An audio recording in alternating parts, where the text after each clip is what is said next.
I'll give you another minute. We're still working out technology.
Well, hello and welcome to the Australian Open 2026, which is welcoming back the popular AO Pickleball Slam, transforming ANZ Arena into a hub of high-energy pickleball action. This is the second edition of the AO Pickleball Slam, and it will run until tomorrow, the 1st of February. Players across the globe competing for more than $100,000 in prize money. My name is Candy Reid. Delighted to welcome in our expert, Zach Grabovich, for some exciting action here on Court 1. We've got a match between Duckboard in 4th place in the standings and Guildford, who are number 6. So warm welcome, Zach. And what do you expect for us today? Yes, thank you for having me. Another tight contest. I mean, Guildford yesterday, they came out. I had the pleasure of watching them play twice, and they were very unlucky in some of their early matches, going down just by a couple of points. So hopefully today they come out and get on the better end of some of these results, but I still think it's going to be a very tight contest and anyone's game. So let's talk about quickly the format. Most of the pickleball regular rules are in place, but there's some differences because this is timed pickleball. Yes, this is timed pickleball, and we are doing rally scoring. So obviously in most traditional formats of pickleball, you're going to play side out, only score on serve scoring. Whereas today we have every point counts, and obviously that time limit, which is crucial because you don't necessarily have to close out a match, you just have to survive the time limit. Right, you just have to have more points essentially than your opponent. We've got a match between Duckboard and Guildford. Sarah Burr is going up against Rose van Rijk to kick us off. So we've got women's singles first for 10 minutes. Then we'll have men's singles, another women's singles, and another men's singles. Then we go to the women's doubles, men's doubles, and finally a couple of mixed competitions. And the teams are trying to win essentially more games than the other to get the points on the board. So far, Guildford pointless, so to speak, although, as you said, Zach, they had a couple of big matches. They lost to Flinders 3-5 and to Hardware 1-7. Duckboard have won one and lost one. They ended off Friday, the first day, with a victory over another team in De Graves. So all to play for day 2 of 3 days of action here at the ANZ Arena, one of the world's quickest growing sports, of course, pickleball, combining elements of tennis, badminton and ping pong. And we've got a fast-paced game, even faster because of the scoring here in the AO Pickleball Slam. It's easy to pick up, very entertaining to watch, played on a court the size of a badminton court. So let's get to the action. It is Rose van Rijk serving against Sarah Burr, Guildford and Duckboard. And so far, it is Guildford who, Zach, probably need to win this to have any chance at all. They're up 6-3. Yes, no, definitely. They need to come out strong.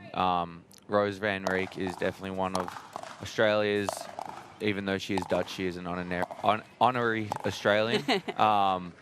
She's one of our best players and on the world stage as well. So coming in, she's definitely going to want to put her foot down and give Guildford the early lead so that they can get some momentum running in throughout the day.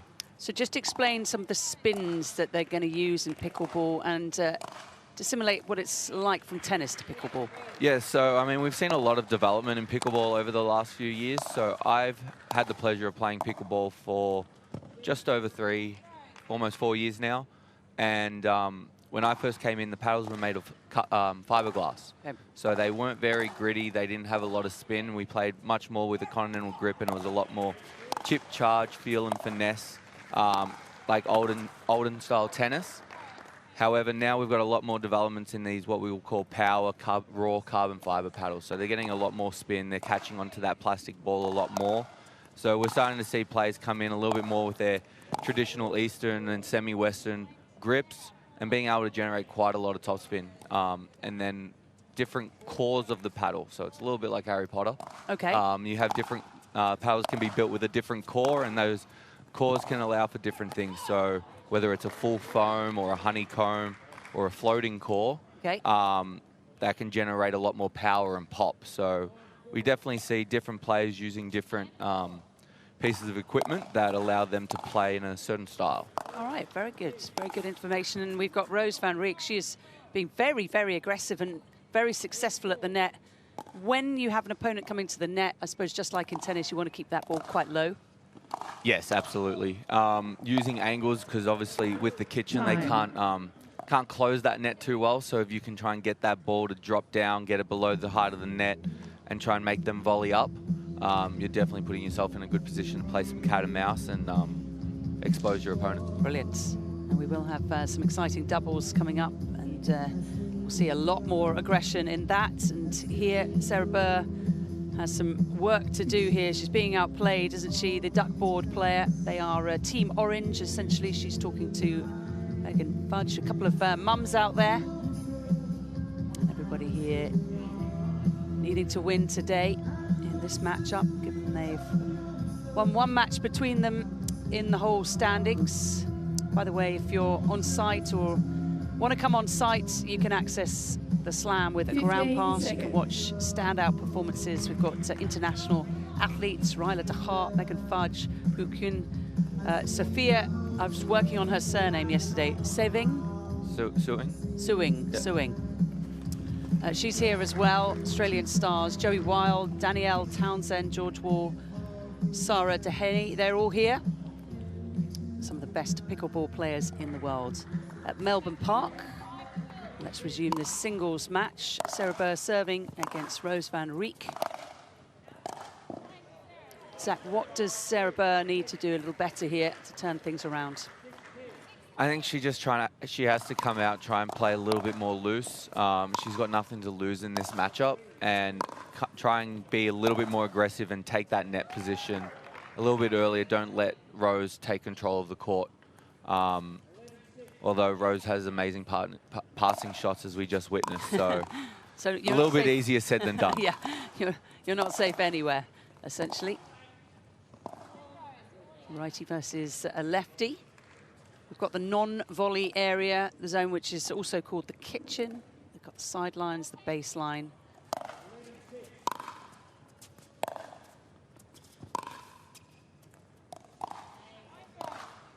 Trying to create too much angle there. Sarah Burr can't let the scoreline get too much further away from her. What's doable in this game? If she's this far down and with 4 minutes to go, less than, is it possible to come back? It's always possible. Points can be very quick if she can string them together. I've seen some big comebacks this weekend already. But that's not going to help. That is not going to help. What a great shot from Rose van Rijk, a tennis coach in Australia. One of the coaches, she said, showed her pickleball in the Gold Coast, and I'd imagine she will say she loves it probably more than life itself. Oh, well done. There's a lot of words like addiction in a good way yesterday. I was hearing that people started playing pickleball and just couldn't stop. Were you the same? Absolutely. I was introduced to the sport in a similar way. I was coaching tennis at a country club in Albuquerque, New Mexico, and one of my members wanted a pickleball lesson, and I had no idea about the sport. I'd seen it a lot on Instagram, and I would always be a little bit critical of it.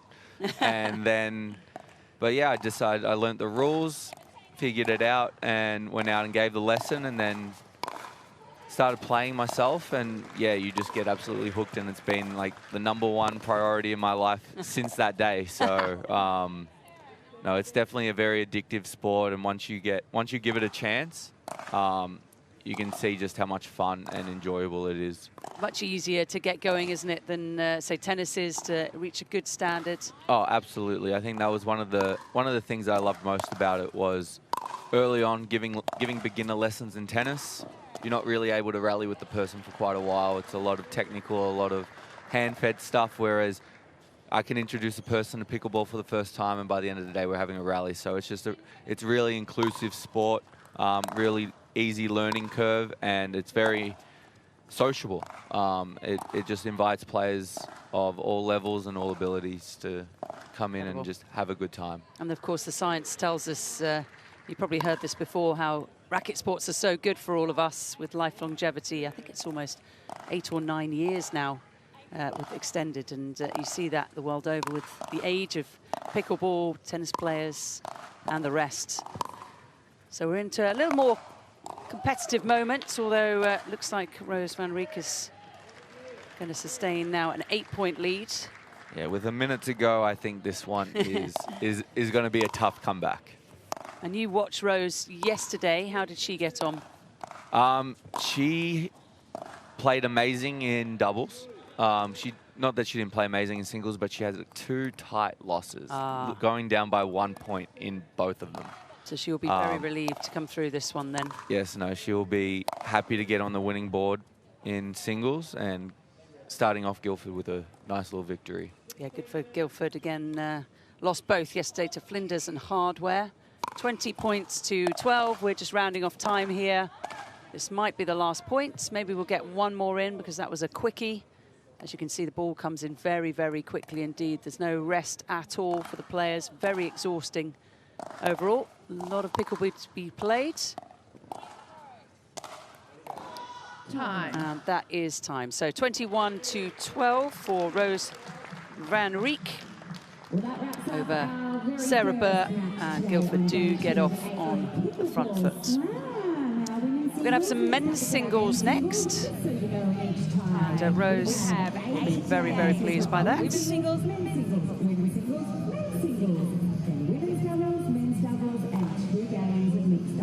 You are the first reserve for the men's side, Zach. Yes. What have you felt about the level of competition? How are players adapting to sort of the slightly new rules here at Pickleball Slam?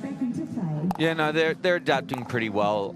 I will say there is quite a few competing tours and different types of events that all of us players play around the world. So we are pretty adaptable when it comes to the rules that we're playing with. We learn them pretty quickly, and yeah, so everyone here is doing a great job of figuring all of that out, and they've been able to do it and play at a very high level. It's been great to watch over the last day.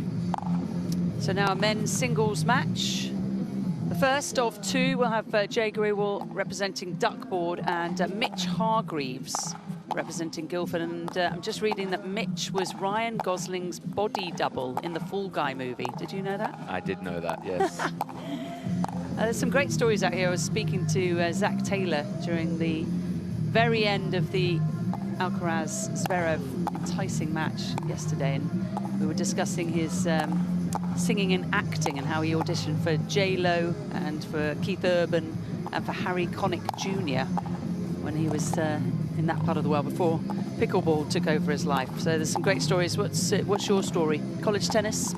Yeah, so pro sports has always been a passion of mine. So I grew up playing Aussie rules football and tennis, and at 18 I decided to take the college route instead of the AFL route, and then so I played college tennis for 4 years, and then I got into the sport of American football and was trying to play American football there for a while, and ended up being ineligible because of tennis, so I played college rugby instead. Oh. Was going to play professional rugby over in the US, actually, in the MLR.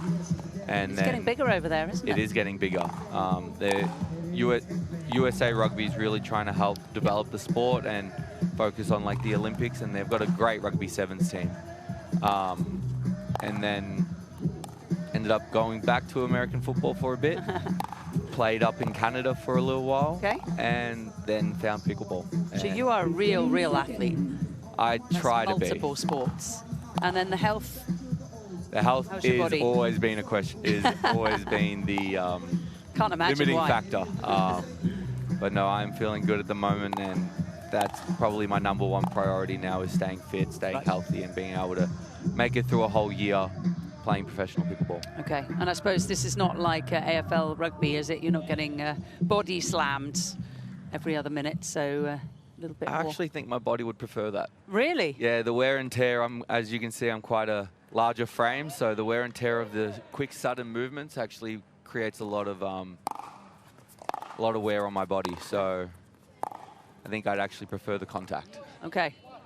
Well, I can't help you there, I'm afraid, No. since you're a professional pickleball player. But maybe you could just jump into another sport. It sounds like you can jump into pretty much anything. Commentary as well.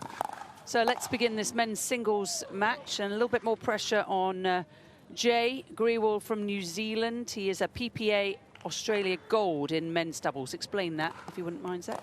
Yeah, so Jay has been playing on the PPA Australia Tour for the last couple of years, and the thing with the PPA Tour is we have a teams event and then we have our individual events. So every event on a PPA event will be a teams event. So Jay is the captain of the Southern Stars, and Mitch Hargraves is actually the captain of the Sydney Smash. So in the teams event, they play actually quite similar. They'll play a rally scoring game, up to 21, and in that they'll have two gender doubles and 2 mixed doubles. And then if it's tied at 2-all, they go into what we call a dream breaker, which is a rally scoring singles game up to 25, where you're alternating plays every 5 points. Okay, I love that, a dream breaker. That's very severe, isn't it? And then on the other side of things is what you mentioned, a men's doubles gold. So on the individual tour, we have singles, mixed, and gender doubles events. And then just like the Olympics, we'll have gold, silver, and bronze medalists in those events. So he is a gold medalist in a gender doubles tournament that was hosted by the PPA Tour. Okay, nice attacking move here from Jay. Now, how good is it to crush and rush? And I know that that's a sort of an old terminology, but Jay moving up quickly to the net and then quite easily past. Yeah, so as I said, the game is developing and changing quite a bit. A couple of years ago, you would always see the person return and come forward, just because players didn't have the same power to be able to pass you, weren't able to get the same amount of spin to get that ball to dip. Nowadays, you are seeing players elect to stay back a little bit more, but for pickleball, the net position is still where you want to be. So if you can get there with a good return, or whether you get there on the shot after, you do want to try and take over that net as quickly as possible and close down those angles. Very good. All right, so we've got Mitch Hargreaves in front here, 8-3. It is the green hat team against the orange hat team. Guildford's in green, duckboard in orange.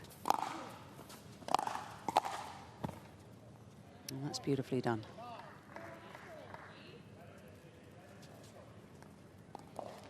I will mention as well, Mitch also yesterday came out and suffered 2 one-point losses in singles. So he will be happy to be able to try and get another victory and continue this momentum for Guildford today. Okay. And was that 1 point in regulation time, or was that? He had one of them was in regulation and one was the golden point. The golden point. So that's important to tell you all. If we have a tied score, we'll have a golden points. That's when time runs out. And remember, it's a 10-minute game, this one. We've got about 6.5 minutes left to play. Hargreaves of Guildford starting to earn himself some breathing room here.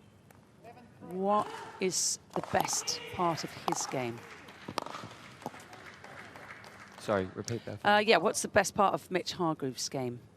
His Where's athleticism. strongest? He's very quick and mobile around the court. He has great control, I would say, and he's got a new paddle that he's debuting this tournament, the Faculos Next, and it just so happens to be the paddle I'm currently using, which has a great amount of spin and some tremendous pop. So we're seeing that ball fly off his paddle a little bit quicker, and that's allowing him to be a little bit more aggressive in his third shot drives.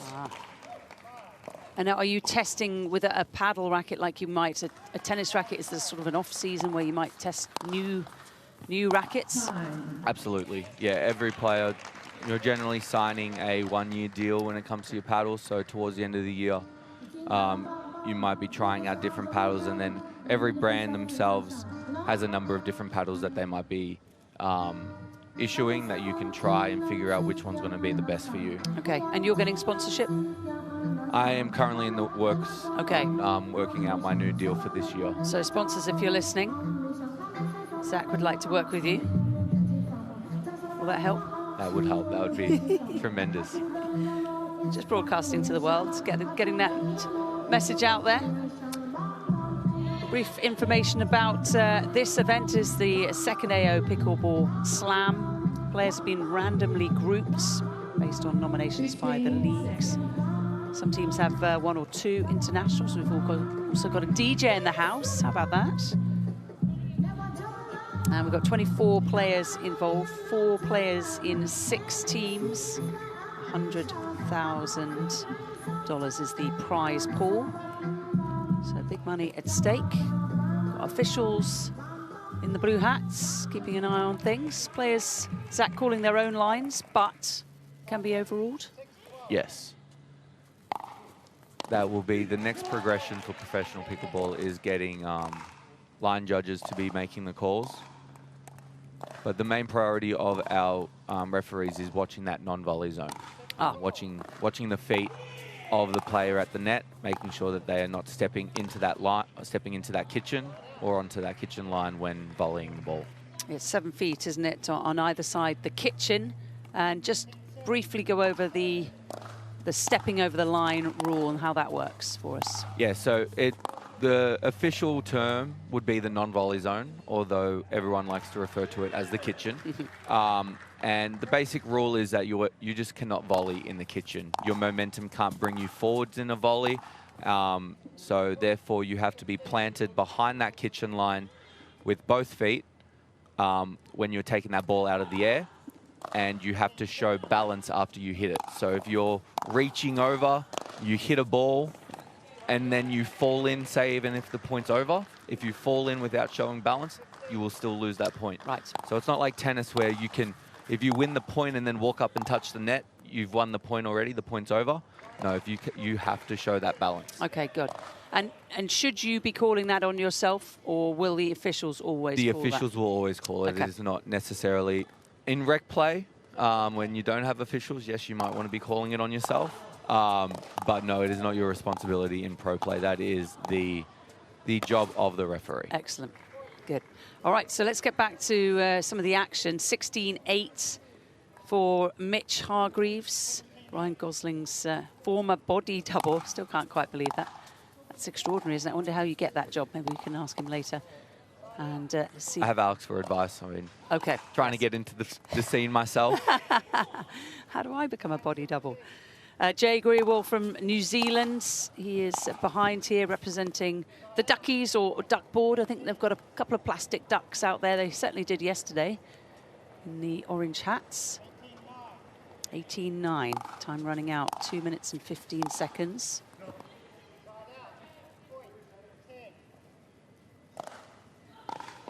Plays very conscious, I'm sure, of the time. Not quite sure how long there is to go, but trying to win as many points as possible.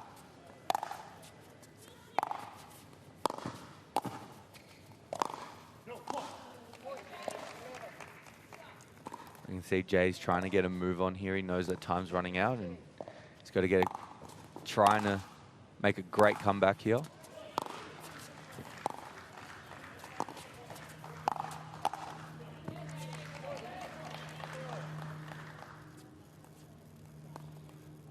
Six-point gap now.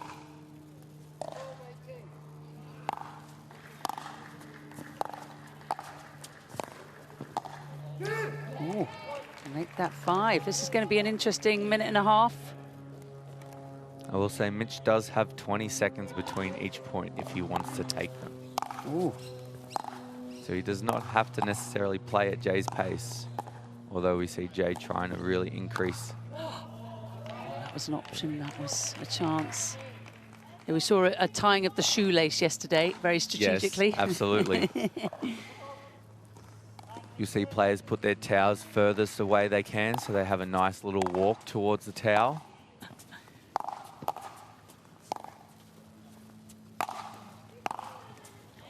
But we're actually seeing a little bit more time than would necessarily be allowed for pickleball. Generally, it's only about 10 seconds between each point that you are given or allocated. Everyone was pretty exhausted after yesterday's play, just because it is so fast and furious, isn't it, this format? They weren't playing and taking their allotted time.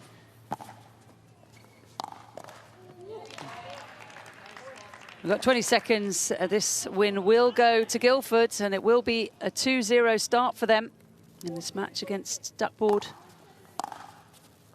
Mitch Hargreaves has done enough. That's a beautiful little touch volley. It looks like Jay is not... Ah, there we go, he's run out of time. Yeah, he wasn't quite sure, was he, how long he had. Still fighting hard. He was not giving up.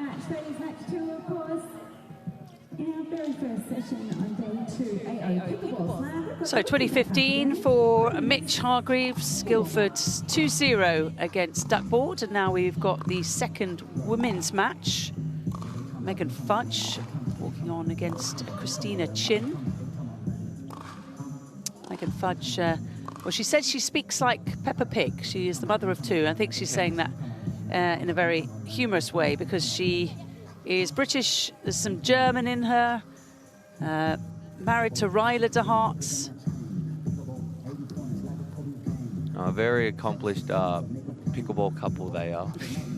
Are they the pickleball couple? Are they sort of like Andre Agassi and Steffi Graf? They just might be. I'm sure she would love that comparison. Megan Fudge. They have 2 kids together. I believe they're both here, enjoying time here in Melbourne. And Megan said she started playing pickleball as a date night with her husband. Seems to have worked out all right. Yeah, no, it's not a bad way to turn things. And on the other side, it is Canada's Christina Chin. She is a 7-time Canadian national champion. ESPN Honolulu Open women's doubles gold medalist. She won the Jamaica International Open. She's a Triple Crown winner, and said she quit her job as a CPA, so in accounting, in March of last year to pursue pickleball full-time. So it's quite a difference, isn't it, going from accountancy to pickleball? Oh, absolutely. You'll see. It's one of the interesting things about pickleball is that there are a lot of players that are doing it part-time, still with their full-time job. A lot of players that have left their job, a lot from the corporate world, and you would say jobs that were pretty stationary or could be mundane in task. Not like saying the way you stop accountancy. yourself there. Not saying everyone accountancy. at home who's an accountant is nodding their heads right now. But yeah, and then you just end up being a pickleball player, traveling the world, playing pickleball. And you were in the US for a time, now back home in Australia? Yes, no, now I am, I've officially moved back full-time to Australia. Okay. Based here in Melbourne at the moment. Looking for a sponsor? Looking for a sponsor, looking for support. Zach Grabovich sitting next to me. Candy Reed for commentary on this AO Pickleball Slam Day 2 here in Melbourne Park. Have you got to see any of the tennis? I have got to see the tennis, yes. I was there for Monfils' last Australian Open match. Very good. That was very sad. And I was actually here for Stan Wawrinka's last win. Amazing. And that was very fun to be a part of. There is a documentary being filmed on Stan as we speak. Oh, really? So it's going to follow him, I think, throughout the year. His final year on tour. I believe he's 40 years of age, and he will be inducted into the Hall of Fame. There's no doubt about that. Right, so the second women's singles about to commence. Megan Fudge serving against Christina Chin. A wonderful start for Team Guildford, playing in the green hats.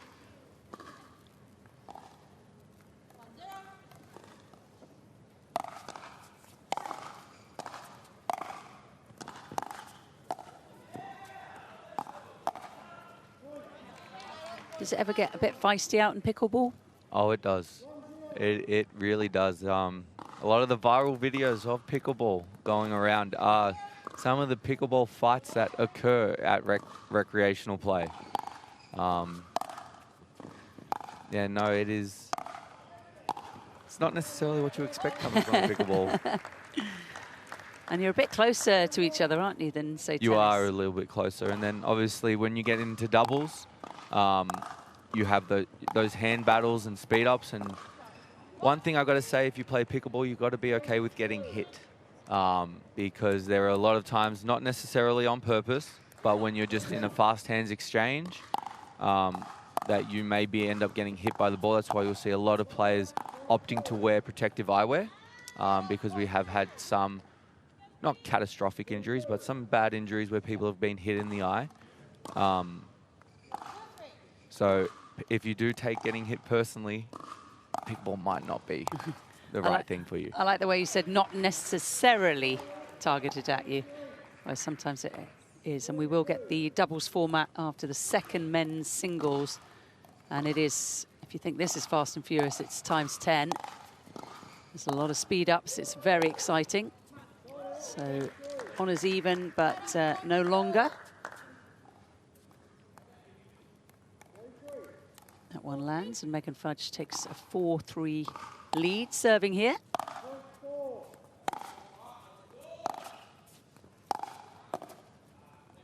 British representative, went to Millfield School near Somerset in the UK, did Megan. Millfield is where one of the Beckham brothers went to. I believe it was Cruz. Is he the middle brother? I cannot say I'm too familiar with Beckham boys. Yeah, it's Cruz, I'm pretty sure. I was just on a podcast last night saying that the Alcaraz-Zverev match was had more twists and turns than the Beckham family saga. It was just long, that one. So a little bit of space here towards Fudge.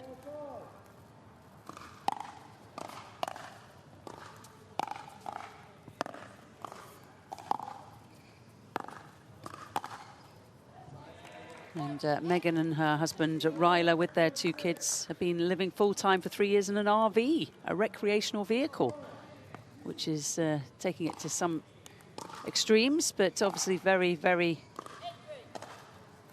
positive in their lives about pickleball, making a go of it. I've seen the RV. It is very nice. Is it? Yes. Can you describe it? Huge. Room enough for 4? Yes. And a party? Yes. So if you need a place to stay.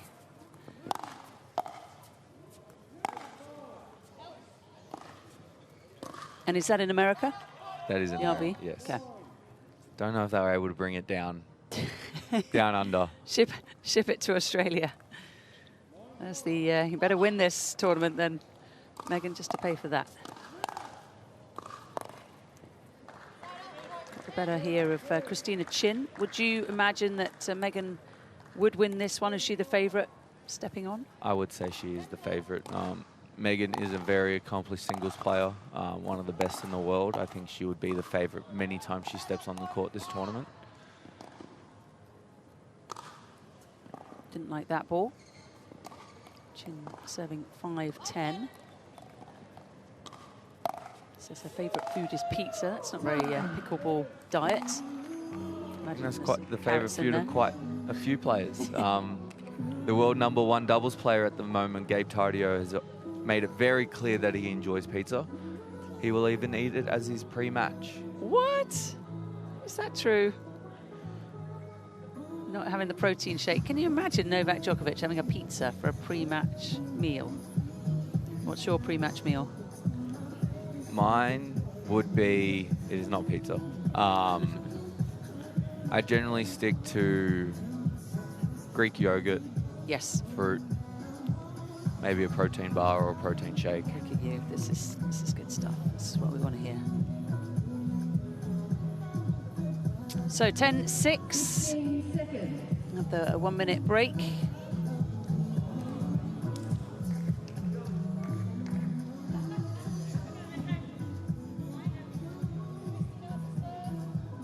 Chin, though, with plenty of time to turn this around. There's the balls, perforated balls. What are they made of, Zach? Plastic. Plastic. So it's a Yes. plastic ball perforated. And so when it gets windy, Yes, when it gets windy, they move quite a bit. They are quite light. 40 holes for your outdoor pro ball. And yeah, they can be quite affected by wind, heat, or weather actually. yeah, because it was hot yesterday, wasn't it? When they're hot, they get quite soft, slow down quite a bit. In the cold, they can obviously get harder a little faster, but they can also crack a lot easier or change shape. That's why you'll often see players or not refusing to use a ball, but asking to change out the ball because they see a little bit of the ball deforming in some way. We heard when it gets hot, they get squishy. That was the technical term. Squishy. A little bit of arm strapping for Chin here. There is a physio on board, I believe. There are a few sore backs, a few sore players after first day of action yesterday. Yeah, it was quite a long day because you're out there, especially when it comes to doubles. If you're playing, you could be playing back to back if you're some of the guys, and that will be 40 minutes straight on court, no breaks, of just all intense rallies.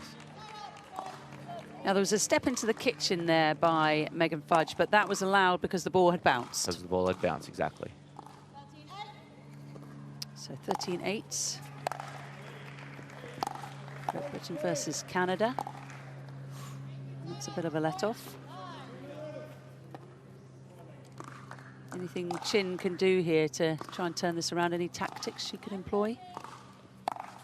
I think she's doing a great job. She's getting to the net first. Using angles, trying to just get Megan out of position. The one thing I would just say, Christina, I don't believe she comes from a tennis background. So she's got great feel, but she just doesn't necessarily have that big power that some of the tennis players naturally have to be able to put some of those balls away. But then she proves me wrong with a great little angle there, doesn't she? But that's not power, is it? That's, no, that's you're finesse. right. Yeah, finesse and placement, which is as important as power, but it's good to have both. Oh, what a shot. Fantastic ATP there from Megan. I love an ATP. Around the post. Yes. I just think we need a WTA. Yes. Because we've got an Ernie and we've got a Bert, which we may see in the doubles. We'll explain that as we go.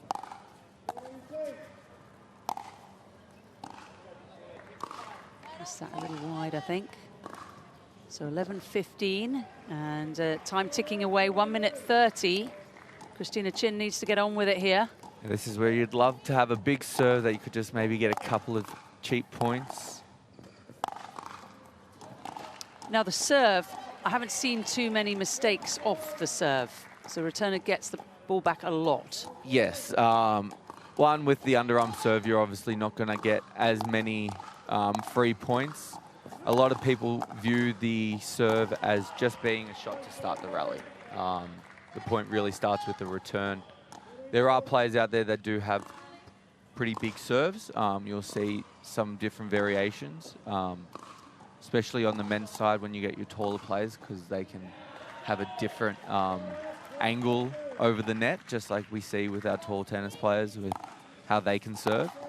But no, yeah, because you only get the one serve, players prefer to opt to just make sure that they get it in, focus a little bit more on depth and power, maybe a little bit more spin variations, just to ensure that they are trying to keep their opponent back rather than necessarily winning the point.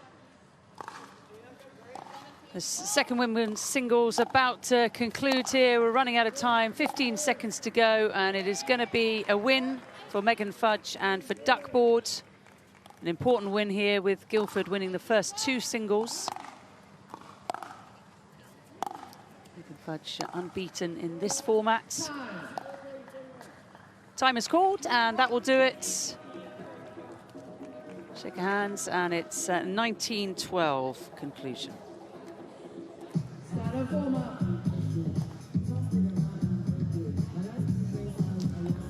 So 2-1 for Team Guildford's.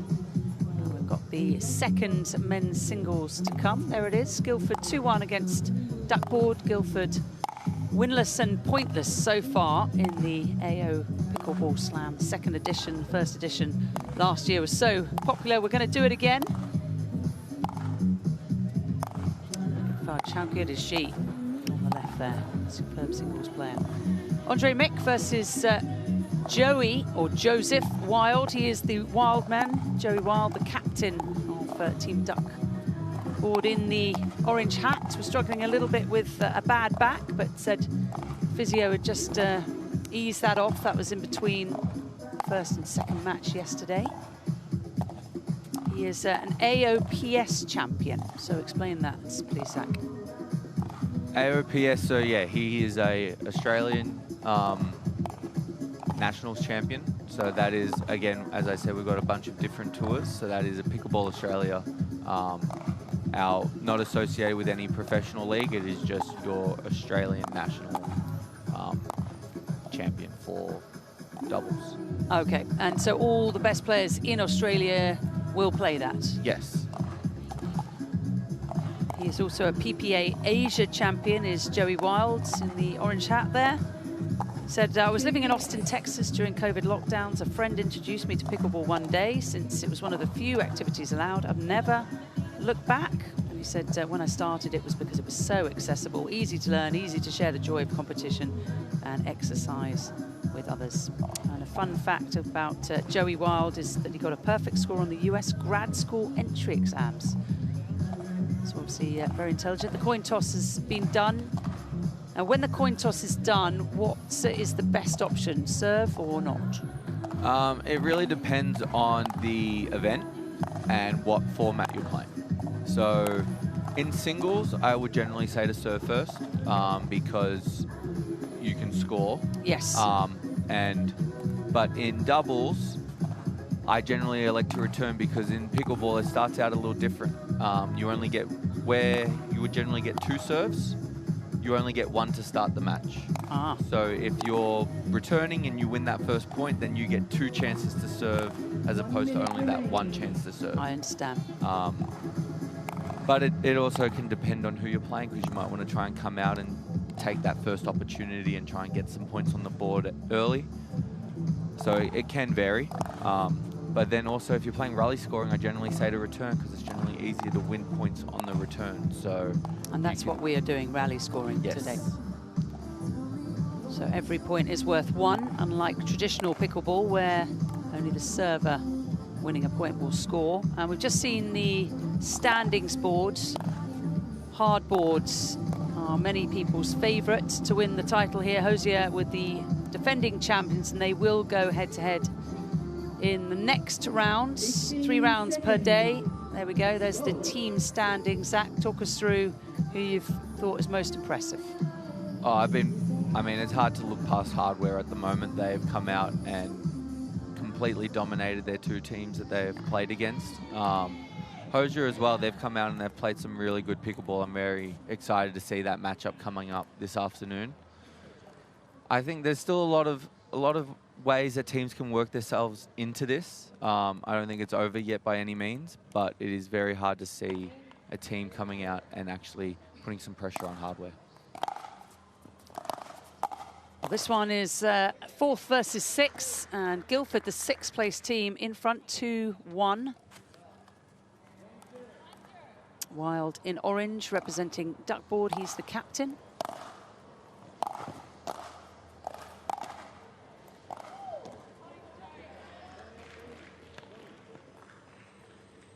This is the last singles match of this contest.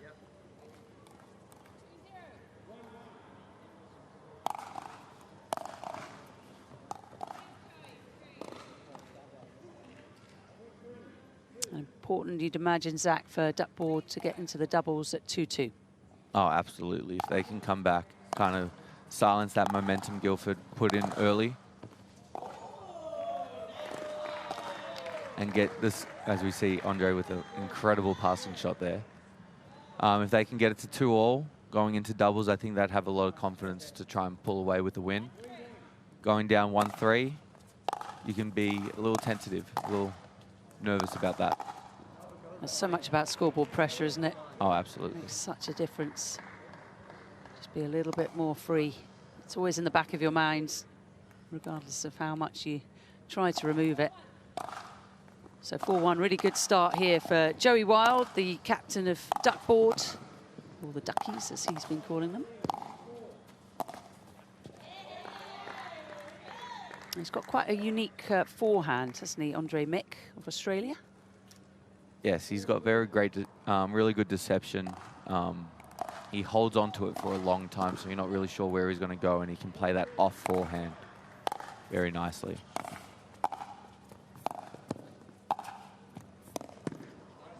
It's beautifully worked by Wild.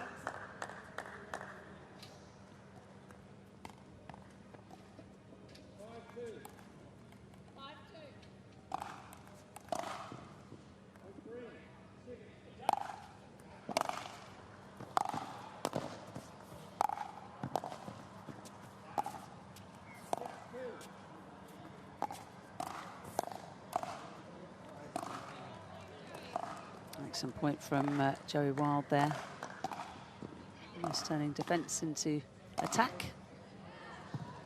Having spent so much time in the US, so do you say offence and defence? Yes. Oh, so double the time of you. I don't say it. You spent, yes, no, 22 years to 11, I think it was. exactly. Is that right?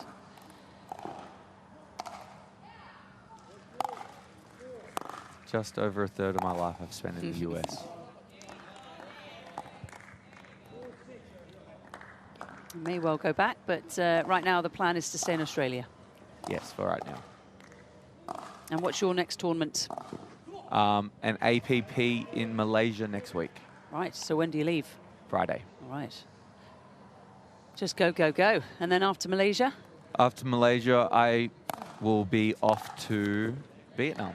Oh, Vietnam, and then back to Malaysia, and then there will be a couple events here in Australia, and then back to Asia again. what do your family think of all this? They're very supportive. They push me to do this, and yeah, they've got my back, and they love it. I mean, what experiences you're gaining? It's just incredible, isn't it? Yeah, no, I would not have thought after finishing college tennis and then getting my master's, I thought I would have settled down, got into my role as a sports psychologist, and stuck with that and started working either with like a university or a college program. And then now I'm out here playing professional pickleball. It's quite the change up. Absolutely extraordinary. Good for you. We've had a very exciting 13 points or so far here in the men's singles, the second one. Guildford versus Duckboard. Duckboard at 1-2 overall. Doubles to follow will be women's doubles, then men's doubles by 2 mixed doubles. And quick time out here before we change ends. Not quite as hot, Zach, today. There's the Duckies. No, not quite as hot, not as much direct sunlight.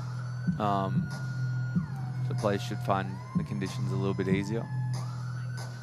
We're on ANZ Arena, right in front of a beautiful Margaret Court Arena and Rod Laver Arena here in the heart of Melbourne Park for the 2026 Australian Open. It is women's final day in the tennis. 15 seconds. Little team chat here amongst Guildford. Mitch Hargreaves, the captain, on the left. What do you think they're chatting about, Zach?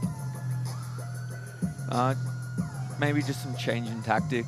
Mitch, obviously, a little bit more experience on the singles side than Andre is. Andre focusing predominantly more on doubles over in the US. It is the interesting thing about pickleball, as opposed to tennis. The main focus in pickleball is doubles. A lot of players choose to opt to focus on gender doubles and mix, and singles kind of comes as secondary, as opposed to tennis where singles is the primary. So yeah, just Mitch probably giving Andre a bit of advice on how to get himself back into this match. Mitch obviously very experienced with Joey, Because although Andre is Australian, he does reside in the US. And has resided in the US since he played college tennis. So it is actually his first time back, I believe, pre-COVID. Oh my gosh, lovely for his family to see him. Andre has 1 gold, 2 silver and 3 bronze in APP Pro tournaments. I presume that's in doubles? Yes. He is the DUPR MVP and finalist of the MLP Challenger League. Explain that, there's a lot of Yes. acronyms. So DUPR or DUPA is our rating system. Okay. So think UTR. And then MLP is Major League Pickleball. So Major League Pickleball is a team's event. We have MLP Australia, which is our team event league here. MLP is the US branch. They have their Premier and their Challenger division. Andre was the finalist for the Challenger division in MLP. And he is a Cleveland Browns fan from the NFL. As you say, he lives in the USA, supports the Cleveland Browns, which he says is a horrible choice because they're not very good these days. That is, I can tell you right now, I am quite sad at the moment. I am a Denver Broncos fan. Ooh. And it was heartbreaking. Yes. Even the win was heartbreaking when we found out about Bo Nix's ankle, and then last week was even worse. So I do understand because it had been a tough few years for me, tough 10 years for me as a Broncos fan after winning the Super Bowl in 2015. But no, I can definitely see why he is a little upset with his choice. You're a big fan. Love it. I got into it having lived in Atlanta Falcons. I also like the Patriots a little bit. Can you support 2 teams? I'm not sure that's right. I think you can. I do have a soft spot for the Detroit Lions, having lived in Michigan. Yep. It's a soft spot. That's a really good way of putting it. What about the Premier League football as we go to this next point? Oh, that's a wonderful pass. And we've got a close contest. Do you like the English Premier League? I'm not the biggest follower of soccer. I played it as a kid. My nephew actually is. He's a huge fan, but I would say I am more of your bandwagon Manchester United. Ah, okay. If I was to pick. You see, Mick works himself up to a lead now after being down, I believe it was 5-10 going into the break. Yeah, great start, wasn't it, for Joey Wild in orange, but Andre Mick has pulled this one back. Captain Mitch Hargrave's tactics obviously paying dividends. Oh, very nice. And Team Green, there's some noise coming out, looking for a 3-1 lead in this contest.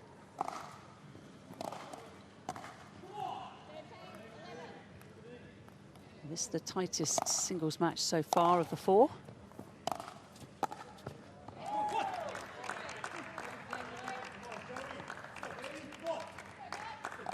Drop of the wrist from Joey Wild.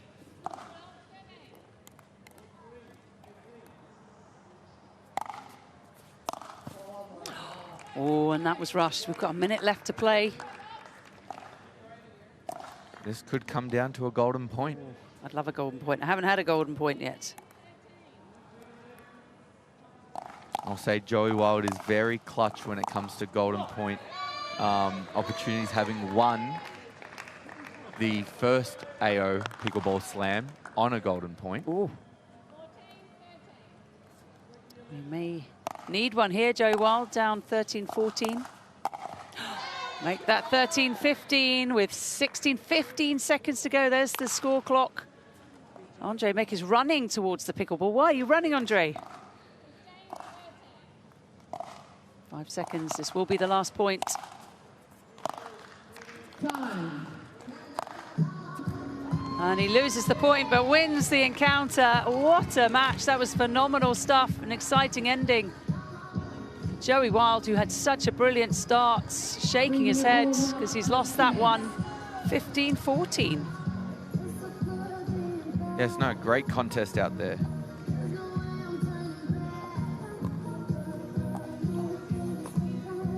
So it is 3-1 to Team Guildford's after the singles. And we will say thank you to Zach. Zach, you back in the booth a little bit later on? No, I think this is my last time over the weekend unless I am needed. Okay. Well, you were fantastic. It's been a pleasure. Thank you. No, thank you for having me. And enjoy Malaysia and Vietnam and professional pickleball. Keep an eye out for you. I will. Thank you very much. Thank you very much, Zach Grabovic. And you can watch Zach playing professional pickleball all over the world as we warm up for the doubles contest coming up.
Warm-up extension, 1 more minute.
Well, hello and welcome to our coverage of the second AO Pickleball Slam from ANZ Arena here at Melbourne Park. Current home, of course, of the Australian Open, which is ongoing. It is women's singles final day today, but we are concentrating on this fast and furious format, the second edition of the AO Pickleball Slam, running until tomorrow. $100,000 in prize money is at stake. It's one of the world's quickest growing sports, pickleball, of course, combining elements of tennis, badminton and ping pong or table tennis into this fast-paced game, which is very easy to pick up and I'm sure you'll agree, very entertaining to watch, playing on a court the size of a badminton court. And we have got an encounter here between Team Duckboard, who have the orange hats, and Team Guildford, who have the green hats. Well, at least one of the players does. Rose van Rieck choosing not to wear her hat. Rose won her singles match. And Guildford are leading 3-1 at this stage as we enter the doubles phase. Women's doubles, then men's doubles, then we'll have 2 mixed doubles to follow. Still plenty to play for. My name is Candy Reid, delighted to have you alongside. And Harry Brown, the star of Team Hardware, is in the commentary booth alongside. Harry, how have you found the contest so far? Yeah, I mean, so far so good. All these teams are quite evenly stacked. It comes down to a few points. These battles are fierce, and our team is just seeming to find a way to scrape through. Scrape through. I think you're being very modest. So far you've won 7-1 and 8-0, and you beat one of these teams 7-1. So tell us how that went down yesterday. Yeah, actually, we played the orange team first. We beat them 8-0 in the morning session, and then the green team, we played them in the evening and beat them 7-1. So you can tell us all about these 2 teams. Yep, I have all the inside information on that. Yeah, we can dig right into it. And your personal tournament is going very well, undefeated so far? So far, undefeated, yep. My teammate, the male teammate Fukun, and I, we both won everything at the moment. So, yeah, we have to keep that going. Very exciting. Team Hardware, the team to beat, and you've got a big battle with Hosier as the defending champion next. Yes. So it's very nice of you, Harry, to come and spend a little time in the commentary booth watching this one as Guildford, Chin and Van Rieck take a nice early lead here. Now, what are we expecting in doubles? We've just seen the singles, Harry, but doubles is very, very different. It certainly is. So the rubber that we lost yesterday was against Team Guildford, the green. We lost that 25-24, came down to a 1 point. So these girls, Rose and Christina, Rose obviously very, very good Australian player from the Netherlands. She wins most PPAs here in Australia. Christina, I believe, I don't know less about her. She's Canadian. Yes. She wins quite a lot over there. So it's an international duo, and they seem to be doing good so far. And it's randomly picked. There's a few factors that went into the teams, but Guildford with a very, very strong start here. Rose van Rieck without the hats, and Christina Chin of Canada with the hat, serving now to Megan Fudge of Great Britain and her partner Sarah Burr of Australia. So one Australian on the court. And what do you know about Megan and Sarah, the team in the orange? Yeah, so I think our girls beat them by a couple points yesterday. Still a very close contest. Sarah, I know quite well. I've played mixed with her in a few tournaments, so I know her game quite well. She's a very, very solid player, very good defense, sets up her partner very well. Megan, know less about. She's American. Oh, she plays in America. She's British. Yes. She basically wins most of the tournaments in the APP tour in the US, I believe. So yeah, she handles herself very well. And Megan is a very, very good singles player. Sarah plays, I think, much more doubles. Sarah has triple crowns at the Australian Pickleball Championship and World Pickleball Championship in Bali as well. She's the first Australian to play MLP in the USA, winning the MLP Brisbane event as captain of Gold Coast Glory. Pickleball is just, well, it's just all over the place now, Harry. It is, yeah. It's very global. Obviously, the US kind of ran it for quite a while. Asia has been booming lately. Australia is catching on. So yeah, really most continents it's becoming big. And did you start your life like most players out here in tennis? I did. I certainly did. Yep. And you would be able to tell with my game style. Very driving, heavy, trying to hit hard. Yep. We had Zach Grabovich in the commentary booth earlier, and he was saying that singles is very like tennis in that you'll see a lot of tennis strokes, but doubles less so. Exactly. Yeah. And that's why coming into pickleball, I was very confident in singles. It took me only maybe a couple months to pick up on. Doubles, it's only come across recently. So I started pickleball about a year and a half ago. I started winning singles like 3 months in. Okay. Only very recently started to do some good damage in doubles. And that's working on the strategy, the dinks and the drops. So go into why and what makes a good doubles player. A good doubles player, I mean, it's just being dynamic with every aspect of the game. It's kind of like a chess game. You have to be good at every single shot. So for tennis players that are kind of introduced to the sport, we struggle a bit more with drops and dinking because we're not used to that soft game. We're used to kind of bashing a tennis ball around, trying to get winners on people. So it comes a bit less naturally, and that's why it takes a little while to get acclimated to it. And then, so let's go into the dinks. Why is that shot important, and where would it be played from? Yeah, the dinks are from the kitchen line, so you'll see the strategies obviously return, come to the net, and you're basically just pushing the ball around, trying to manipulate your opponent, get them off balance. Once they're off balance, you try and reach in and take a ball out of the air so you can have the highest expected value of winning the point. So that's the dinks. Now the drops. Yeah, the drops, it's another strategy. So here with Sarah, you just saw her drop the ball in. So she's kind of a higher, loopier ball, trying to land it into the kitchen. So they're trying to make it bounce before the opponent hits the ball so that they have a chance to get to the net as well. That's when the dinking initiates.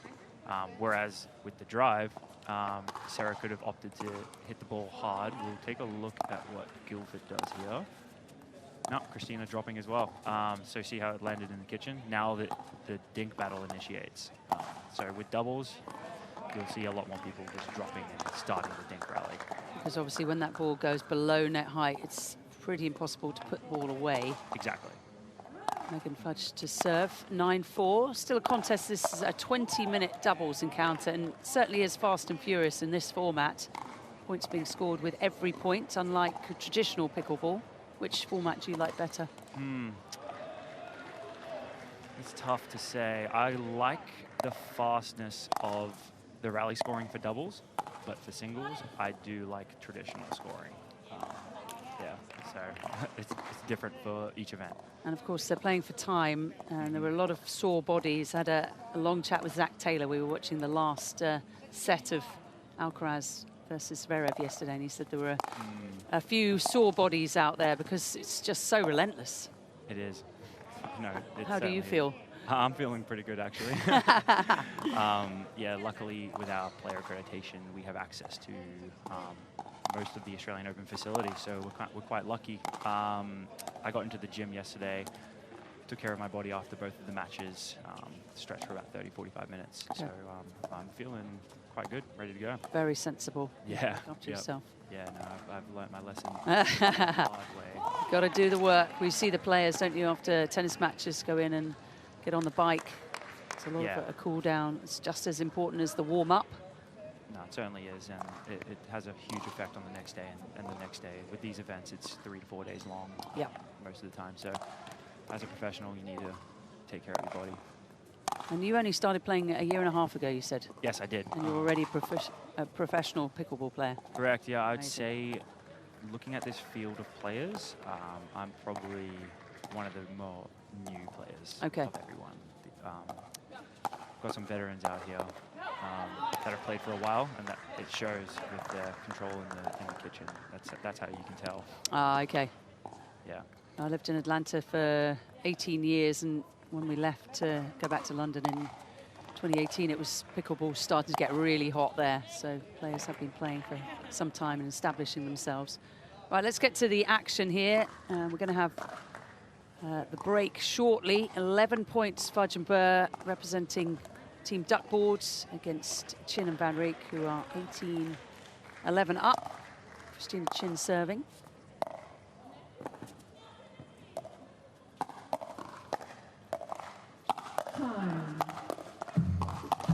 Oh, wow. What a point to finish it. Incredible hand skills, isn't it? Goodness. And it's just knowing when to be soft and when to put in that hard volley. When is the right time? Yeah, so you would have seen there in that last point, Sarah had the ball above the net tape twice. Rose just left it slightly too high. So Sarah can go ahead and smash that ball. Once it's below that net tape, it's much more difficult. Here's a look at the team standings, and that's your team Hardware. 8 points, you've won 2. Matches won 15 and lost 1. There we go. Yeah, that's what I said yesterday. The girls doubles are Team Guildford by 1 point. We are focusing our attention on Duckboard versus Guildford. It is 4 versus 6, but Guildford looking very strong here. Something interesting about that leaderboard there, no one has got to 4-all yet. We're yet to see a single shootout for 10 minutes, which will be very high intensity. And that might happen as the contests continue. Got another full day of action today. A little bit more scoreboard pressure applying, perhaps. Fudge and Burr, Sarah Burr here to serve, the Australian, the left-hander. Still plenty of time for Team Duckboard to get back into this.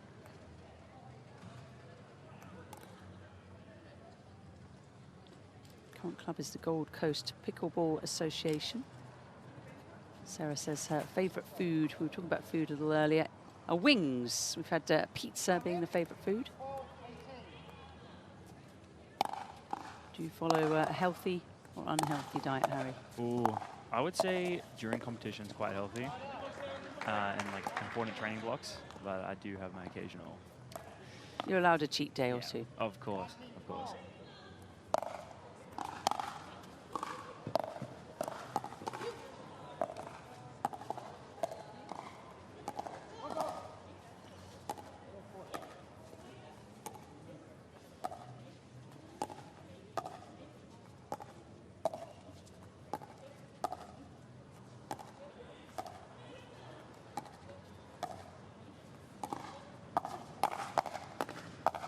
Oh.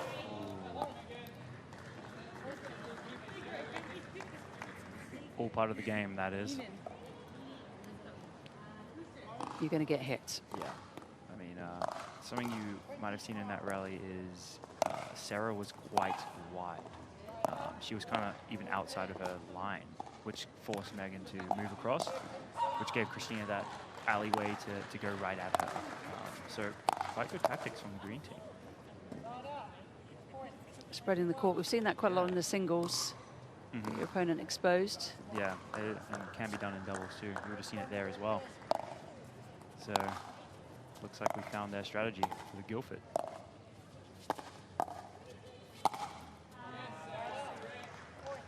Teams named after laneways.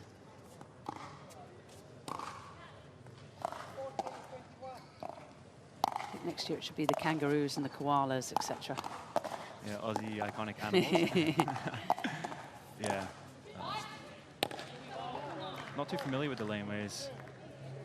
Last year I was actually Team Hosier. Ah, so you won last year. You're a champion. I was, I was and you're on pink. the possible champion team this year. 2 for 2, Harry, maybe. Yep. We're not getting ahead of ourselves. Nah, we certainly don't do that. Only bad things can come of that. Yes. But in pole position right now. Yes, correct, yeah. Yeah, I went to Hosier Lane last year. So I might need to take a trip to Hardware. I think you need to. Maybe Street? I don't know. And this used to be Flinders Park before it was renamed Melbourne Park. Ah, I see.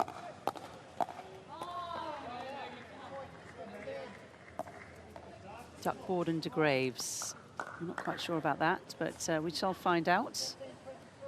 We'll talk to Tennis Australia head of game expansion, Callum Beale. He's on site. Been working hard. This is a quote from Callum. Beyond supporting professional players, we're driving further momentum across clubs and communities, helping more Australians get active through both tennis, pickleball and a range of other racket sports. Yeah, Tennis Australia and Callum are really pushing for, I mean, just all racket sports, especially pickleball, which all of us players are extremely grateful for. And it's just good to see people out and about and being active, isn't it? In a world where social media has a lot of the youngsters very much involved. Certainly has. Yeah, I can speak on it for my personal club I play at. We've got tennis courts, paddle courts, pickleball courts, and youngsters are out everywhere playing it. So it's really nice to see the community engagement. And where is that club, Harry? It's at KDV in the Gold Coast. Okay. Yeah. What a lovely place to live. No, it certainly is. Beaches, pickleball courts. What else do you need? Life is good. Yep. Food and a place to sleep, that's it. Exactly. 24/7, teen. 24-18. Yeah, 24-18. So 6 points in it. Still time. We've got 5.5 minutes left. Megan Fudge to serve out of Millfield School. Very active sports boarding school. I was telling Lara and Shelby, our experts yesterday, Millfield, if you want to, you can take your horse to Millfield. Wow. So it's very much a sports school, very academic as well. You have to be bright to get in. But they have indoor tennis, outdoor tennis, they have everything you'd want, and loads of Olympians, particularly in swimming, come out of Millfield. Wow.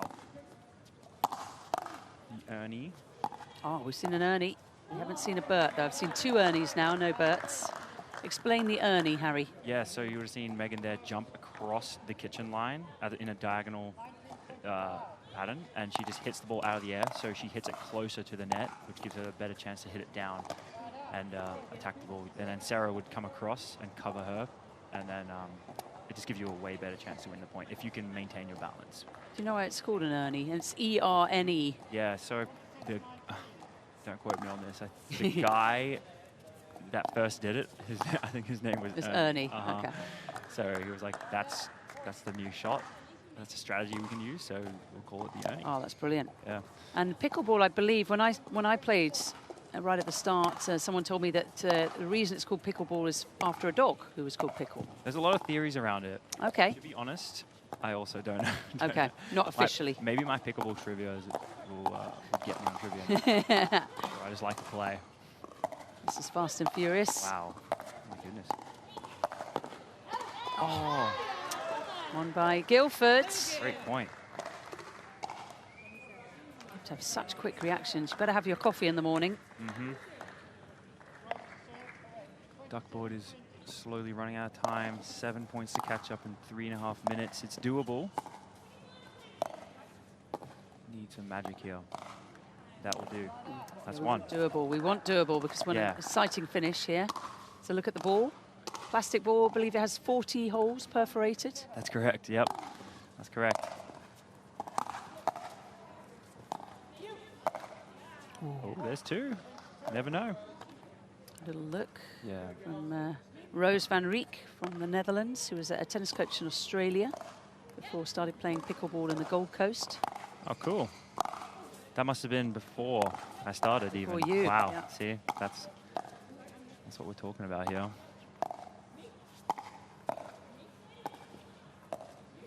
Need this point for Team Orange. No. Oh!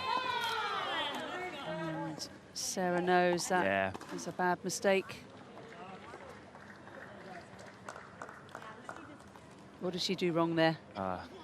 Just no, like, she didn't get her wrist over the ball. Like, she's kind of practicing it now. She's waving it around. She didn't get any topspin on the ball.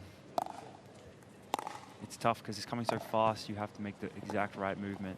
You're playing completely on instinct. Yes.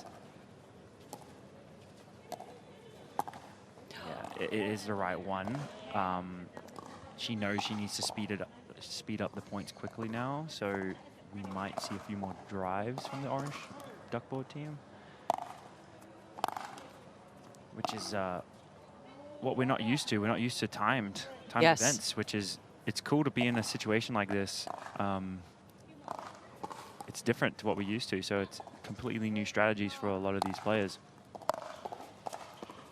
There you go, there's another drive. There's a crash. There's another drive.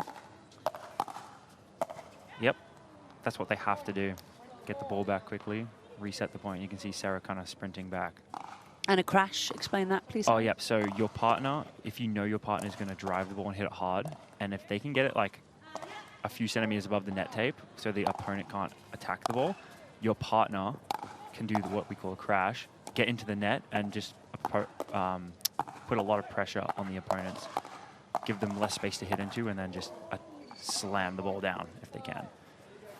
Sometimes just moving like that, crashing, can get your opponents to take their eye off the ball. It can. And then also you're giving your opponent less space in the court to hit, right? So if you're crashing into the net, you're taking angles away from them.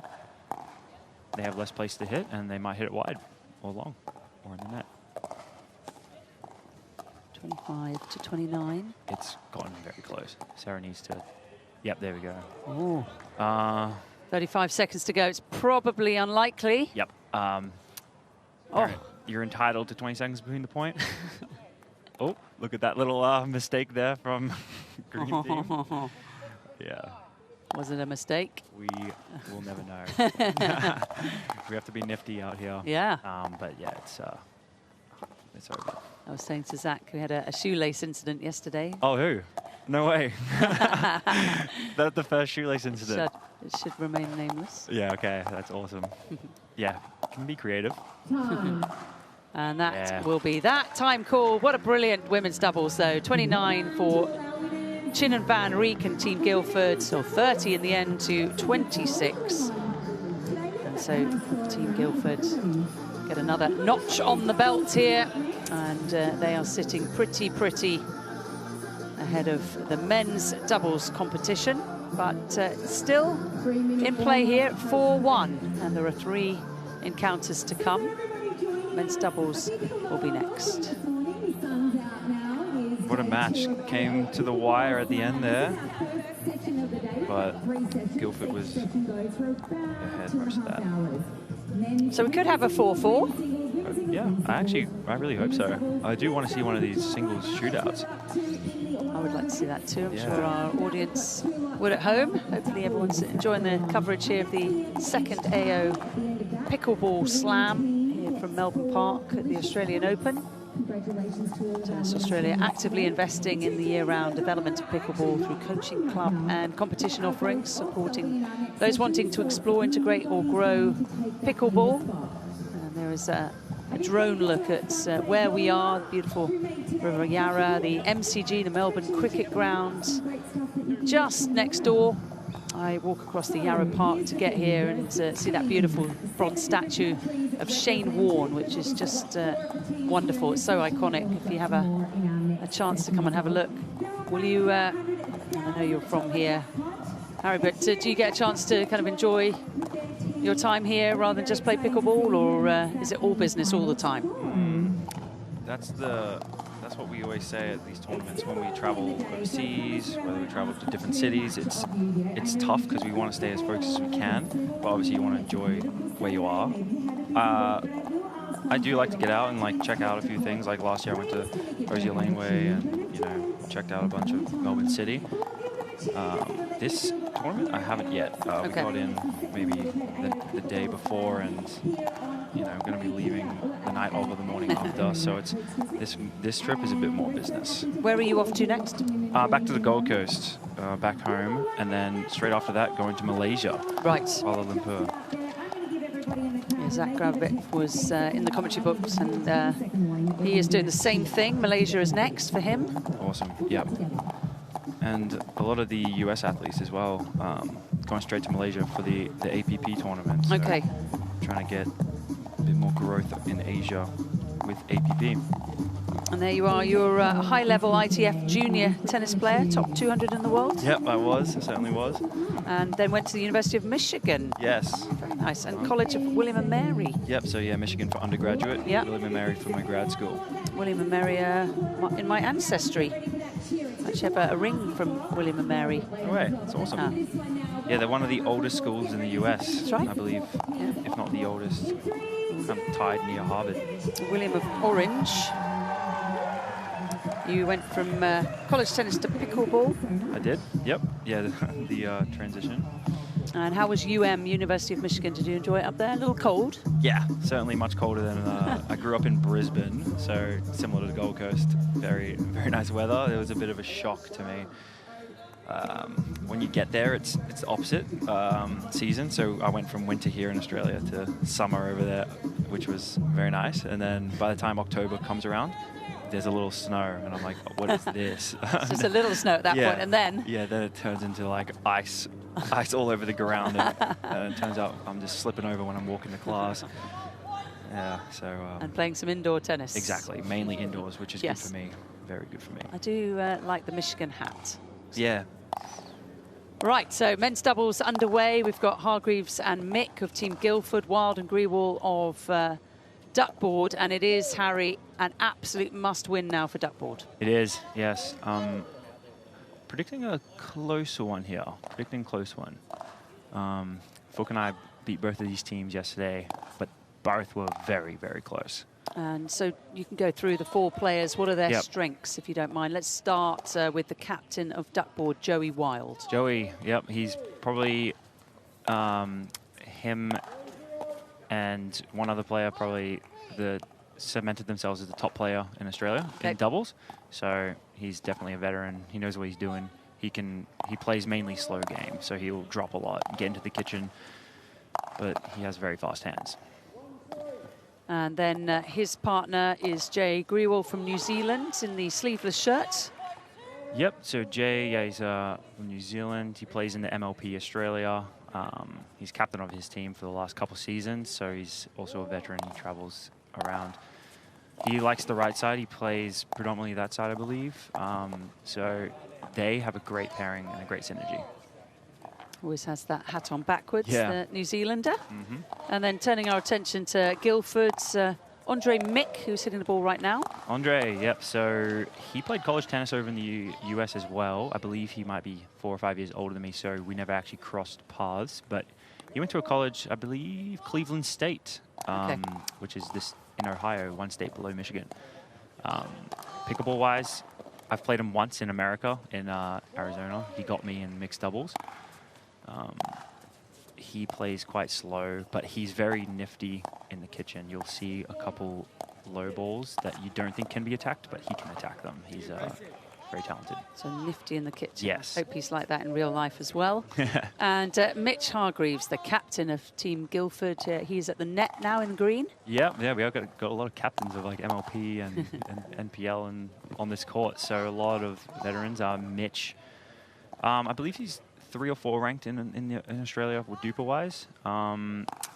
So he's up there as well. There's actually really high-ranked players on this court right now. Mitch can play both games, so he can do slow and he can do fast. He can drive from the baseline and he can drop very well. So you don't know what's coming from Mitch, typically. Very versatile, very adaptable. Yeah. Serving now. Hargreaves and Mick 6-5 up, and you suspect this is going to be very close. I do, yep. Oh, that was close. Yeah, so all 4 of these guys have fast hands. They're pretty well known for it, so there'll be a lot of those battles there. Jay to serve. Yeah, if you'll take note of most of these points, I'm thinking 80% of them will be dropped in as opposed to a drive. So hopefully, yep, there's a drop. Hopefully we see a lot of dinking rallies and a lot of strategy. 8-6 for Wild and Grewal. Turn this one around. Yeah, it's a must-win for them. Adds a bit of pressure too.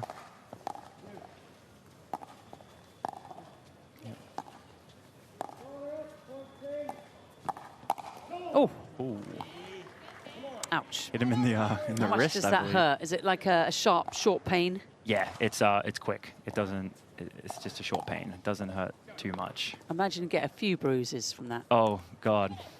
Yeah, I'm a pretty big guy, so everyone likes to pick on me as their target practice, which is fine. Pick on Harry and Pickleball. Pretty much, and I don't blame them. It's the right strategy. And like, if you ask anyone, they'll say they know what to do. We've had an ATP, I believe, there. That was awesome. Joey hits the ATP right into the corner of the court. That's tough to do. Oh, Rafa Nadal like a little bit of a banana bend. Yeah, very nifty player he is. Boom. Yep, quick hands. Joey rarely loses those. Once you see him get that ball above the net tape, his wrist snap on his backhand, if there's a slow motion on it, just check it out. It's great. So if you've got Jay and Joey at the net yesterday with you and Fook, were you avoiding Joey? Yeah, predominantly that was the plan. Because Jay is playing on the right side, that's predominantly the defensive side. So we try to use him as an alleyway for our left side player, which is usually Fook, to attack him either on the right shoulder or the left shoulder. Okay. Whereas like we didn't want to attack Joey as much because we know his capabilities with the hands. He is the wild man, Joey Wild. It's a cool name. And they've got the rubber ducky. We'll probably see that behind Megan Fudge of Team Duckboards. Plastic duck. They've all got one.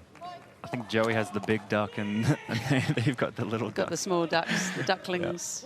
And the captain has to that's take awesome. charge. That's awesome. Do you have a team mascot? I don't know. Hardware. What can we bring? Need a spanner.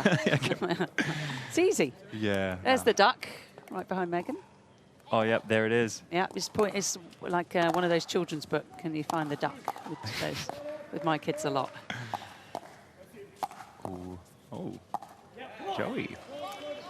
What did he do wrong? I don't know if you'll see with his feet there, but he still had the 10 centimeters to work with in the kitchen. Like you don't want to get too close because you'll get called a foot fault. Yep. But you want to get as close as you can to maximize your reach into.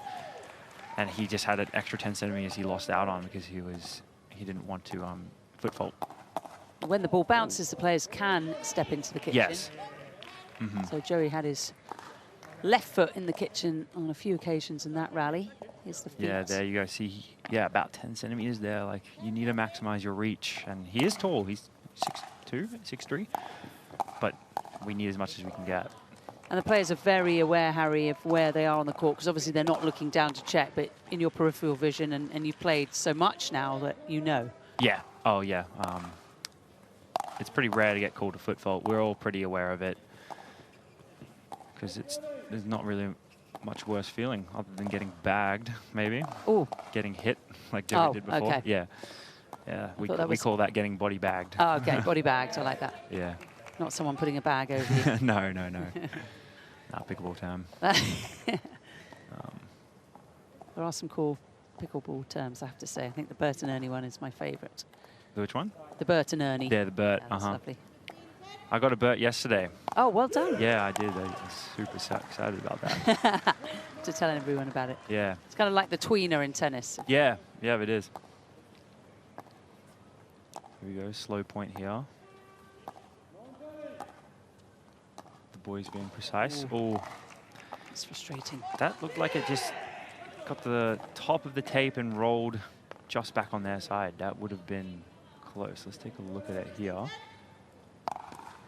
Oh, my goodness. Down nicely, a nice knee bend. You were talking about the need for a special word for when the ball trickles over the net in pickleball. Yeah. The dribbler is a little bit too boring, isn't it? The dribbler. The dribbler. Maybe you could come up with a Kermit or something. It's a Kermit. You can create your own pickleball. Yeah, make the own. Just out. Interesting pull from Jay. Typically, you don't attack cross court like that. It's a bit less likely to win the point, so that was interesting. Maybe they're trying to stay away from Mitch. We'll take a look here. Sleeveless shirt. A bit miscommunication, but they're back. Oh, well, they can't pull it off. Yeah. Goodness. Giving Guildford a bit of a look back into this game. 16-13. We are about to change ends. Maybe 1 or 2 more points. Yeah, Mitch is driving. He knows the time is an aspect. Yeah, let's go, boys. Great shot from Mick with the winner. Ooh, maybe 1 more point.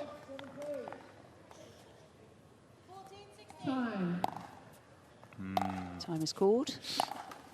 Oh, and that's a lucky net cord. That is interesting. It's up to the referee's discretion. Let's take a look here. I think it clearly was time, which is why Joey and Jay are a bit upset about that. So won't count or it will? Won't. Also, that's very tough. Just the net cord winner. See, yeah, Joey was looking at the ref. Yeah. We clearly heard time. Yeah, I definitely heard time before Mitch served. So if the time is called before the serve, but if time is called during the point, it will count. Yeah, it continues. The point continues as it is, which happened a lot yesterday. And it's actually quite distracting for the player. Yes. You hear the time and you're like, ooh, what do I do? Just keep trying to concentrate and pretend you haven't heard it. Pretty much, yeah. So this is a rather precarious position. Wild and Gree will have to win this encounter so that the mixed doubles counts, and there's something to play for. Of course, there's lots to play for anyway because trying to get as many points, many games on the board. Let's have a look at the team standings. So right now, Guildford leading this encounter 4-1. Essentially, you need 5 to get over the line and get those points, and it's 4 points for a win, Harry? That's correct.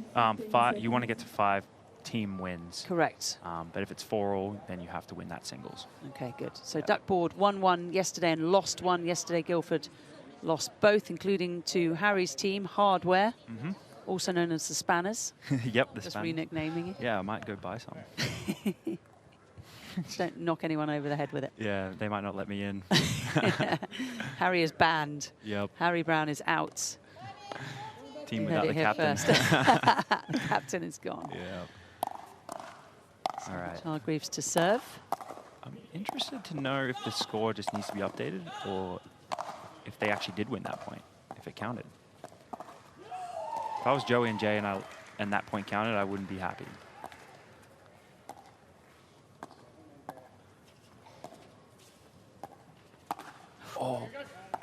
Oh, that's beautiful. An ATP from Jay. That's beautiful.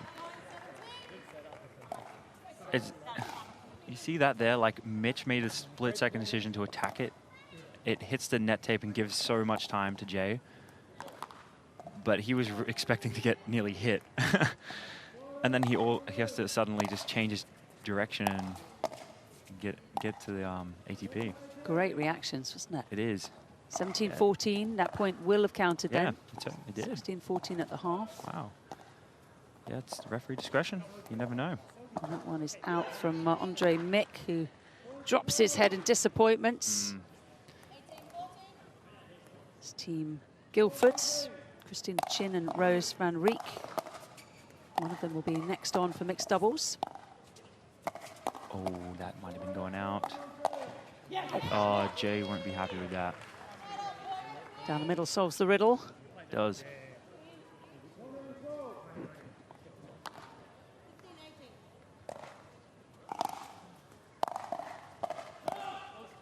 What have you done splitting Team Orange? Attack, yep. Look at that head move after the attack. So hard there for Andre Mick to control. It is. That shot, so much power. You don't know whether to move or whether to counter it sometimes, so the instinct is to just counter it. Look at that wrist action from Mick. My goodness. How much spin is on that ball? Watch that. He deserved that. Goodness. It's quite wearing on the wrist. Yeah. Do you have sore wrists ever? Not really. The ball is so light that it kind of doesn't feel like much. Like if it was a tennis ball, yes, yeah, sure.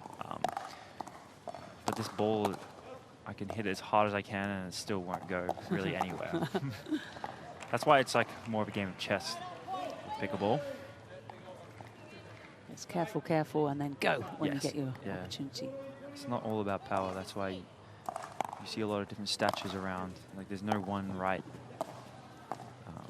way to play. Look at that.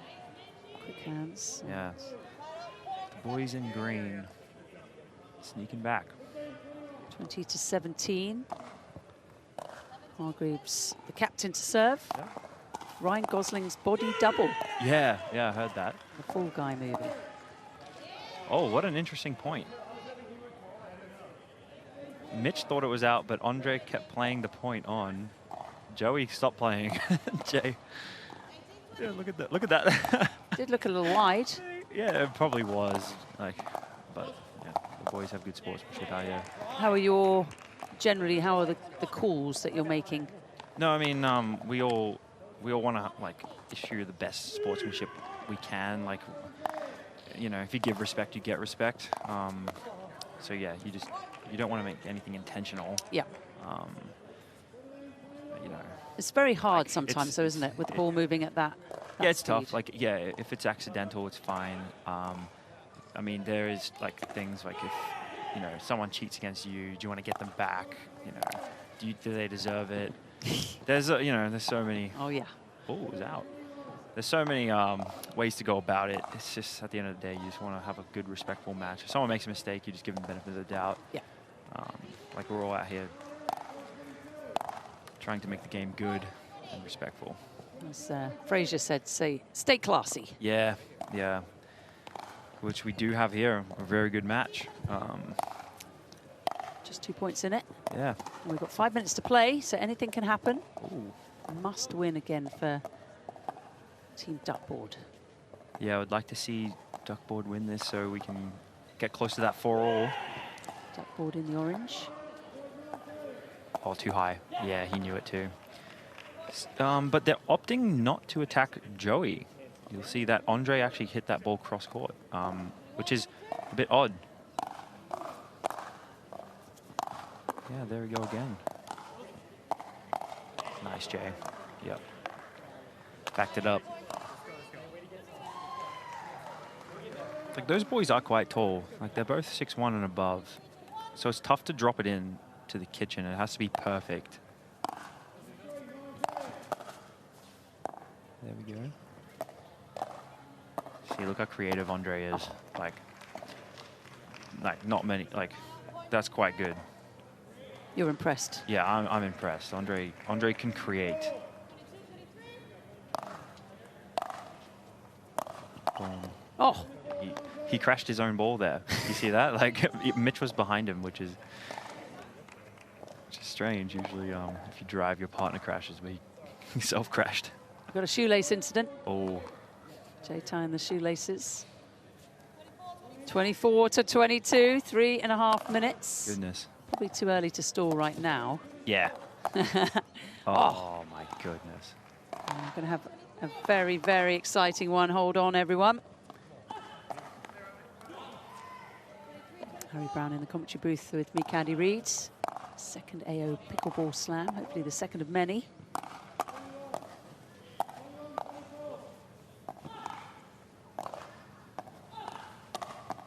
No, see, that's what they've been avoiding, and Joey shows just why he is at the top of the Australian doubles game.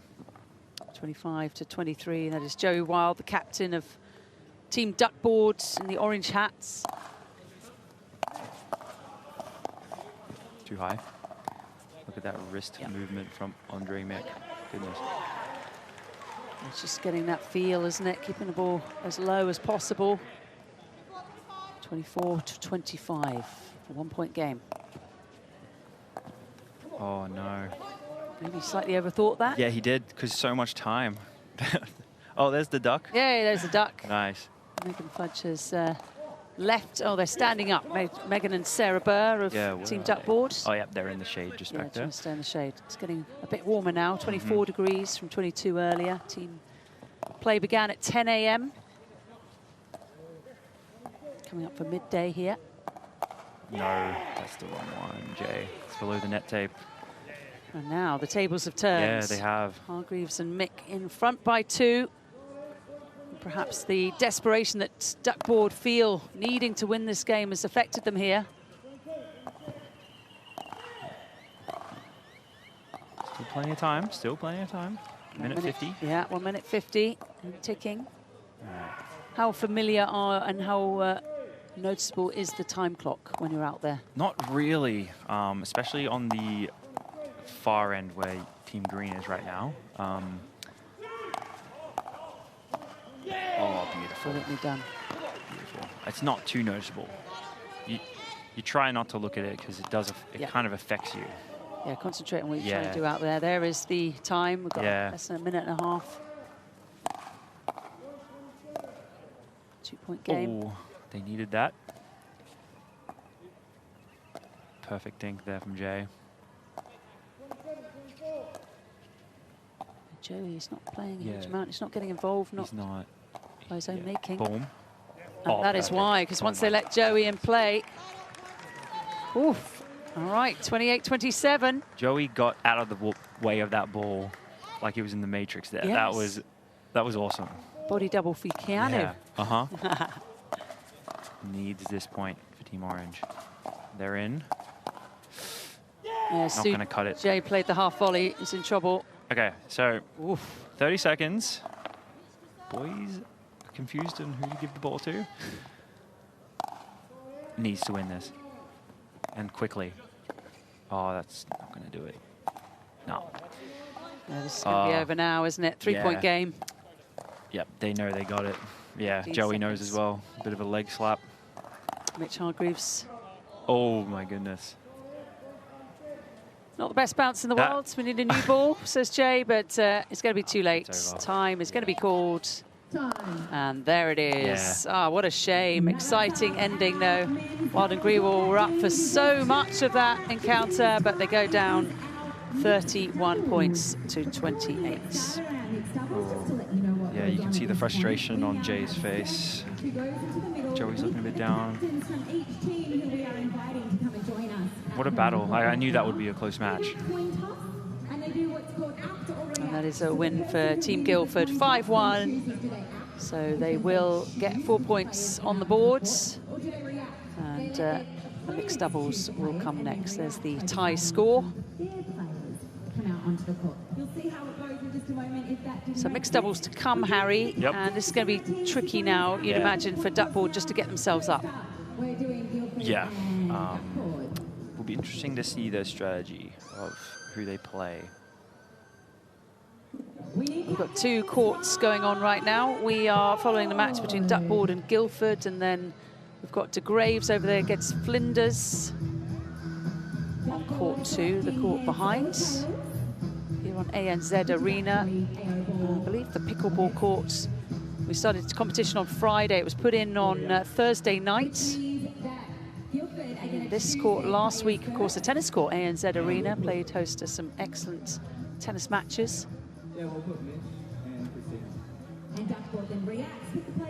Let's go down on court and hear from the players. Yeah, we'll do Megan and Joey. Oh, sorry. Jay and Sarah. Jay, do you want to play Rose? Jay and Sarah. Jay and Sarah it's going to be. So the mixed doubles teams just being announced, and we will say thank you very much to Harry. Hope you enjoyed the commentary and brilliant effort, and good luck in your match. It's going to be a really exciting one. Yeah, thanks for having me. Yeah, appreciate that. Should be a good one. And good luck in this tournament and also in Malaysia and the rest of 2026. I really appreciate that. Thank you. Thanks, Harry. We'll send out Casey and Dan. The reaction? Zach and Sarah. All right, lock it in. Here we go. We're getting ready with a couple of minutes of warm-up. As we get into our mixed doubles, having a look at the scores right now, you do need 4 points to win the tie. So, of course, there is already a result with Guildford and Duckboard. But we're looking at what's going to happen with Flinders and De Graves. Should Flinders win this tie, they put themselves equal top of the ladder. And a big congratulations to Guildford for everything on the board now, which is fantastic.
Welcome back to action from the Australian Open 2026. The AO Pickleball Slam, the second edition, has transformed ANZ Arena here into a hub of high-energy pickleball action.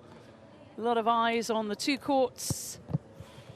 And we have had a great contest here between Team Duckboards with the orange hats and Team Guildford in the green. Guildford have secured the win, though. 5-1 up with two mixed doubles ties to come. And we have Sarah Burr teaming up with Jay Grewal. So Australia and New Zealand for Team Duckboard in the orange hats. And for the green, it is Captain Mitch Hargreaves teaming up with Christina Chin, Australia and Canada. And my name is Candy Reid. Delighted to welcome Shelby Bates back to the commentary booth. Shelby, how's your day been so far? Day's been good. Happy to be out here. The weather is perfect. It's a good day out here. And you and I spent a little bit of time watching some tennis yesterday. Carlos Alcaraz against Alexander Zverev. That was fun. Yes, it was. Tennis energy was high last night. Hours on the court for tennis, and we have a lot of hours out here today too for pickleball. And it is a beautiful day. 24 degrees here in Melbourne, partly sunny. Just slightly warming up, but not nearly as hot as it was on Friday, which was day one. This will conclude this Sunday. And we will show you the team standings before this encounter between Duckboard and Guildford. Guildford were in 6th and final position. Duckboard are in 4th, but that will change because Guildford now will have 4 points on the board. This is Christina Chin of Canada serving. She's a 7-time Canadian national champion. And point goes to Duckboard. What do you know about Christina Chin, Shelby? I actually don't know much about her. She doesn't really play in the States much, so I just see her. She's very heavy on Instagram, so that's really where I know her. Big social following. Yes. It's part of the deal, isn't it, really? Yeah, Nowadays. and it's the way we all got to grow our brand these days. Yep. Oh, wow. Good move by Jay. Game on. Not very gentlemanly-like, but part of the sport. Nope. Playing for $100,000, they got to do everything they can to win the point. That is the prize pots. Here at the second edition. Players across the globe competing for more than 100 prize money.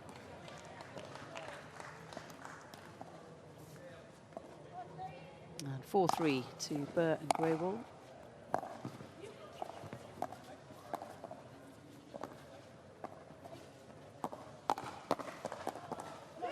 Oh, wow. And Jay has to pick himself up here because he and Joey Wild just lost a very, very close men's doubles. How difficult is it, Shelby, to recover when something like that happens? Yeah, I mean, I think that's the big thing about pickleball is just having to let the losses go quickly, regroup, focus on the next match and what's in front of you and what you can control. So I think a lot of players are used to that, you know, going in. Just got to get back on the horse, so to speak. Yes. Not much time to think about it. Jay had just a few minutes in between the disappointing men's doubles, which cost Team Duckboard the tie. And this match beginning, this tie beginning. Oh, I think Sarah thought Jay was going to go for that one. Lefty-righty combo. Yes, but mixed doubles, Sarah's got to get out of the way, let the guy be big in the middle, take that ball.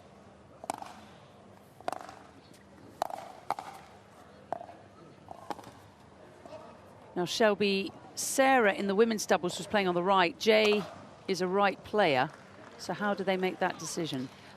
Well, Sarah, in mixed doubles, the girl will always play their position. The man will always play the left side unless the male is a lefty. And the guy has just got to figure it out. Got it. They just got to be big, be better, and play that mixed role like they're supposed to. I love that role. And like girls just need to learn how to... My husband and I work at home. Yeah. Girls just have to learn how to slide out of the way and let the male do their thing. Makes a lot of sense to me. I know some people watching don't really understand it, that men take, you know, 70, 30% of the court, but... is it that much, 70-30? Yeah, mostly 70-30. You know, the girls' role in pickleball and pro pickleball is just keep that ball in court, keep it consistent, make a lot of balls back, and let the guy be aggressive and be big in the court. And so it's just, that's the way mixed doubles is played. It's not very women's lib, is it? It's okay. 2026. No, that's We can okay. accept it. I am, You're trying to win. yeah. That's what it comes down to. And this one And is if we even lose, it's Stevens. not my fault. It's definitely your fault. No, it's the guy's fault. I mean, your fault as in not our fault. Yeah. Of course it is. And that's how doubles is played, isn't it? You hear about that in every doubles sport. Mixed doubles. Well, I played Guy's well, fault. but my partner Yeah. had a diabolical day. Right, 8 points to 7. And now a bit of a delay. Yeah, it's hot out there, sweating. Mitch getting a little towel. Score is close. 9-7. Plenty of time to play, 20 minutes here. Teams will change ends at roughly 10. Just long from Sarah on the attempted lob. And it's Christina Chin, a 7-time Canadian national champion, to serve. Also won the ESPN Honolulu Open Women's Doubles Gold Okay. last year. She is a Jamaica International Open Triple Crown winner. Wow. And Learning a lot quit her about her. job. We were talking about this earlier. She quit her job as a CPA to go as a pickleball professional. Okay. So put down the numbers, and she goes for the ATP. And unfortunately, she missed it. Just needed one more step there.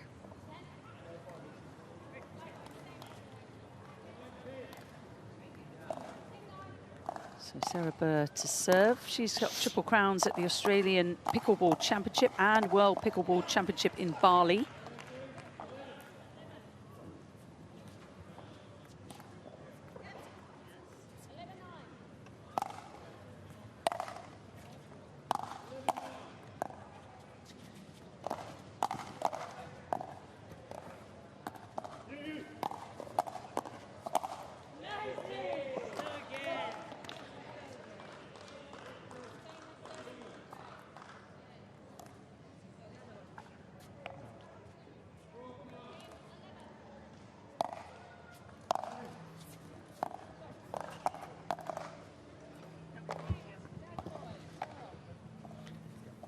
Tight contest continues. We've got 12 minutes and 50 seconds. There is a scoreboard, but players try not to look at that too much.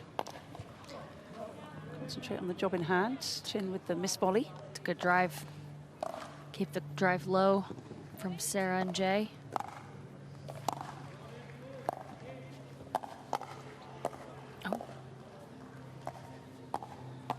Oh, no. Sarah does a good job getting a lot of balls back. She's a backboard out there, so Mitch is trying to stay aggressive, and Christina just couldn't get that one back over. Hargreaves with the miss. 5-time Australian national champion. He's the captain of Guildford.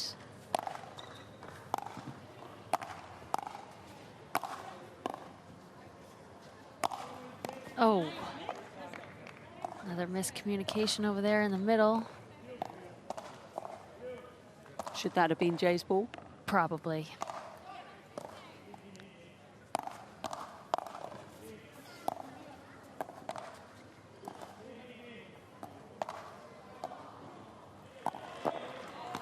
Same thing. Christina has to slide, let Mitch come over, take that ball in the middle, his forehand. But they are a very new pairing. They just met yesterday. Oh. So, unfortunate. Oh, oh my gosh, good get.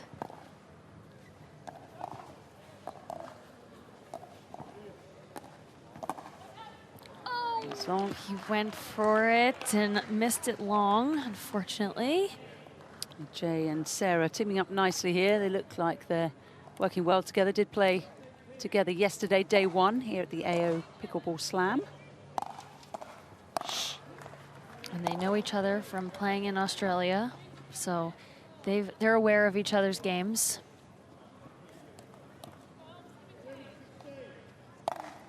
Chemistry showing up nicely, 17-12. Team duckboard. Pride at stake here. Time.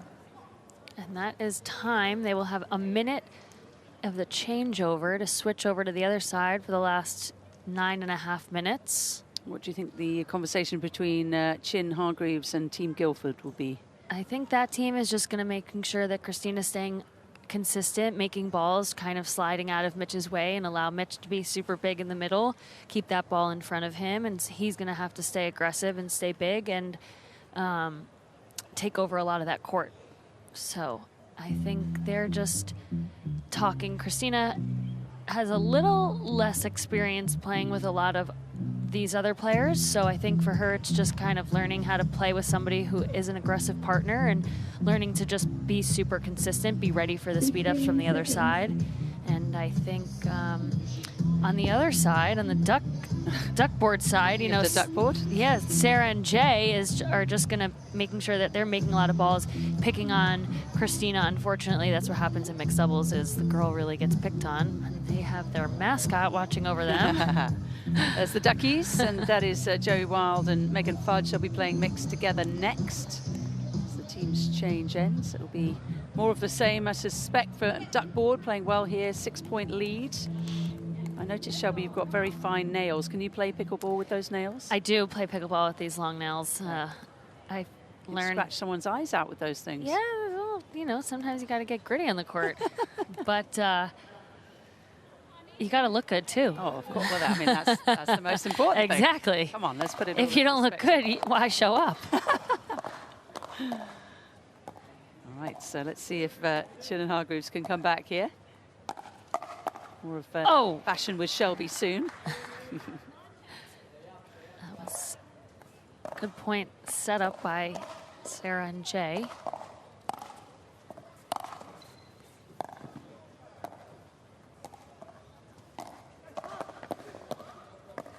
Wow, good pickup. Oh. And Shelby, just before we forget, if anyone wants to get in touch with you or see your nails, how do they do that on social media? They can follow me on social media at Shelby Bates 31.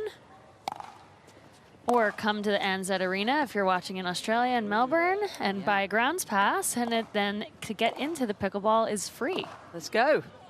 So you can come see us in person. Shelby on the reserve list, and we're hoping to see her in action. Maybe, I don't know.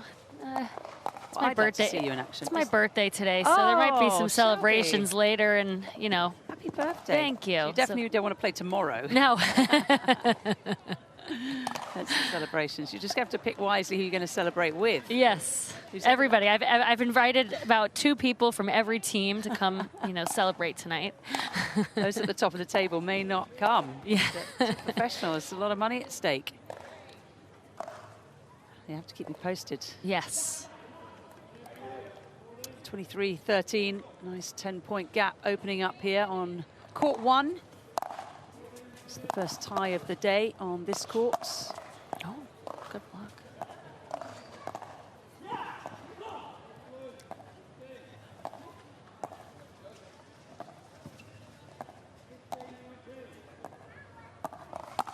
Oh, see, Christina just got to stay consistent. Good ball by Sarah.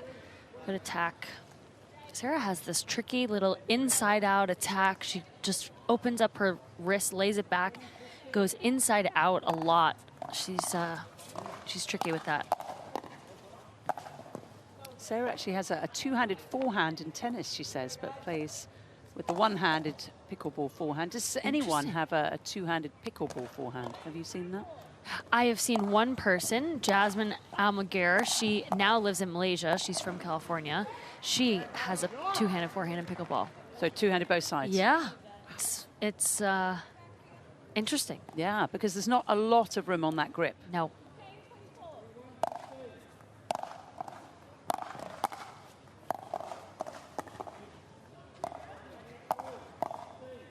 Oh my gosh, good pickup. Oh no. She keeps them in the point, and then Mitch had one job. Come on, Mitch. You got one job. You're meant to take over 70%. You're Ryan Gosling's body double in the Fall Guy movie. You can do better than that. I mean, that's a pretty interesting fact. I want to know how he got that. Talk to He him a told little me more. this story, actually. I don't remember how he got it. I forget. Did he kidnap Ryan Gosling? Yes. Yes. That's what it was. That's a story for another day. Maybe at your party tonight you can get the details. I will. Glass of champagne and then the details. Maybe 2. 2 for me, no drinks for anyone else.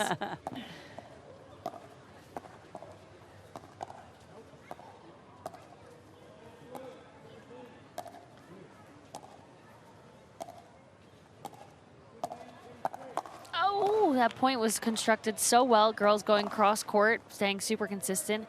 Christina tried to change it up a little bit too high, and Jay was able to step over there. Unfortunately for for duckboard. well, positive for duckboards. Yes. Unfortunate for the Guilfords. for Guilfords. Yes. The laneaways, that's why the team names. Yes. Got hardboard and hosier, Flinders. Flinders, I know. I walk past that every day. That's right. The Flinders station. Flinders Station, and this used to be Flinders Park. Okay. Melbourne Park. Not that long ago, been renamed. We are at the home of the Australian Open 2026, and there is the rubber ducky. Did you have one of those growing up?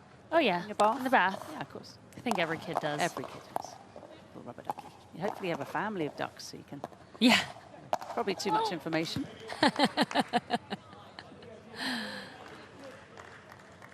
Some of the ducks actually became female ducks, didn't they? They had kind of a little bow or something like that. Ah. And very elaborate. Like the Barbie dolls. Miss. Any Barbie doll. That was a miss. Miss serve. It's okay. They have it in the budget. 5 minutes to play, less than, and it's 29-18 to Team Duckboards in the orange hats, playing against the green hats of Team Guildford. Got Captain Mitch Hargreaves on court. Hargreaves playing a superb singles earlier today. Yeah.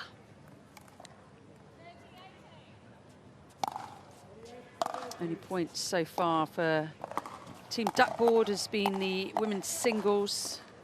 Megan Fudge just superb in that format.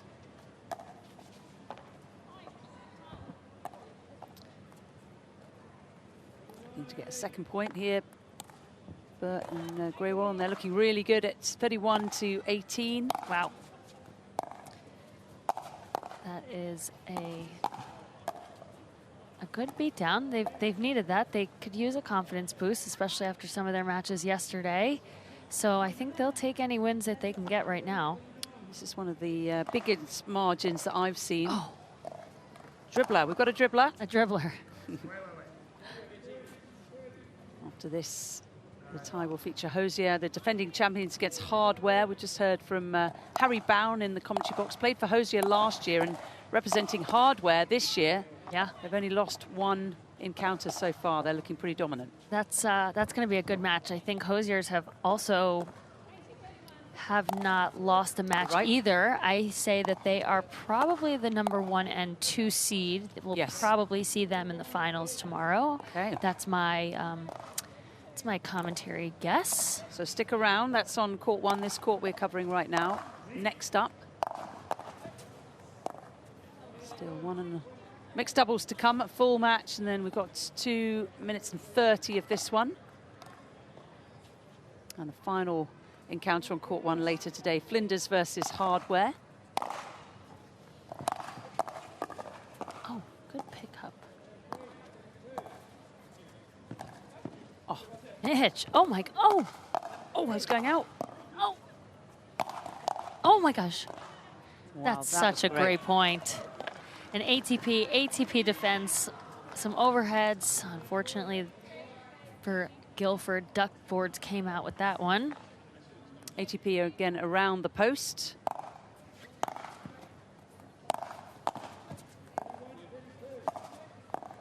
Andre Mick, I don't know if our camera can catch hold of him, but he is vigorously warming up on the side of the court. He's been doing some star jumps, now some lunges. He's right behind the official. Very impressive. Looks like Olivia Newton-John in her Let's Get Physical days. Yeah. That one's long. Mixed is physical for the guys, so that's why they gotta. There we go. They gotta warm up, make sure that they are doing their warm up, so that they're moving a lot on court.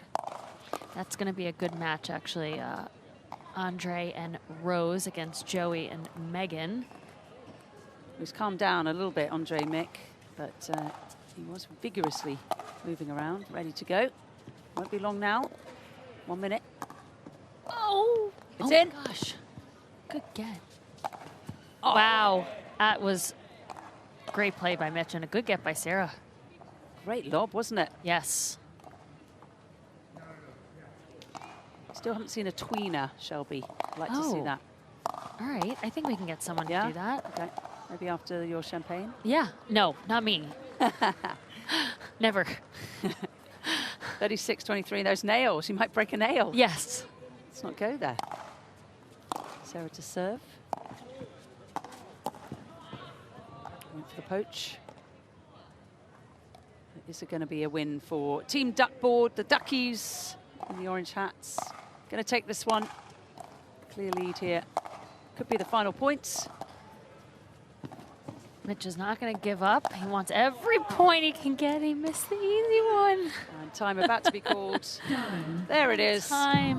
37-24. All right. Well, that was in their team budget, though. They could. No one wants to lose, but they could afford the loss. Like that in the budget. Very good. It is. Talking of budget, of course, a lot of money at stake. 100,000 in prize money in the pool. A few highlights of the first mixed doubles. The second one will resume very shortly. Can't believe Mitch was putting in such a big effort on that final point with the team. Definitely going to lose. No one's going to give up that easily, but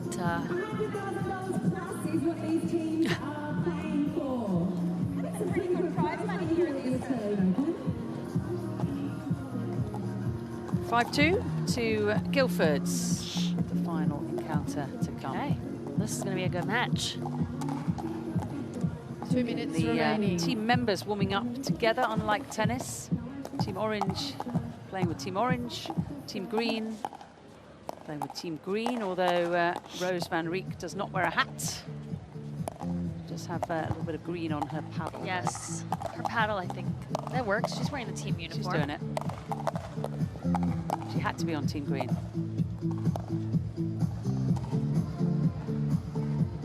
Australia's finest on the DJ board. It's the one and only Kylie Minogue. He's pretty good. I like his tunes. Kylie? Yeah, but jamming out there. Oh, yeah. Oh, yeah, I was thinking, yeah, his tunes, but Kylie's songs. I see what you mean. Got The it. DJ. Yeah, the DJ's playing some rocking. good beats. Yeah. Where is the DJ? Right here. There he is, in Yeah. the corner. You see him on our screen. He's under the umbrella, keeping cool in the shade. Yeah. Everyone needs a DJ. And it's quite a cool sport, isn't it, pickleball? It's got that cool vibe to it. It does. It has a cool vibe. It's fun, social, make it a party kind of thing. It gets competitive. You know, these players are playing for a lot of money. We all play for a lot of money around the world. But we all are having fun in the process. And you probably saw there from that wide shot that there are two courts here at the AO Pickleball Slam.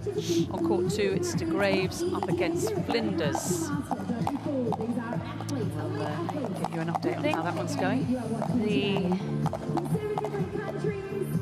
Flinders have a convincing lead, yes. They are up 5-2 against the De Graves as well. De Graves 15 played seconds. duckboard yesterday. We did some of that match together, I believe. Yes. Hung out with Zach Taylor, the captain. Yes. Former America's Got Talent or American Idol. American Idol. Idol. Yep. American Idol contestant. Hmm? So many talented people out here. Right, so let's get the final mixed doubles underway here at the AO Pickleball Slam at Melbourne Park. Live at the 2026 Australian Open. And it is duckboard against Guildford. Duckboard have 2. Guildford have 5. We're going to see some special pickleball.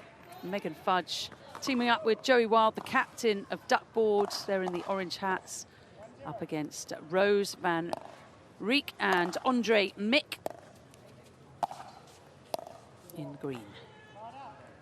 Mick, a good college tennis player, played in Cleveland as college tennis. He's a big fan of the Cleveland Browns. He said it's a horrible choice. But you've got to go with it. It's not really a choice, is it? Do you have an NFL team, Shelby? No, bandwagon fan for NFL. Which is? Whoever, Whoever's whoever I winning? want to pick that day. Whoever's winning? Chiefs, Raiders, Dolphins. Whoever's got the best nails? I should say Jets because I'm from New York, Okay. but It could be a Giants. no, I don't like their colors. I have to say I did like the Miami Dolphins when I was younger, just because I like Yeah. Dolphins.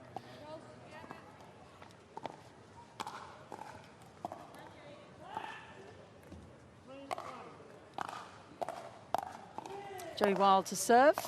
He's the Wild Man. AOPS champion last year, PPA Asia champion as well. He's got multiple national titles. Yep. Oh, I like that speed up from Rose just a little bit much.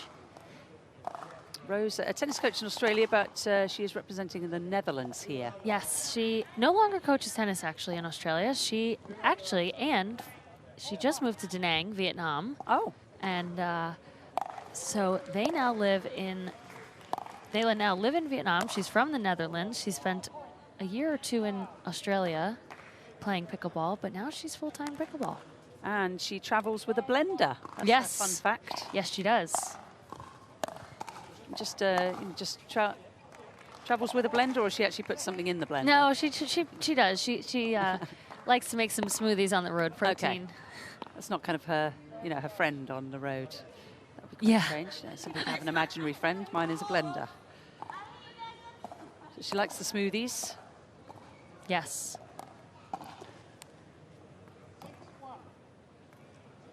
Six 6'1", she shouldn't be wasting any time. Watching Wild up. And Team Duckboard seem rather good in mixed doubles. Wild to serve again to Andre Mick.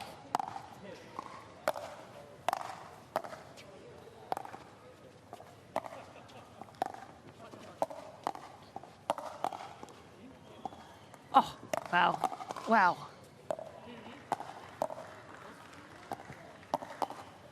That's a great point. Wow. Good hands by everybody, staying super aggressive there. All of them going for their shots. Megan Fudge, that was outstanding. A little bit earlier in the points.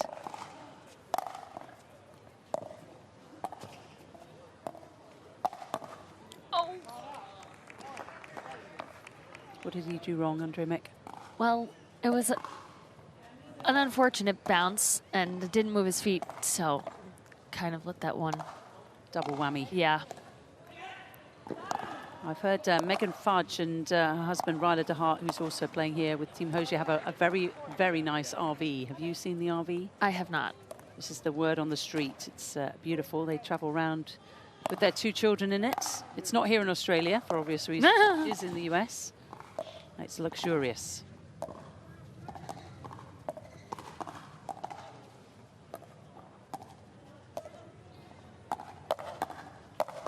Oh, yeah. Rose was sitting on that one. She said, not the spot, Megan. A little bit too high.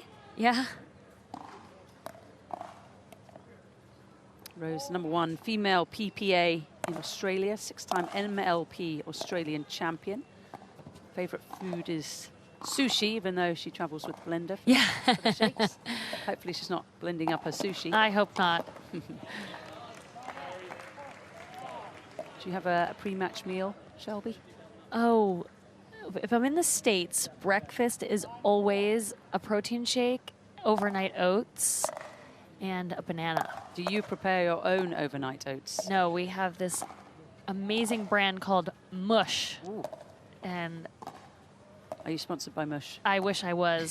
They do send me stuff, so I do, that's nice. I wish I was sponsored by them. Mush, if you're listening. Yeah, please. But I eat their overnight oats. Okay. Iga Swiatek attempted to make overnight oats. I believe it was in Indian Wells last year, and she said she didn't do a good job of it.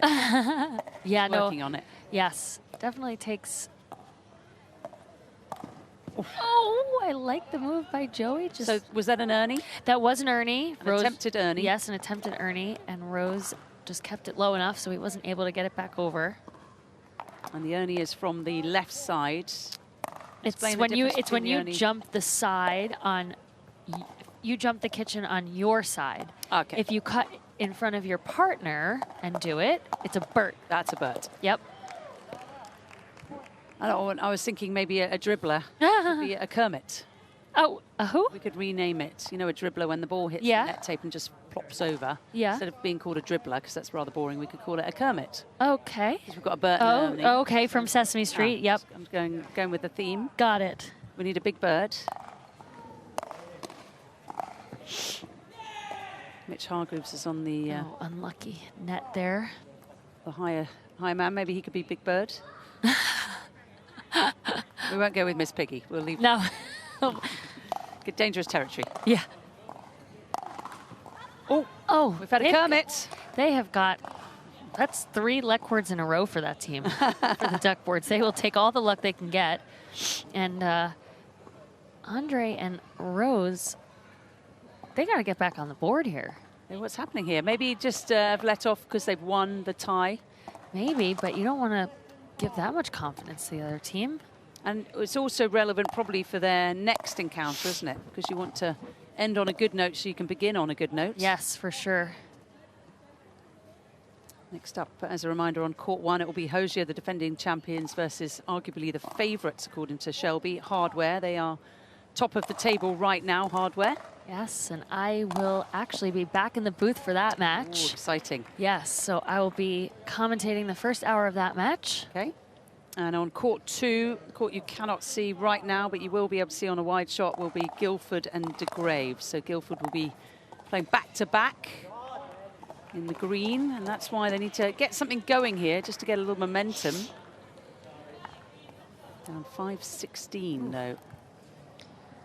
I feel like they just need 1 or 2 good points and they can get back. Oh my gosh, that. Ouch. Yeah.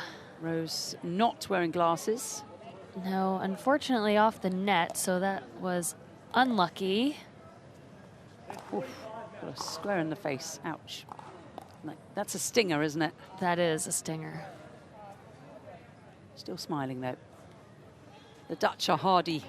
Yeah. It's all the dairy, apparently.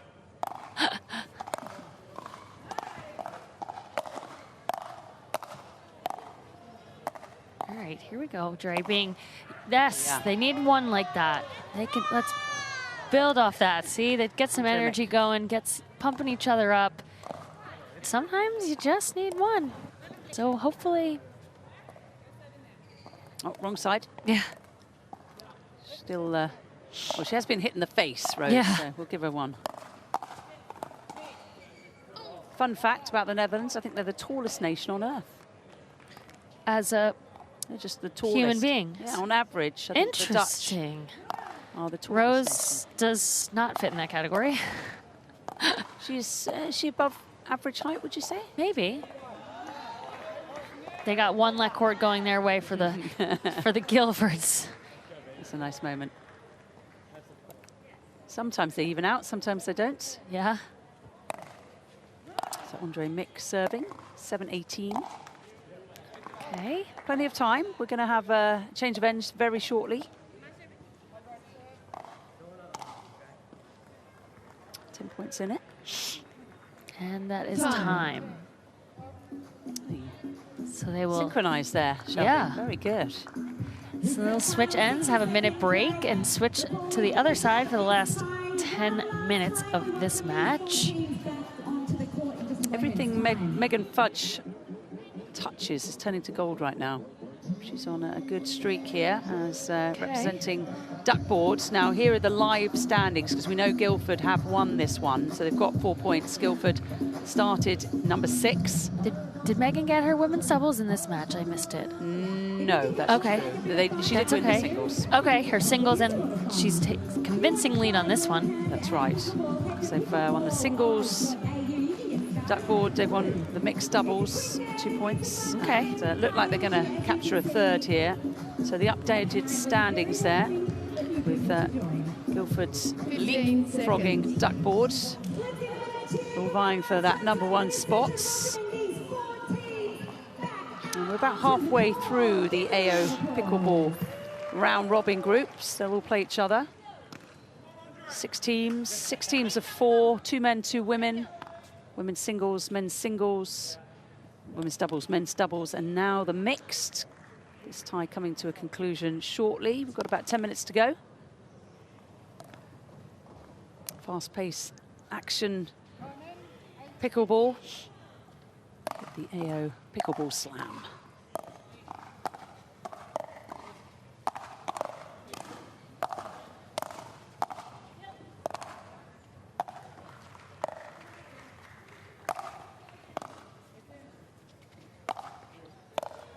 Okay. I don't mind this if they win this point, but they're wasting a lot of time. Oh, it's in. Way in. Way in. Joey thought that was sailing. It is a warm day out here. The sun is shining, so that ball is getting a little bit mushier. The slowing down a lot more, so I think balls that normally we would leave and it would go out are now landing in, like that one. The hotter it gets, that ball gets a little mushier. Harder to put away? Way harder to put away. I bet they don't advertise the ball as mushy. I know. I don't know. But it's just the reality. The conditions playing a part here outside Pickleball Slam. No, not windy, which can make matters very, very tricky. Yes. At least it's just hot, no wind. And this is, of course, the Australian summer. Rick and Mick, 10-19. Good thing we weren't out here on the other day in Oz when it was 45 degrees Celsius. It was 45. Insane.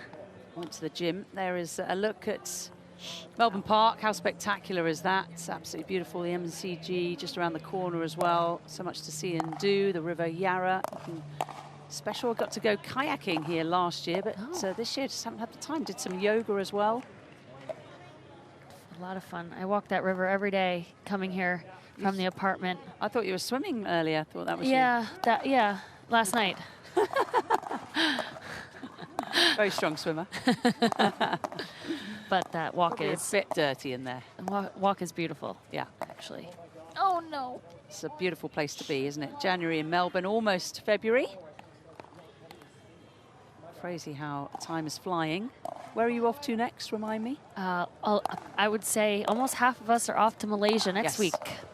It's going to be hot and humid, I suspect. Yes. So the ball is going to be mushy. Mushier, and we'll be sweating a lot more. Humid, hot, all of it. And are you playing singles, doubles, mixed? Yep. Singles, doubles, and mixed doubles. Great. Oh, we've got a shoelace tying, but I think this one is legitimate.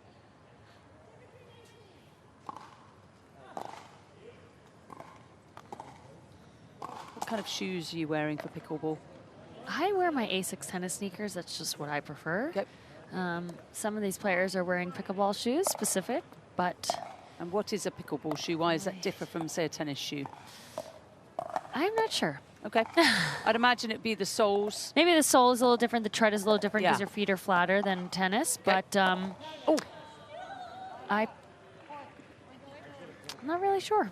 Because in tennis, we have special clay court shoes, isn't there, where you've got a herringbone pattern and then the hard court shoe, and then you've got a carpet shoe. Yes.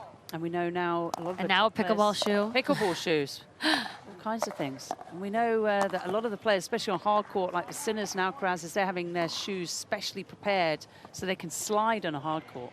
Oh, well, I need some of those. It's incredible. Alex de Minaur goes through a pair of shoes every 40 minutes, the Australian, on a hard court. That's how much he moves. He gets a hole in them. I've seen them with my own eyes. It's incredible. He wears A6. Wow. I mean, my shoes last me about a month. Yep. And then Which, have and then need new ones because we do slide, but maybe I need to get my hands on a pair of those Alcaraz Sinner shoes. Are So you I can buying slide your some own more. shoes, or do you get some help with the shoes? Unfortunately, I'm buying my own shoes. Okay, so Some of these players are getting free shoes, but maybe I'll call Alcaraz after he wins this weekend. I'm sure he'll be fine with that, Yeah. especially if he wins. Don't Yeah. call him if he loses. That'll be my recommendation. I had some immense men's singles matches yesterday. Novak Djokovic into another Australian Open final. Was that not on my bingo card? That was not on nobody's bingo card. Absolutely. Maybe nobody. not even his. No, yeah. Oh, wow. That's good. Oh, On the line. 24-14. We've got less than 5 minutes to play here in the final encounter in this tie between Guildford's in green and Duckboard in orange. Every team has a colour. 6 teams, 4 players in each. You never know. 5 minutes, 4 minutes left. This team could do something. 15-24, gap narrows. Andre Mick serving. Let's see if they can get another one. Plays slow, doesn't he, Andre Mick? Oh, all right. Joey's so tall, able to reach into that kitchen so well, take a lot of balls out of the air, put a lot of pressure on that other team. He's our big bird. Yeah. Andre Mick with the return. Andre Mick has that very loose wrist on his backhand, doesn't he? It's incredible.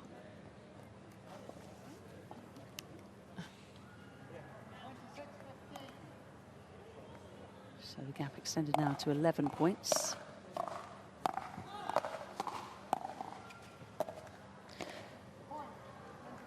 Ball is slow. Slow, you know, it's hot. I think he thinks it's gonna come a little bit further to him.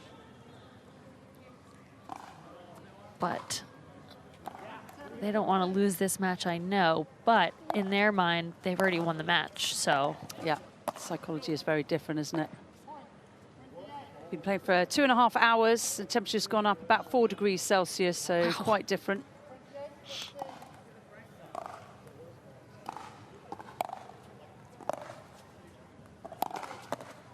Oh, it's another error from Andre Mick. Yeah, unfortunately, a string of errors from him lately, but see, maybe they can pull something together. Rose being super positive, as she always is.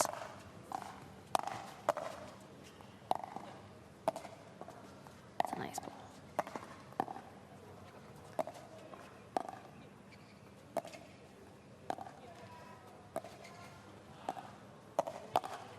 Oh, I like that move by Rose, but Joey's there ready for that one. He was living in Joey. Austin, Texas, Yes. Joey, during the COVID lockdowns and started playing pickleball. Friend introduced him. Never looked back, he said. He still works full time though. Oh, Yeah. I think he can work remote. But that's what? I don't remember exactly what, but he works still full time and pickleball. Crikey. We need to find out what he does from Yeah.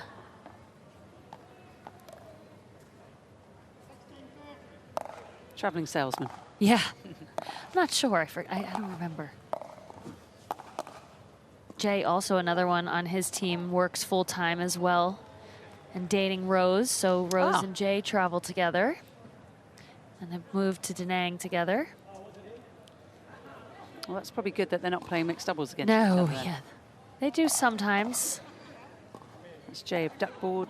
We've seen him play mixed doubles. He's currently sitting down. He's taken his shirt off. There's a towel on around his neck, staying cool.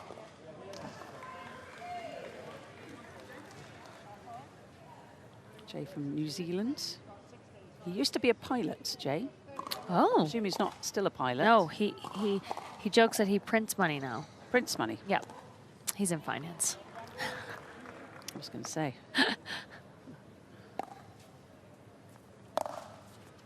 Inflation specialist.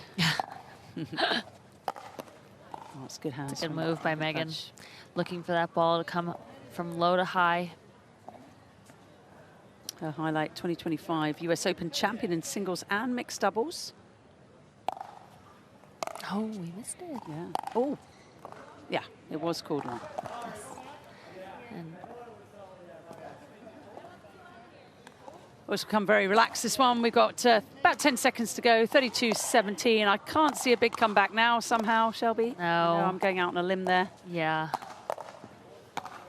And that should be that it. is the match. Game over, and a good ending for Duckboard. Time.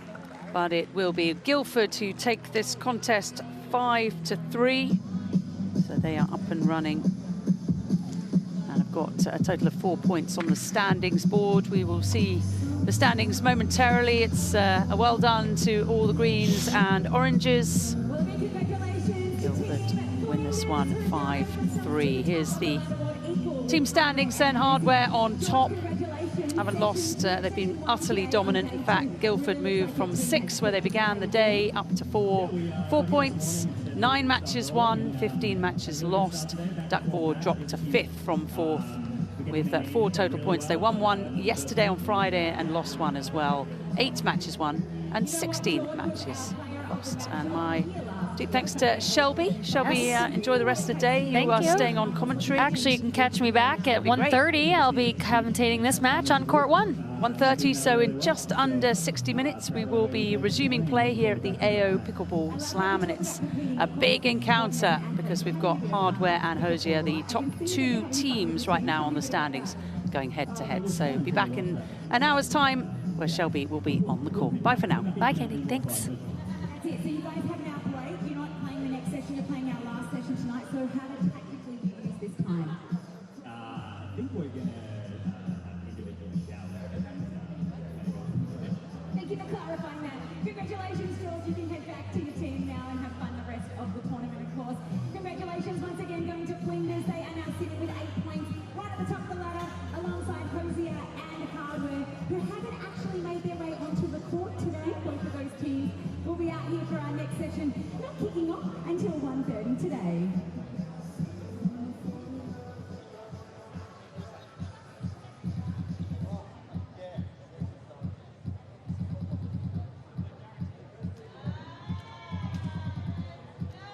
So once again, to everybody who's joining us here today, a big hello and thank you for coming out on this gorgeous hot day.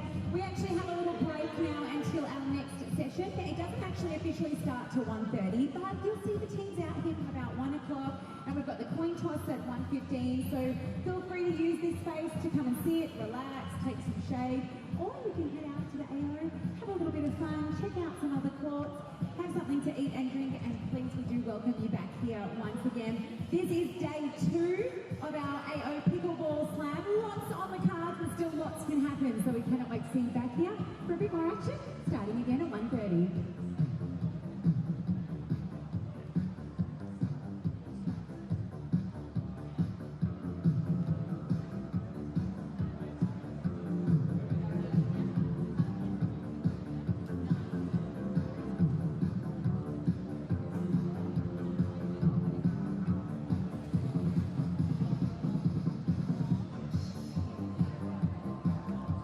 All right, I've just heard word that if anybody would like to go and have a go at some pickleball, court 16 is where we've got something called the Village. It's set up for you to go and have a play yourself. If you think it's easy, go and have a go and see if you have a bit of fun with pickleball.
right about now.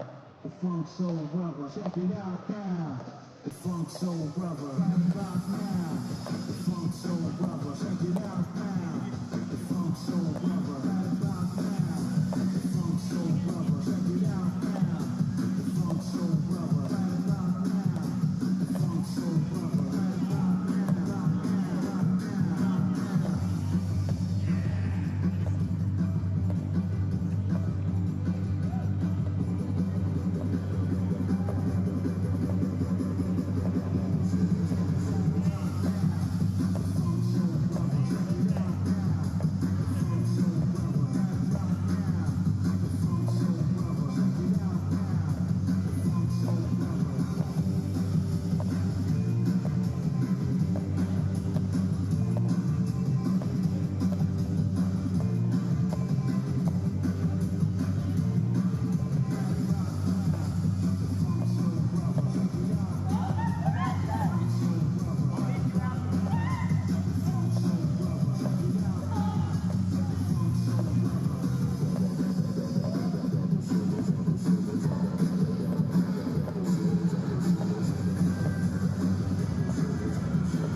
That's why they win. What's feeling how you throw the fan.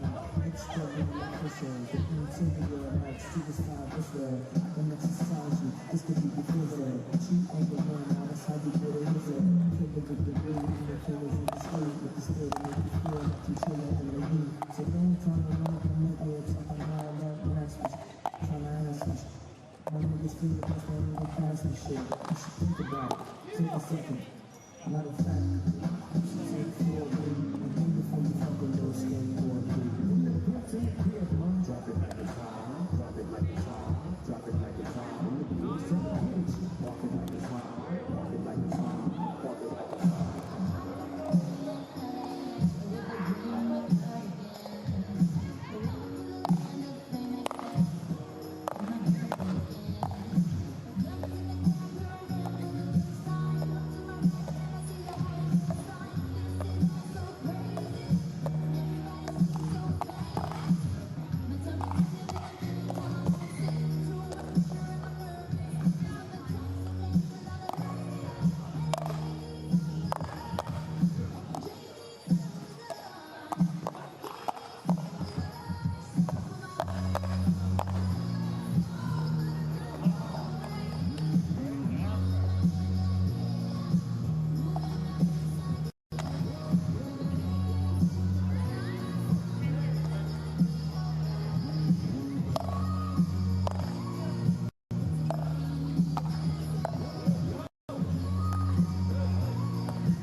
Can we please have the captains for hardware and hosier to court 1, please?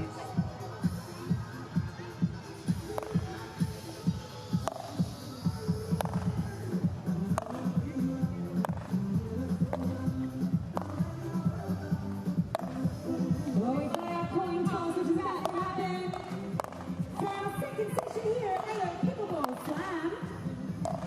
Have we got our captains ready to go?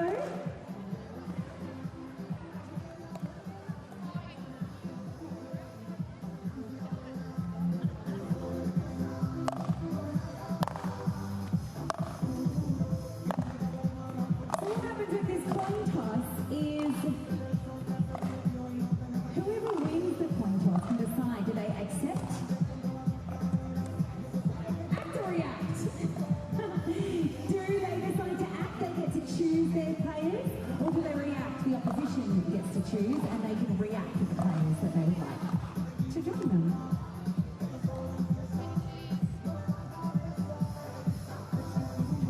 React. Winners have chosen to react Not reacting. for the women's singles. We'll put Andy out first.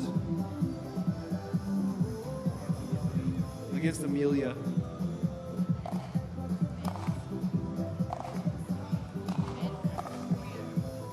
So I'll play first, I guess. Ryla versus Fook. Okay, the matchups are set on court 1, session 2. Let's go chat to the captains on court 2.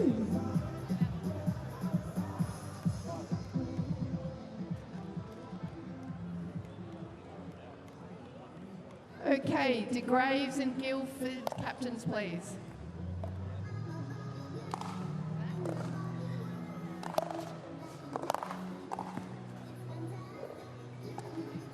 The Braves and Guildford captains, make your way over to make a selection. Whether you want to act or react.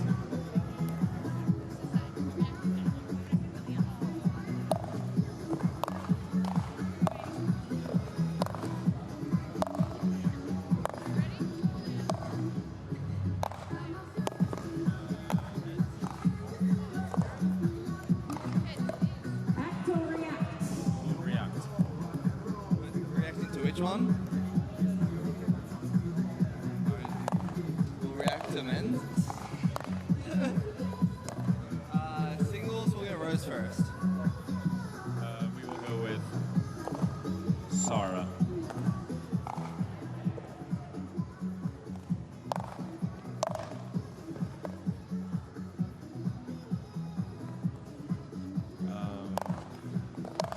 We'll go with Jason Taylor. We'll go Andre. All right, the stage is set, court 1 and court 2. Play starts at 1:30. A big welcome to everybody who's just joining us. We're having a little bit of fun in here at ANZ Arena. It's day 2 of AO Pickleball Slam. This is a different style of pickleball. It's timed pickleball, which means in the singles matches, they're 10-minute matches, and in the doubles, they're 20 minutes. Both of them have a little break halfway through for 60 seconds. We get DJ Cole out down there to crack the tunes between, just like he's doing right now. Brings a bit of atmosphere, a bit of fun. If anyone has a very special request, that's players as well as anybody in the crowd, just give me a wave down, come down, I'll get your request, I'll check out with DJ Cole out. We'll see if we can get that on for you as well. It is a bit of fun for you as well as for us down here. It's very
warm-up will commence very shortly.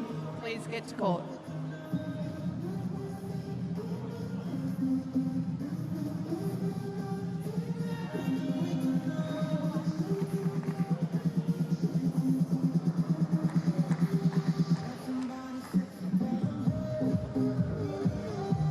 Start of warm-up.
Minutes remaining. So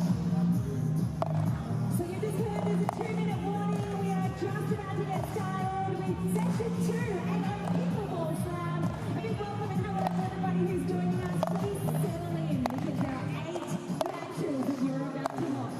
The singles are 10 minutes each with a 60-second break in the middle of it. The doubles are 20 minutes. You've got lots of time to go and grab something to eat and drink, come back and get here before the end of this tie. Because at the end of this tie, one of the teams on court one, either Hosier or Margaret, are going to rise right to the top of the ladder so far. Because currently both teams are sitting at the top with 8 points each. Who's going to get to 12? We will know in the next couple of hours.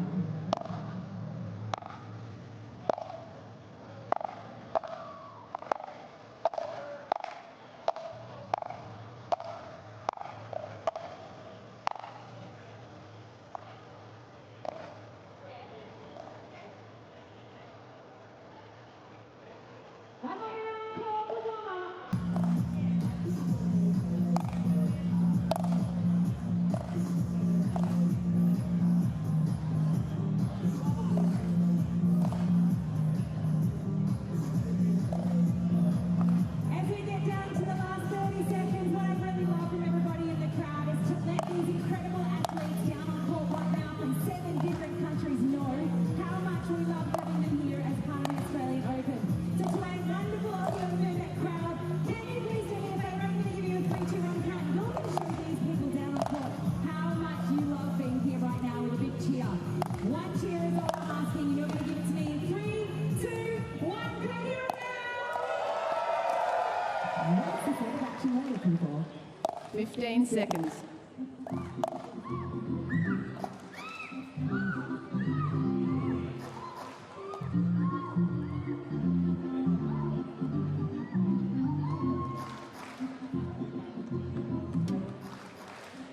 AO Pickleball Slam about to kick off once more, and it is round 4 action in the middle session of day 2 here on a beautiful Saturday at Melbourne Park in ANZ Arena. Val Febo, my name.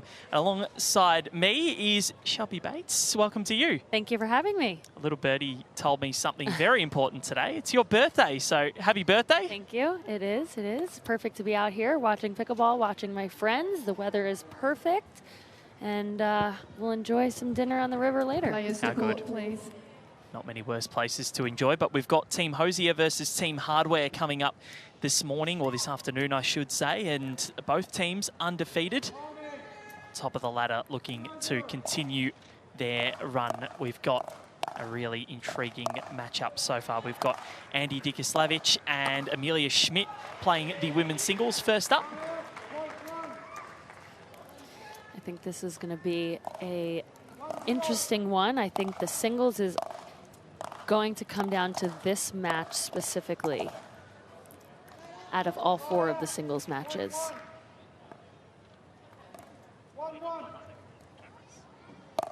No.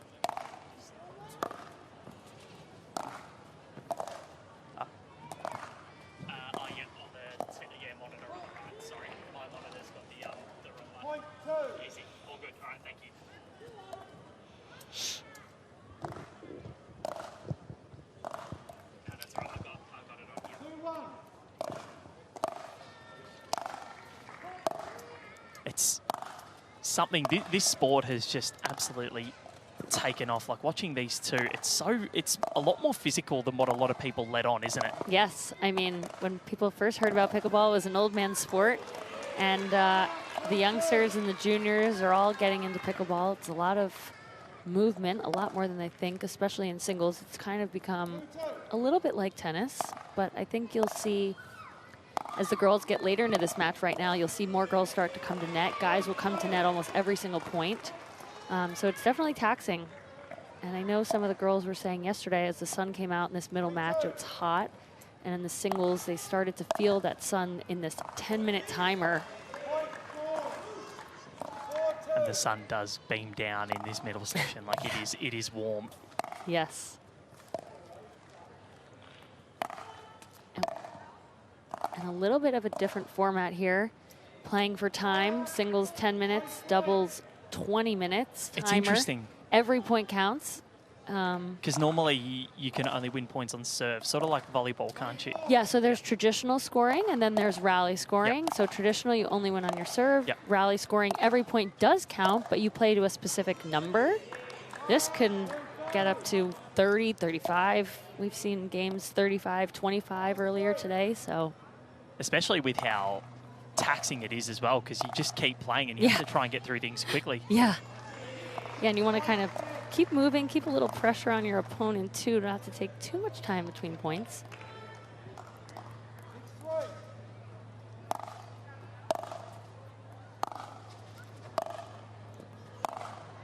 Oh, what a winner. Great shot from Andy. Val, you haven't watched these teams play yet, but I've seen them, and I put my little commentator, you know, knowledge to the test, and I think the #1 seed who will win it is Hardware. Yep. They look very good. They're very good. They have 4 great singles players. So for the Hosiers, these singles matches are super, super important.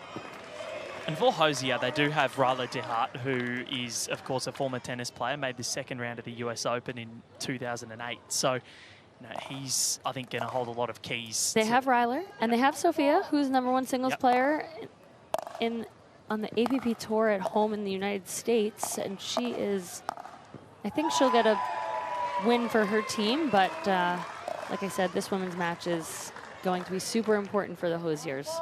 So Andy currently in front at the moment, 8-5. Oh, good hustle from Amelia. Yeah, and the one time I've played before, and when we played singles, I was actually shocked about how physical it is, because I was running around, and you sort of, when you watch it on TV, you don't get an idea of how big the court actually is. And then when you're running it, you're like, oh, okay, like this is full on. Yeah. Oh, yeah. Yeah. It's bigger than you think when you're running around side to side. But it's so much fun. Like, I'm so glad that it's picked up. And wow, this is incredible. That's a good point. That's a great point. They'll switch sides. We'll have a minute in between to switch ends, and then another 4.5 minutes left in this singles match. Get in the shade and get some water. 100%. But yeah, like the physicality of it is incredible. The shot making is unbelievable, and it's so enjoyable to watch. Like, I tuned in a bit yesterday in between tennis commentary stints, and it's so awesome to see these players, you know, getting their shot at a tennis Grand Slam, and just the combination, the camaraderie between the two sports is awesome. No, it's amazing. I mean, especially here, the vibe at AO is super high, super happy, super fun. It's summer here in Australia. And then to be able to bring pickleball to AO and to bring these players to be able to play here in this stadium is super special. And I think a lot of players, you know, none of these players take it for granted. They're super grateful to be out here. I mean, I'm here just as a reserve player. I mean, I don't hope anybody gets hurt, but I'd love to play. But if not, it's okay. I'm here supporting my friends on a little holiday. Nice. How good. What but many better places to spend your birthday. No. I spent my birthday here on the 18th, and now you're doing the same. Yeah. So, twins. And this is Amelia Schmidt looking to serve and get back into this. She won the Triple Crown at the Australian National Championships.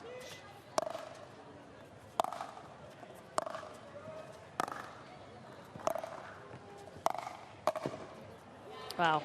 Good close from Amelia. Good volley. And in doubles, you see a lot of net play. In singles, is it as prevalent, or do you stay from the back of the court a lot? In women's singles, you'll see a lot of girls stay more at the baseline, rally side to side, not come in as much. Men's singles, you'll probably see them come in every point.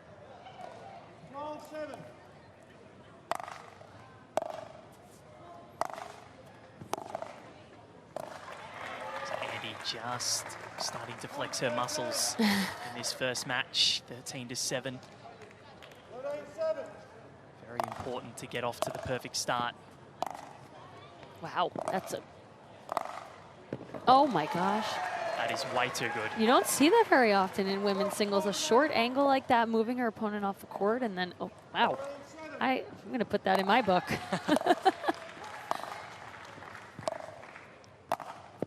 Oh, the drive volley, brilliant. Andy this past year has made herself a name for herself in Australia as one of the top singles players. Rose Van Rieck, the other one in Australia, and Andy capturing a lot of titles this year in singles. So her game has improved since the last time I saw her in 2024. Won Major League Pickleball Australia twice. She's run a marathon as well. So I think if you're trying to run her around the court, it's not going to help very much because she can run all day. Yeah, if you can run a marathon, you can do this all day. 10 minutes is nothing to her. I think they'll get a replay of the point with another ball coming on. Yep.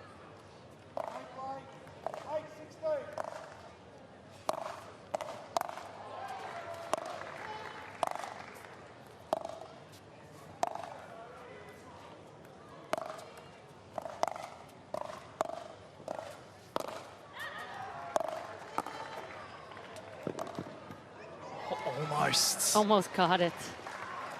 Running side to side. Amelia trying to run down everything. Had that gone over, she was in a lot of trouble, Andy. Yeah.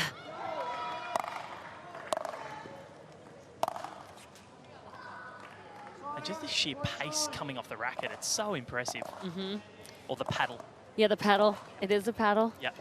The hard thing here, though, is as it's getting hotter and the sun is coming out now, that ball is getting super mushy, super soft. These girls have to swing really hard now. It's not easy to put balls away, especially this time in the afternoon. Or the Arvo, as you guys say. The Avo. Did that very well. That was quite impressive. Thank you. Thank you. Not many people can nail the Australian accent. It's a really hard one to get right. It's, yes.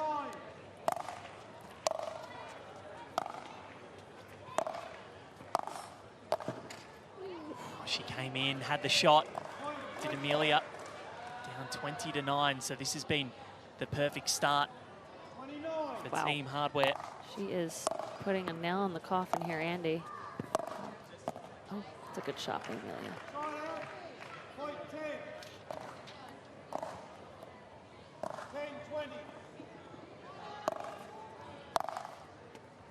Painting the lines. Wow.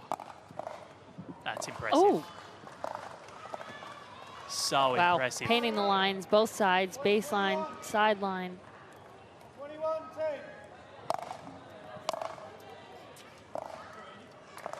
Did you ever envision that you'd see this at a Grand Slam? So we, the pros that play on the APP Tour, which is all of them here that have come from the United States, have played at the Billie Jean King National Tennis Center for the APP at the US Open. Oh. So we've done it in New York, but to do it here in Melbourne is super special, super cool to be here and bring pickleball there. But we just watched a decisive win from Andy. Brilliantly done. Andy Dikoslavich gets the win, 24-10, and puts Team Hardware up 1-0 in this tie. Of course, we have got women's singles, then men's singles, women's and men's again. We go to doubles, women's and men's, and then 2 matches mixed. I think now that they go back to what we were talking about before is now we've done it at the US Open. they've done it at the AO. I feel like they got to bring it to the rest of the tennis Grand Slams too. 100%. Wimbledon might be the last to bring it there, but maybe the French. Let's start a junket anyway. Yeah. It'd be interesting playing pickleball on clay. It's very hard. It would be impossible. It's possible, but it's very hard. Yeah. It's not fun either. Because I feel like the ball 2 wouldn't get minutes much bounce at remaining. all. You play with a little bit harder ball. You play with an indoor pickleball, actually. Oh, right, okay. Yep, but because clay, bunches up into clumps and stuff, then the ball hits the clump and it doesn't bounce and things like that. So it does become hard to play. Yeah. But you can't play with what these guys are playing with now. So, second match, we have got Rod Laver Arena up against Phu Quinn from Vietnam, former tennis player that found pickleball while completing his masters in St. Louis. So, seemingly can do it all. Great to see such a healthy crowd in ANZ Arena today. No. And what sort of crowds in America do you guys get when you guys are playing at some of the best events? And I know, and we'll talk about it shortly, but you've played in some of the biggest exhibitions in pickleball. Yeah. What sort of crowds do you get? Crowds, they vary, but they get pretty big. They get pretty rowdy. It's pretty fun. It's a fun atmosphere. 1 minute Some remaining. cities are a little bit bigger, a little rowdier than others. So it's fun to go to those cities and see stands packed. See the stands packed and see people out there. But the sport is growing so much, so it's cool to see so many people interested in pickleball, especially coming here. It has picked up so much in Melbourne, and it's really good to see. Racket sports are always fun, or something that will test your hand-eye coordination, and it's just something else that's so accessible and inclusive because so many people can play it, and for a lot longer as well. Yes. Yeah, I think that's the cool thing about pickleball is anybody can play with anybody, against anybody, with anybody, and everyone's going to have fun. Exactly right. Like we've seen, there's sports in 15 Australia called, I seconds. don't know if you've seen lawn bowls before. Okay. Let's get ready to play. But yeah, it's where it's sort of like bocce or curling on grass, we call it, but you bowl a bowl towards a white jack, and that's an inclusive sport where, you can play until you're 80, 90. And, interesting. And, these more inclusive sports are going to help so many people, stay active. Yeah. And pickleball is certainly one of those. So, Phu Quinn up against Rod Laver Arena. Oh, that's not a good start. No.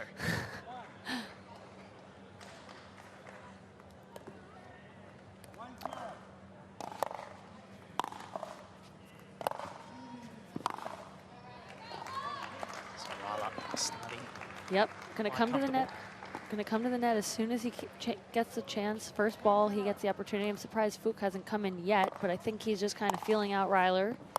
Well, as I say it, Phu comes in, wins the point.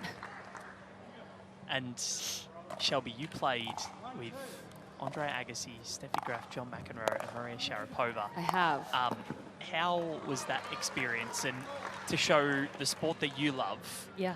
In such a light with some of the greatest tennis players to have played, and you're there showing the sport that you're now playing. It's pretty cool. Yeah, honestly, playing pickleball with them was crazy because obviously I've watched Steffi and Andre and John McEnroe. My dad used to play tennis with John McEnroe. He was little growing up, and then I've watched Steffi and Andre growing up playing tennis, and Maria Sharapova was my tennis idol. So being able to play pickleball with them is super cool, but to be able to combine both sports and, my level was better than them at something, so it was cool to see that. But they are some of the nicest people to be around, super fun, super competitive out on the pickleball court. They played at the highest level of tennis, so they never want to lose anything. But that is, the Pickleball Slam is a fun event every year. We get new tennis greats coming in playing pickleball. Yeah. Who's the one tennis player who you really want to get on a pickleball court? Oh, that is lovely from Phu Quinn. That's a good close. I don't know. I can't pick it. You know who I'd love to see, actually? Carlos Alcaraz. Me too. Would be interesting. Me too. I feel like he'd just pick it up and be unbelievably good at it. Yes. He seems like that sort of a character, very good in terms of his golf and hand-eye coordination. Yeah. Yeah. A lot of spin, crafty. Maybe Federer would be good too. Got to get him out there. I'm a big Roger fan, so it'd be good to see Roger out there. But in terms of the backhand, you see a lot of people out here playing pickleball with a two-hander. Is that generally what you see when you're training and when you're getting coached and things like that? Do they coach a two-handed backhand over a one-hander? Backhand, yeah, especially in singles, when you're playing pickleball, most players will use a two-handed backhand. It's super hard because there's not much flat swings. Oh no, attempted tweener and he missed it. There's not many flat swings with a one-handed backhand, right? You're hitting through the ball. Right here in pickleball, especially in singles, if an opponent is at the net, you want to try and be dipping that ball down low. You need to get a little bit of shape, and with a one-handed swing on the backhand, it's really not possible. Okay. And obviously there's no strings, so it's, right. It's a lot harder to get more purchase. Yes. Yeah. We'll see Fook come in as soon as he can. Ryla DeHart, such a great story. He's second round of the US Open in 08, but ended up working at Chipotle after playing in that match against Rafael Nadal. So while trying to also make a living, he was still, you know, grinding on the tennis court, but also still working part-time. Oh, wow. I didn't know that about him. That's a great stab from Fook. Never had Chipotle before, so... What? Next Do you guys time. not have Chipotle No. here? We got to bring it here. Chipotle, come to Australia. They're missing out. Wow. Okay, so what sort of a cuisine is it? Is it Mexican or Tex-Mex, Mexican. Okay, yeah. All right, that's got to be one of your stops when you get to the United States next. In and out as well, or Five Guys. I'd say In and Out. Yep. There's so many things. I reckon. Yeah. So many things you see as we see the first changeover incoming, and it is for Quinn. This is a very, very good start for Hardware, who are undefeated so far, as are Hosier. And with their wins so far, Hardware have taken down Duckboard 8-0 and Guildford 7-1. Didn't play this morning. And then De Graves was the first win for Hosier, 6-2. And they got over the top of Flinders 5-3. So both in pretty good form, but at the moment it is looking like it's going to be Hardware that are the dominant team, as you mentioned, Shelby. Yeah, I said that yesterday when I watched them play, when I watched all the teams play their first match. I said, I think Hardware is going to be the one team to beat. So I think every team has, you know, they have a target on their back from every team, but it's just my guess is that they're going to be the winning team. Yep. I don't want to give them the commentator curse, but... It happens, don't worry. I know Sophia is was my partner last year and one of my best friends, so she's playing on the Hosier, so she wouldn't like me saying that Hardware is going to win this, but maybe she'll prove us wrong. It's all right, we won't tell her. 15 seconds. It's great to hear all the music as well. It's very different to tennis in that way, where there's a lot of noise happening. Yes. I do like it as well, because, you know, players can it eliminates all the distractions that are happening in the arena as well. Yeah. I think it just gives pickleball a little bit different kind of philosophy as other sports. You know, tennis and golf are super quiet, which I get it. I respect it, but pickleball is a little bit more social, a little bit more fun, so it's fun to have this atmosphere. It keeps things light out here. It relaxes the players a little bit, so kind of like to make pickleball a party now. Wow, that is a great get by Riley, but just missed it. And how did you get into the sport originally? I played Division I college tennis, and then I taught tennis for about 15 years, and they needed a pickleball pro, so I picked it up, learned it, and realized it was so fun, and it's like, okay, let me go try this, and a year later I quit my job and went pro. That's awesome. Yeah. So what college did you play for? Coastal Carolina in Myrtle Beach, South Carolina, in the United States. Far away from here. Everything is. Yeah. Even Perth is far away from here. it's all relative. It's a lot closer than a lot of other places. Wow, that is brilliant. is unreal. I mean, took some pace off that ball, dipped it inside out. But Ryler, I think, has to stay coming in, put the pressure on him. But Fook is so crafty and uses his angles and rolls super well when he plays. Married to duckboard's Megan Fudge is Ryler DeHart. Oh, that is just brilliant. He is just stringing them together. And Ryler DeHart was also at the University of Illinois, coached by Tennis Australia CEO, Craig Totley. Oh, interesting. Small world. Oh, wow. He's on fire. He is on fire. Yeah. The AO Pickleball Slam last year was won by Hosier, looking to defend their title, but Hardware look as though they might be the ones to beat. Yeah, so Harry Brown, actually, who's the captain of Hardware this year, was on the winning team, the Hosiers, last year. So he's looking for a two-peat. He said that's one of the highlights of his career. Yeah, I would say so. I think that's really what catapulted him into playing more and going full-time pro.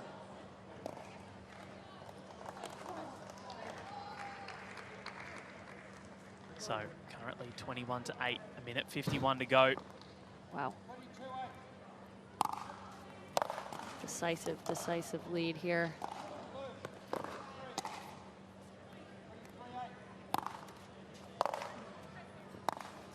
So this is something people may not know. Like in tennis, if the ball hits the net, if the serve hits the net and goes in, yep, it's a replay, it's a let. Yep. Pickleball, serve hits the net and goes in, you continue on. Oh, so like the juniors in tennis now. Oh, So is the that a thing in yeah, juniors? they've changed it. So no lets? no. Okay. So yeah, if it goes over, like it think can that's- be cruel, but Yeah, that's more brutal in tennis than it is pickleball. yeah. Because in pickleball, I feel like a lot of people are standing just outside the kitchen. So if it does, oh, actually, no, on a serve, I guess. Not a serve, but Yeah, if it dribbles over the net Yeah. and lands in the kitchen, you lose the point. Yeah, true. Versus in tennis, if it dribbles over the net, you get that point. Yeah. Wow. Okay. So yeah, it's very different, and especially commentating pros into juniors. Yes. It sort of throws you a little bit, and then you get used to it. But Yeah. You forget it for the first one. yeah. Wow. This is a... Fook is saying, I'm taking this. Wow. 27-10. Very impressive. 20 seconds to go as Hardware are on the verge of a 2-0 lead in this tie as they look to go on top of the ladder. And that will do. 28-10 for Quinn. That's a commanding victory. Time. And Hardware are well on top. Yeah. 2-0, they have gone up, but I think Sophia Seving for the Hosiers is going to take this one for her team and get her team a little win on the board, but we'll see when Nicholas Schumann comes out, the youngest player out here.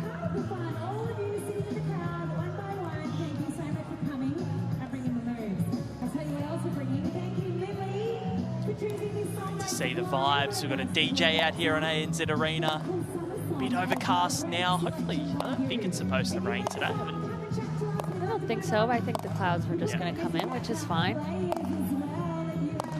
In terms of pickleball conditions, you mentioned before with the different balls that they use, indoor, outdoor.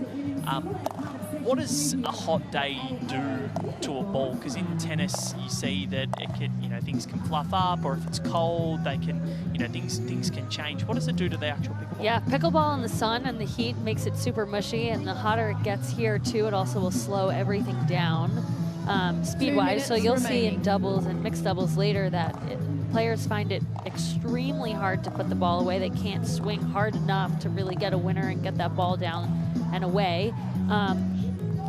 So it makes it super soft. It doesn't go very far. If it's cold, it makes it fly off the paddle, no grab.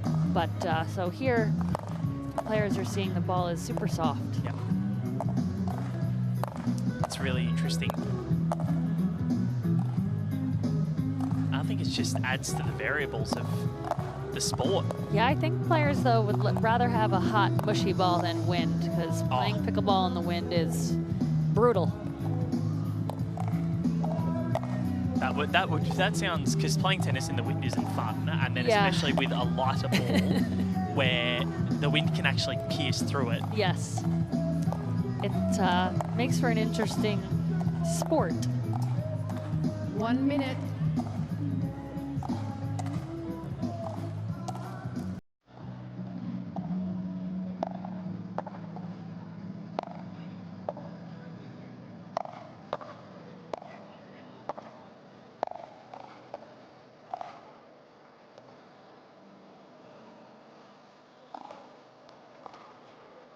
So Nicola Schumann against Sophia Seving, one of your good friends. Yes. So Oasis pierces ANZ Arena.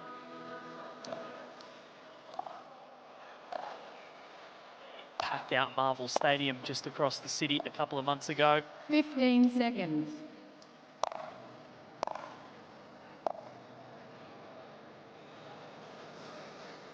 Of course, all the teams are named after some of the famous laneways in Melbourne, which we've got De Graves, Flinders, Hardware, Hosier, Duckboard, and Guildford.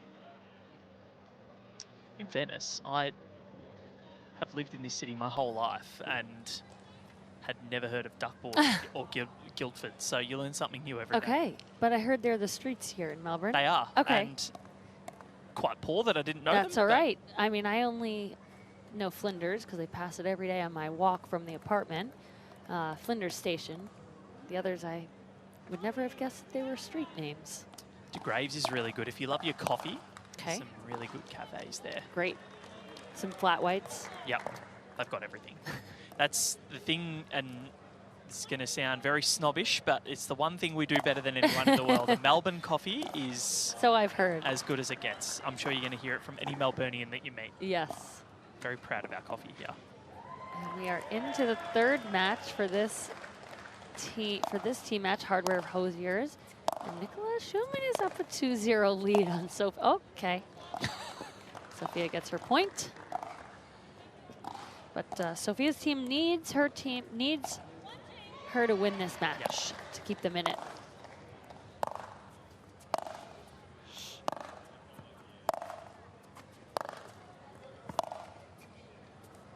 Oh, that didn't go out by much. Wow. Sophia thought that ball was sailing.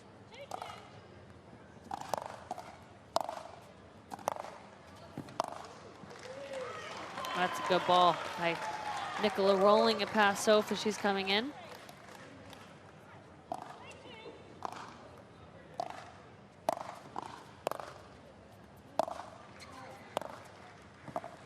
Oh, that's impressive. And she did it right back to her. So impressive. The angles that the players can create in pickleball is something that is astounding.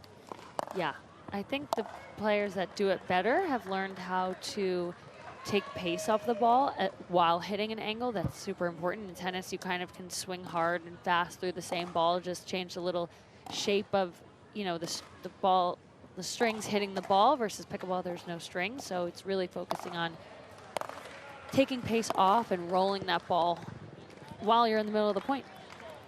It's really wristy, isn't it? You've just got to try and sort of flick and keep your wrist loose. Yeah, and just kind of keep that paddle face open, right? Because there's no strings to get underneath the ball. So as soon as you turn over, that ball's going straight in the net. Yeah, that was when I've played pickleball, that was the one thing that it was more, all right, don't come over the top of the ball. Don't come over the top of the ball.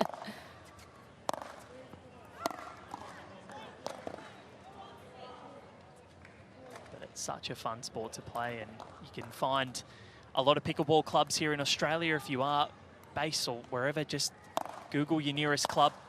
They are popping up everywhere in Melbourne. Have you had a chance to play anywhere since you got here? I haven't played. Oh yes, we did. We played at the Jar, the MPL headquarters. Oh yes, yep. So that was cool. It was cool to see their facility. It's a fun little atmosphere there. And I think some of the players also played at Dink and Drive. I wasn't able to get over there. I like the name. Yeah, Dink and Drive. It seems kind of fun. Don't drink and drive, though.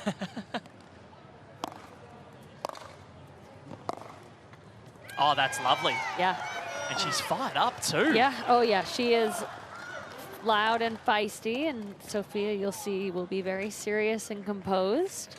What's your style? Oh, I'm loud, obnoxious, energetic, Love fiery, feisty, all of it. Love it. Absolutely love it. As you should be. Yeah. You got to enjoy the moment.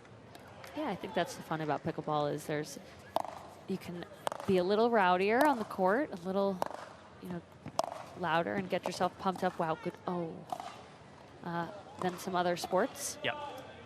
And it's more encouraged, I feel, in pickleball because in tennis, you see people get over the top and then people look at them in the crowd and go, "Are you serious?" But yeah. Pickleball just is open to anything.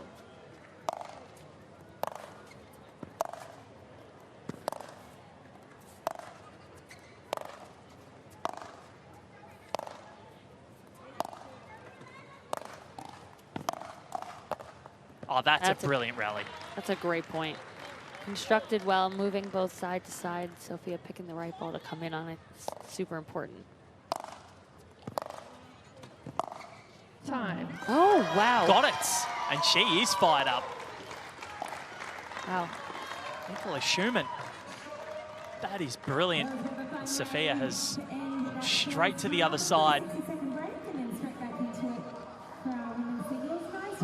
Soph in singles likes to keep to herself. She's very serious, so she's just kind of breathing through this, trying to figure out what she needs to do.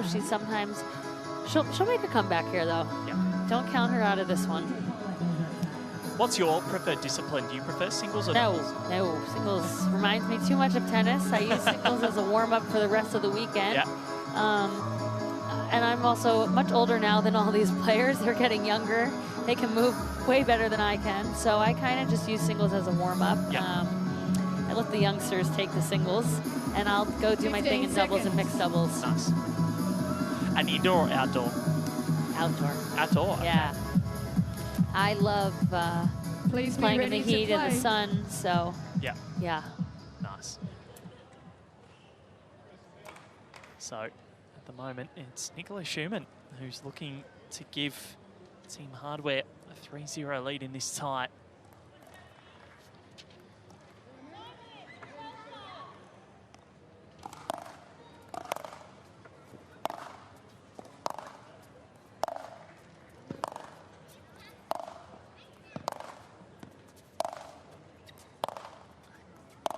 They're hitting the crap out of the ball. Actually, oh, look at the bounce. So that was a little unlucky bounce, but Soph is going to say, take it, give me the ball, and let's move along to the next point. Yep. And, and it was out, actually, on the replay. Oh, we missed it. I think I wasn't sure. It did look like it clipped the line. maybe. So pickleball and tennis ball line calling is a little different, right? Because when tennis hits the line, or tennis ball hits the ground, it compresses, and you can kind of see it really compress into the court. Pickleball doesn't compress, so sometimes it depends what angle you're looking at, the pickleball hitting the court, if it actually is in or out. Oh, wow. Okay. Yeah, so if you looked at 3 different angles of the same ball hitting the same spot, 2 of those positions you're going to think is in. Where if you're looking the correct way at that ball, it's Really? possibly out. Yeah.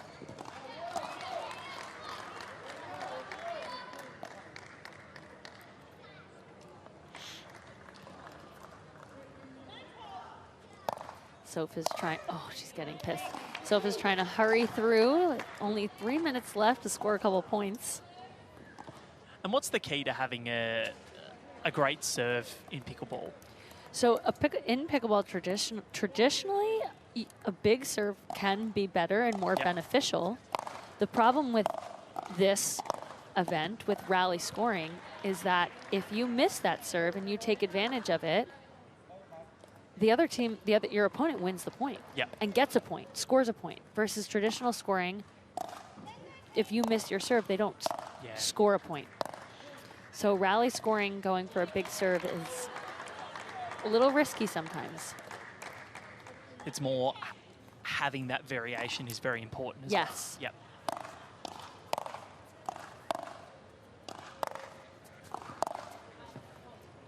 So you'll see Soph start to go a little faster and rush this. There's 2 minutes left, so she'll want to try and score points quickly. I think you'll see her come in sooner is what she should do. Nicola doesn't want to rush it. Nicola should try and extend the point longer. So 2 points the difference.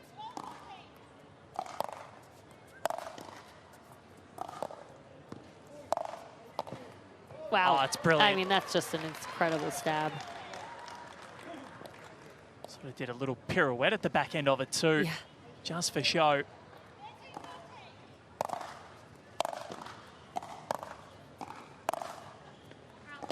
And we are even. Wow. This has happened very quickly. Nicola needs to try and just extend these points, keep it long, and Soph needs to try and win these in fewer shots as possible right now. Just gonna look to come in. Yep. Put the pressure on, right? You start to feel at the end of the match, especially in singles, as the score is tight and close. If you come in sooner, you're putting pressure on your opponent. You make them feel like they have to make that ball.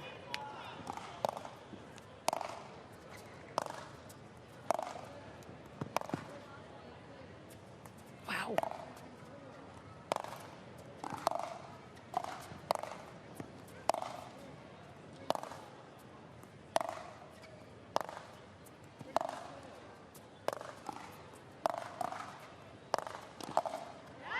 And That's she's got it. such a good point. She took time off the clock and won the point to boot. Yeah. And now she's gonna walk away, pick up the ball, and I think she knows, Sophia Seving, that she's gonna take the victory. Yep.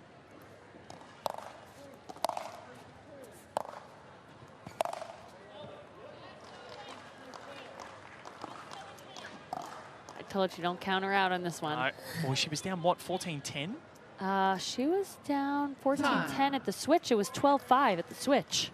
And she's won it 17-14, so it's now 2-1 in favour of Hardware. So Hosier get one back as we go into the second men's singles. That's between Harrison Brown and Kyle Stoker. So this match should be good. Harrison Brown, a member of the winning Hosier team last year. Yep. And a phenomenal singles player, so we should see a stamp on this one from Harry Brown, but I heard Kyle Stoker. I don't know Kyle Stoker well, so we'll see what he can come up with. So Kyle can play both left and right-handed. Oh, okay. Which is quite impressive. Interesting. We don't see that much. Top 6 in Oceania singles rankings. Harrison Brown, currently a mortgage broker on the side, and loves his health. Okay. Gets up every morning, goes to the beach, has a coffee, very meticulous with his diet.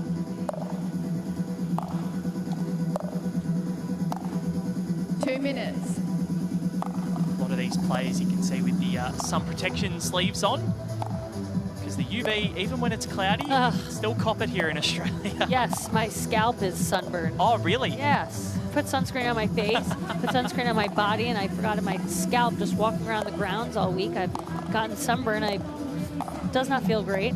The Australian sun is brutal. Yeah, I think, you know, a lot of these players, well, Aussie players, they're used to this, but the American players are not used to that. The UV being so high always, and the ozone layer being minimal here. Well, it's overcast here, and the UV's at 9. And it's, you wouldn't see that in America. No. So that's just what we like to do to you here in Australia. Great, great. Just to punish the people that come here. That's why the tennis players are cramping too in these long matches. Yeah, very true. It's crazy. Did you watch yesterday? We did watch a little bit. We watched outside on one of the hills, so that was cool to see. We've gone into a couple of matches, so it's been fun here. Thankfully, we missed the 45-degree day? That was because you got in on Wednesday. I got in the day after that. Yeah, Tuesday was the really hot day. Yeah. Even the walk back to where we park our cars, which is only 10 minutes. No, thank you. It was oppressive. It's crazy. But it's a dry heat in Melbourne, which I don't know about Florida. Florida, we have very, very humid. Yeah. See, in Melbourne, I can deal with the dry heat, but if you take me up to Queensland, like to Port Douglas, like far north Queensland, Australia, struggle. Yeah. That's where the humidity is at about 90%. Okay, It's so 15 seconds. normal to Florida. Yeah, it's gross. So about to get this one underway. It's going to be Kyle Stoker up against Harry Brown. Played ITF junior tennis, career high ranking of 209. All right. You can see those sun protection sleeves there. I know Sparms, one of our lawn bowlers, is actually one of the general managers there. Okay. So Chloe Stewart does a good job. Yeah, a lot of these players wearing Sparms.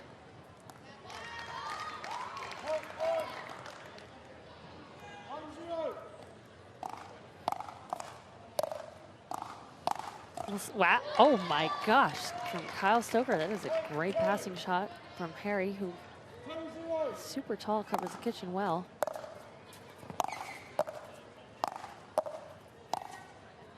If Kyle could pull this off for his team, that would be incredible. Yeah. To get it back to 2-all when things were not looking good, especially with Nicola Schumann so far ahead, 12-5 at the change. Wow. Oh, yes. That's good court coverage from Harry Brown. That's Shelby Bates level. No, he's a different level in singles.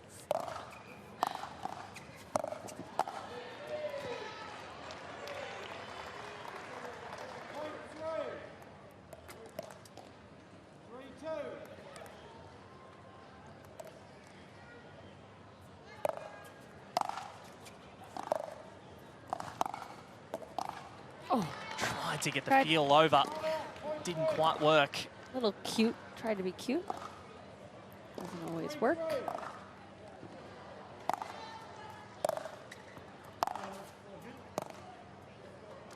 Gets a lot of forward momentum, does Harry Brown. You see when he plays, he's always coming in, especially when he serves as well. Yep.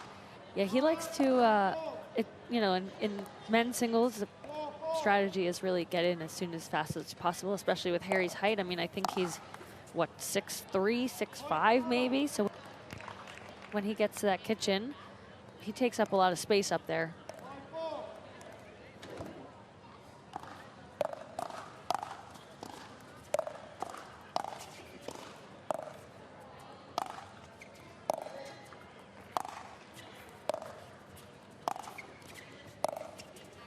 Oh my gosh, that's incredible. Kyle thinking it was going out. That's such a brilliant shot. Yeah.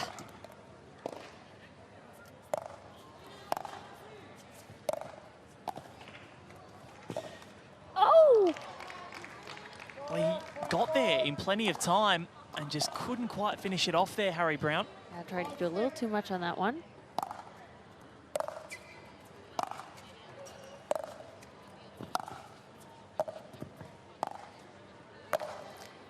Oh, that's that lefty, but he missed it. But shouldn't really lob Harry, I'll tell you that. Yeah, it's 6'5". Yeah, might not be your best option. With the pickleball as well, which doesn't have that flight like a tennis ball does. Yeah.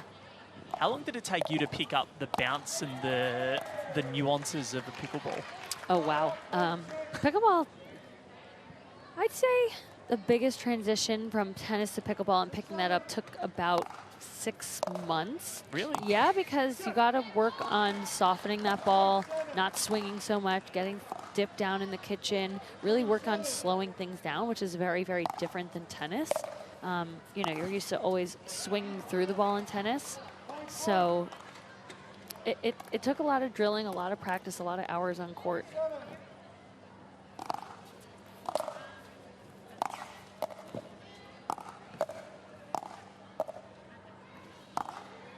Oh, Oh, got it. Oh, was it out? No, can't see from up here. Kyle No. kind of bereft. Well, that was too fast for my... Yeah. And that's what you alluded to before, how it's very hard to actually Yes. pick whether it's in or out. Doesn't compress when it hits, so... But Kyle keeping this game tight. Really nice depth.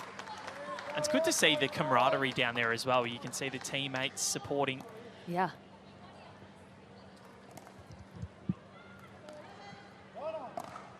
And what's the schedule look like for you? So finals tomorrow.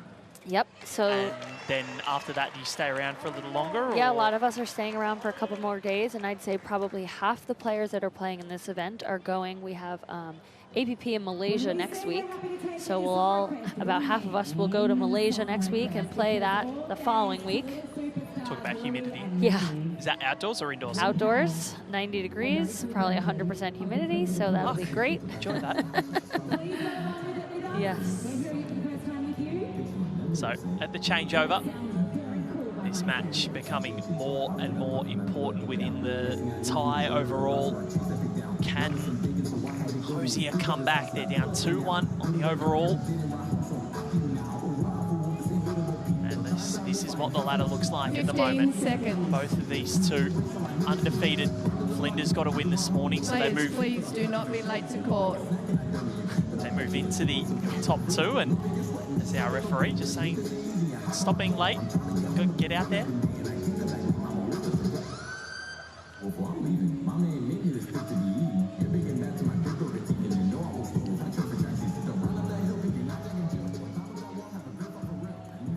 Fans enjoying it here at Melbourne Park.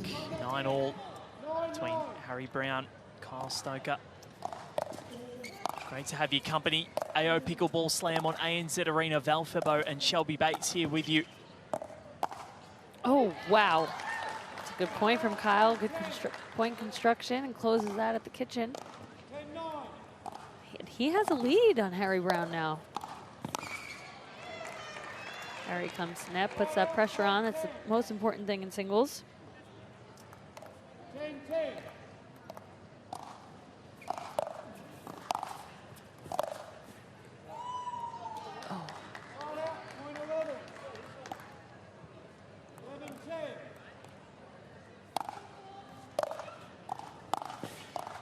Oh, he's just pulled it.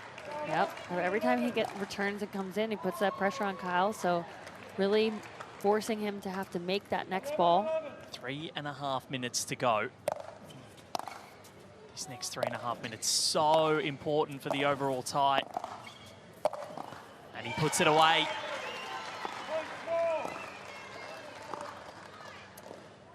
Just feel there's a little bit of a murmur out there. Things are getting a little more tense. Yes, definitely in this one. Because this is either a 3-1 lead or a 2-2 tie going into doubles.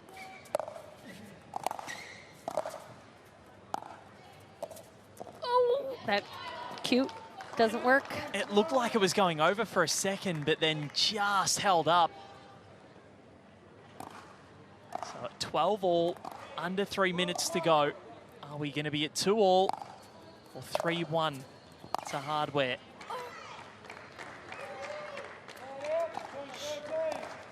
How much harder is it for you sort of sitting up in the commentary box rather than being out there? Would you rather be out there sort of controlling situations? In singles, absolutely not. I'm fine right where I am. Doubles, mixed doubles, I would play. I mean, coming here, I would have loved to have played part of this, but to be here with friends, supporting them, watching them, be on a little holiday is also nice too. Nice for your birthday as well. Yeah. So I think they're both feeling a little bit of pressure. I don't blame them. There's a lot riding on this. $100,000. Yep. So overall, the prizes.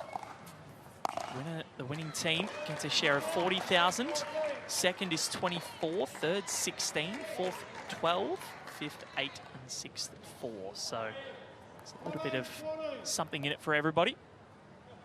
14 all, a minute 40 to go. Harry pumping himself up, feeling like he needs to take this win for his team.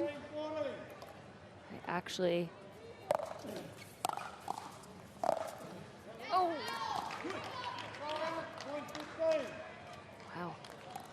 tied with 1:20 left. And Kyle takes the lead. Again. This is tight, 1 point separating them. If Kyle can win this, almost call curtains. Oh, it didn't go over. All right, this is the super important point right here. See how much time Harry can make this point last. So this is looking like it might be it. Oh, He went no. massive on the serve. That point was too quick for Harry, but Kyle, he could still get this one. So this will be the last point. If Kyle wins this point, they go to a golden point. It's super important. Oh my God. Oh He's my got God. That's insane. And he's fired up too. Harry Brown gives Hardware a 3-1 lead overall. That was incredible. How brilliant. Shelby Bates, that's it for you. Happy birthday. And thank you so much for joining me. It's been an absolute pleasure. It's been a pleasure, and I'll talk to you guys soon. Start of 3-minute warm-up. There we go. That's the end of our singles matches. We're moving straight into doubles. Women's doubles first.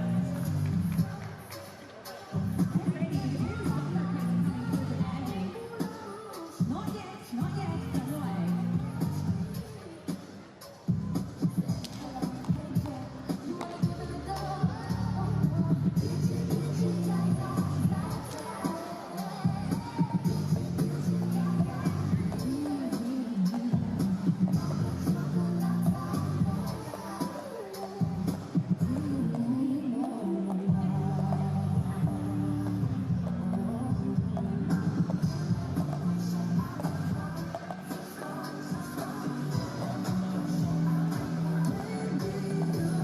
Well, this one sees Hardware leading Hosier 3-1 thanks to Harry Brown.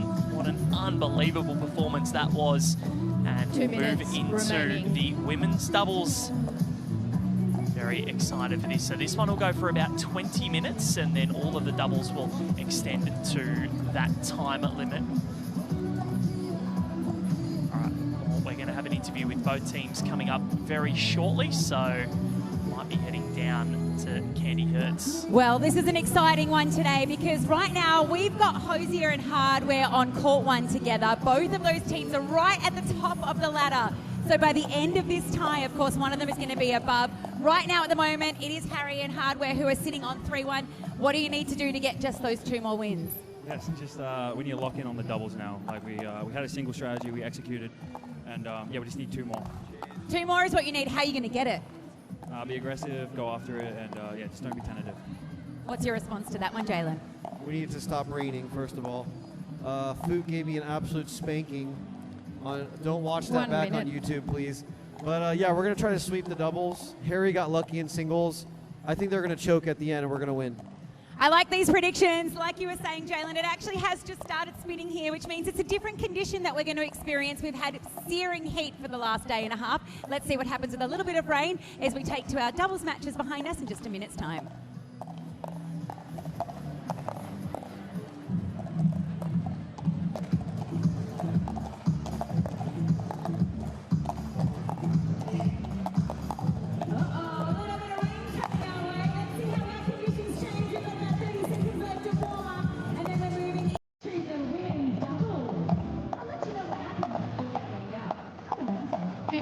Seconds.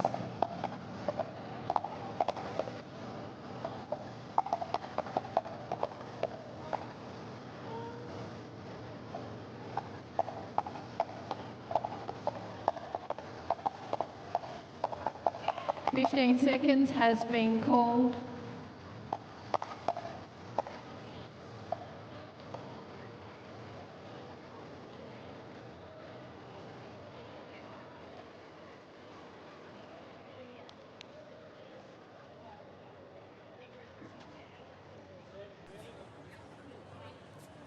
All right, well, women's doubles about to kick off. Alfebo here with you, and alongside me is Team Duckboard's Sarah Burr. Sarah, welcome to you. Thank you so much. Great to be here. Great to have you as part of the coverage. This one, well, there's a lot riding on the line for Hosier. We've got Andy and Nicola. Andy Dikasavljevic and Nicola Schumann up against Amelia Schmidt and Sophia Seving. Yeah, this is going to be definitely a tight battle here. Two very, very strong women's doubles pairings. It's Hosier off with a good start here.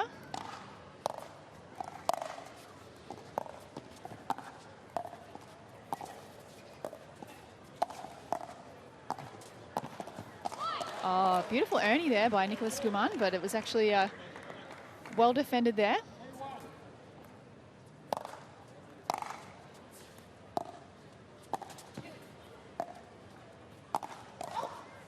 Oh, a bit of net love there for Hardware.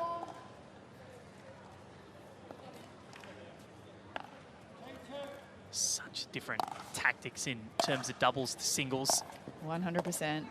So that speed up off the bounce is one of Andy Dikasavljevic's favourite shots, so I'm sure we'll see more of that. Oh, that is brilliant. Yeah, some really aggressive play there by Andy. Saw her in the singles before defeating Amelia 21-10. Yeah, that's a great win there.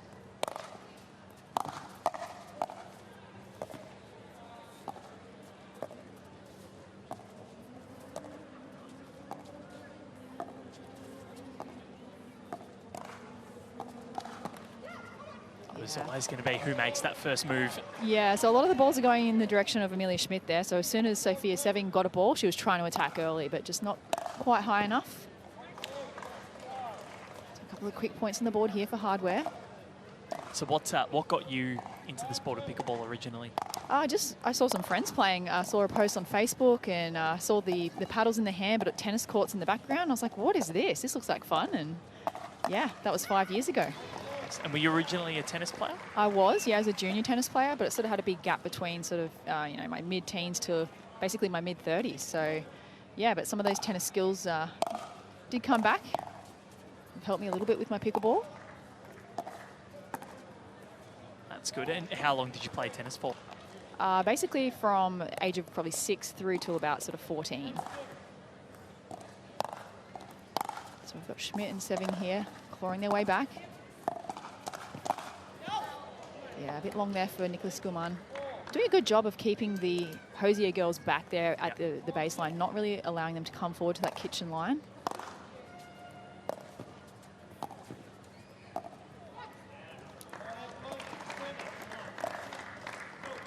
Hardware in control at the moment. This rally scoring, very different to how the traditional scoring is. Yeah, they just had a great start here. A lot of early pressure on. Oh, the reflex is incredible. Great work there. Some good defense there by Sophia Seving, but it was ultimately the Hardware women who came away with a point there. So Nicholas Guman in the last match, or the singles match she played, she's fiery. Oh, shit. Yeah, when you hear her yell, you know things are going well. Oh, yes. Just relentless pressure. This has been a good start. Hardware looking to go 4-1 up, which would mean that any match for Hosier from there on in is sudden death. They'll have to win them all. Yeah, some good pressure there by Sophia Seving. So we're seeing that Sophia's stacking. So she's playing always on the left and Amelia's always playing on the right, whereas the Hardware women are sort of playing what we call straight up, which is when they're switching sides. So they've got they're, you know, playing both left and right side depending on the score.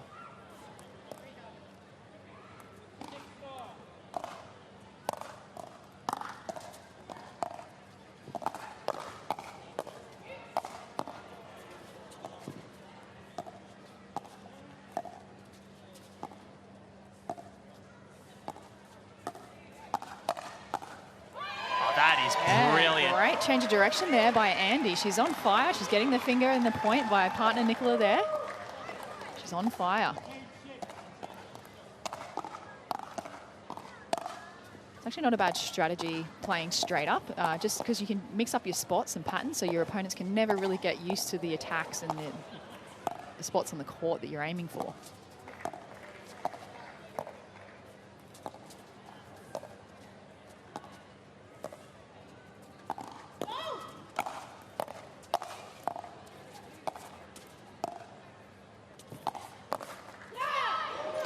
Oh, and that one's in there for Hosier. That one has to be good for the soul there for Amelia Schmidt. It's a point that they really needed, I think, just to get some momentum back. Yeah, great take there by Sophia Seving.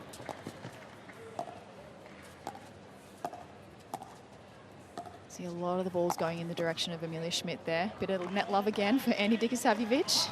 They're doing okay with the net, aren't they? They are. I think there's 3 people on Team Hosier right now. Little bribe towards them. Sorry, Team Hardware, that is.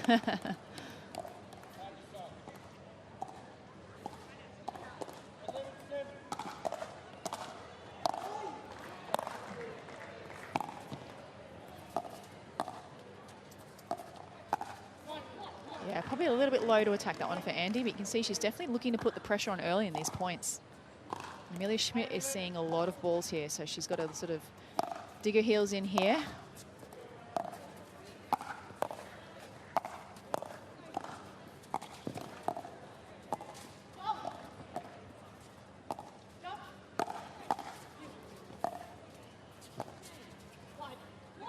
Yeah, that was a good patient play there by the Hosier girls. There's nothing really attackable there, so they just had to sort of lock in there, keep dinking, be patient. And ultimately paid off for them there. Nice third shot drop there by Sophia Seving. So they've got the margin back to 1. You said this could be a golden point matchup. Yeah, I think it was just a matter of them settling in, like dealing with that early sort of pressure and sort of really aggressive style of play by the Hardware women. So once you sort of get a handle of that, I feel like Hosier will find their spots, find their rhythm, and then we're in for a good match. And here we are, yeah, like you said, there's only 2 points separating the teams at the moment.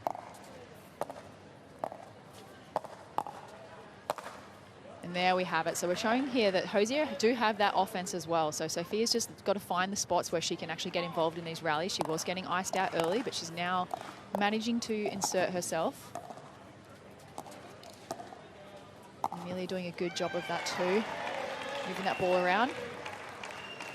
So 13-11, got 13 minutes to go, so plenty of time for both teams. So that's an example where Sophia's been taking a lot of court, but on that instance, she sort of had to stay home there on her side. And the girls of Hardware women found the middle. The middle was actually open.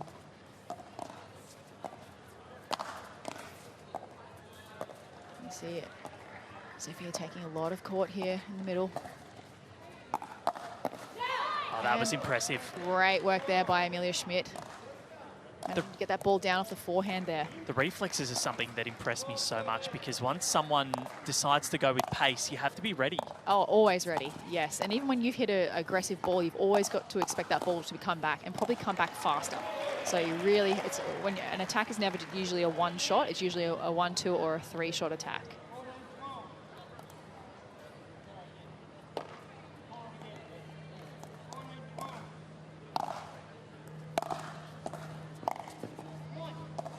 So unfortunate missed third there for Nicholas Guman.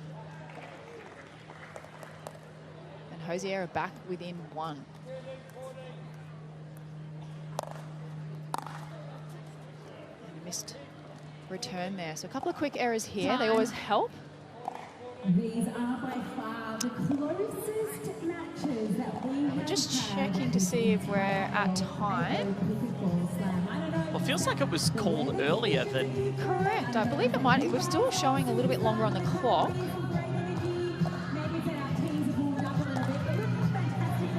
Just confirming here with the head ref here, the timing here. The women are staying put on the court at the moment.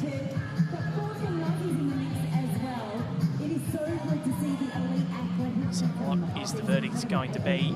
The frustration there from Andy, it seems. Yeah, I think she's a little bit, she's probably ready to swap hands, I'd say. Shake off those last couple of errors and get moving.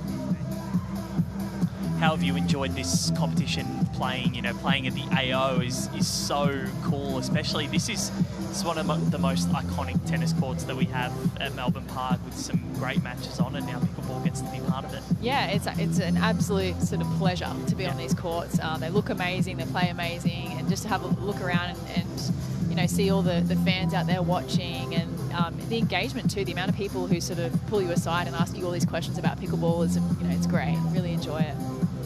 And it's such an awesome sport. Like it's taken off so quickly in America, and then I think when things take off in America, they're going to take off everywhere eventually, and this certainly has, which is great. There's clubs popping up all around Melbourne and Australia, and people want to play. There's an interest for it. Yeah, definitely. And I think Melbourne is leading the way in Australia at the moment. They're opening up facilities and courts everywhere, and got a great player base, great community. So it's very exciting. Please. She's enjoying it. Sure is. As are we all. AO Pickleball Slam in 2026. Val Febo and Sarah Burr with you.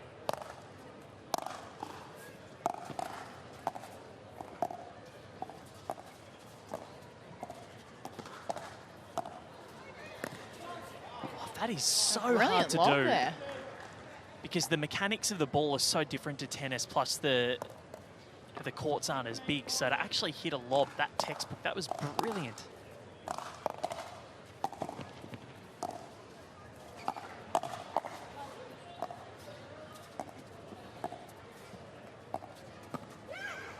Oh, some very crafty dinking there by Nicholas Guman against an old tennis buddy in Amelia Schmidt. They know each other from junior tennis days, so it's great to see them out here battling it out on the pickleball court now.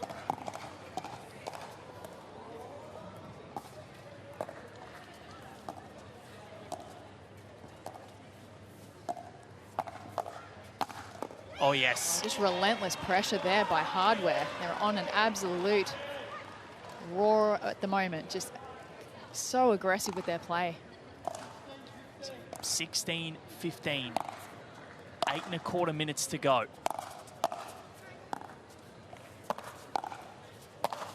Oh, yes. Seving with the put away there. I feel like you might be a Nostradamus here, Sarah. You said golden point originally, and it's where we sit at the moment. Yeah, neither team's really been able to pull away in this match. Biggest lead's been about 2.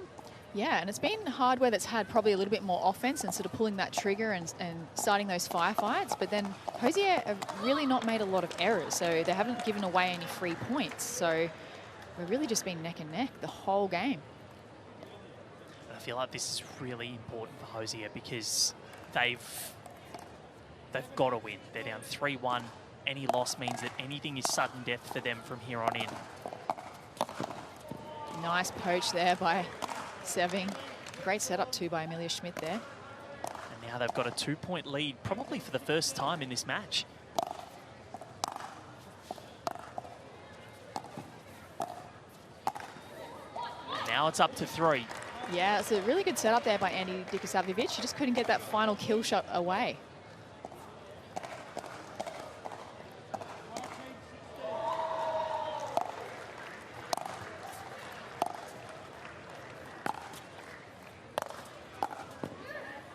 Another missed volley there for Dikasavjevic. So in regular scoring, we normally have timeouts. So after a couple of unforced errors, you'll usually find a player call a timeout, but we're game on here in time matches, so there's no timeouts allowed. So you just have to push through those little lapses.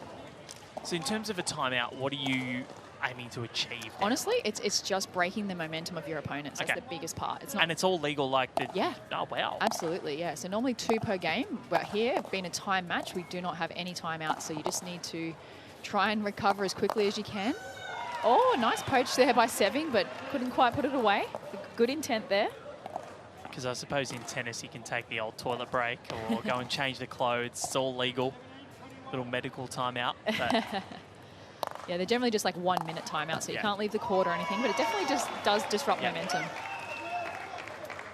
And what are some of the things that you'll talk about with your teammate? Are you talking about tactics, or sometimes are you just trying to decompress and not talk about pickleball at all? Yeah, it's usually tactics, or even things like, if you could swap sides or talk about what kind of third shot you're going to do, whether it's a drop, drive, lob, or if you're the returning team, who you're going to return to. Just having that little heads up can definitely help. So you're not thinking of, you're thinking of 1 or 2 things as opposed to 10 things, or dwelling on your own errors. And this third there for Seving. So you definitely see as the clock is ticking, the errors start to creep in.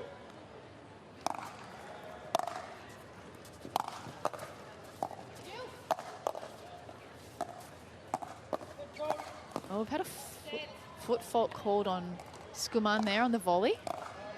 So couldn't quite get her feet behind that non-volley zone before she took the ball out of the air. Have to be so careful and aware of where your feet are. Yes, definitely. And then it comes with a missed return there for Skuman. Bit of a flow-on effect from that foot fault call, I believe.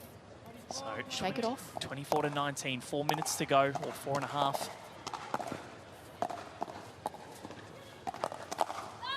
Oh.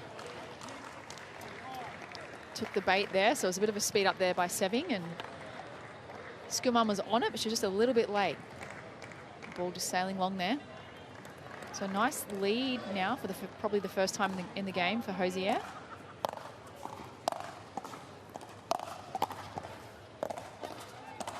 And nice third there again for Hosier. So a couple of errors on the Team Pink at the moment.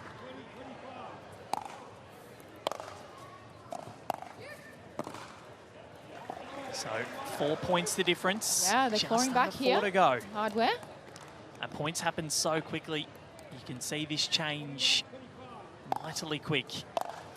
Yeah, it's really a matter of trying to shake off those loose errors, not let them get to you. You can hear Amelia Schmidt calling out, saying, come on, that's trying to pump up Sophia there after a couple of errors of her own. Got the ball back in hand there. Oh, perfectly placed third shot lob there by Schmidt. Oh, yes. Oh, nice. She only just had enough reach there. She was almost out of room, but managed to rip that ball across into the body of Skuman.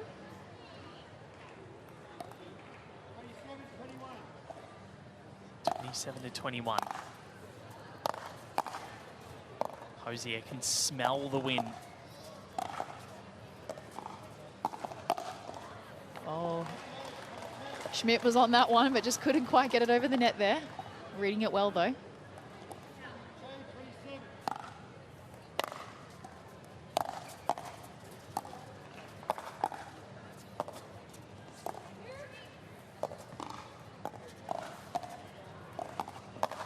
Oh, yes. Oh, yeah, so Seving was all over that speed up from Andy. She saw the little bit of a telltale backswing on the ball and was loaded up nicely for that counter.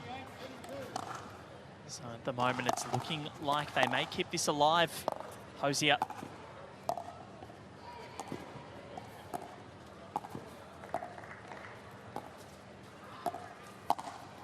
Yeah, just a little bit too high on that dink for Schmidt. She'd done a great job being very disciplined, going cross-court to Andy there, but ultimately Nicola was able to reach one, take it out of the air, and punish her for the error there.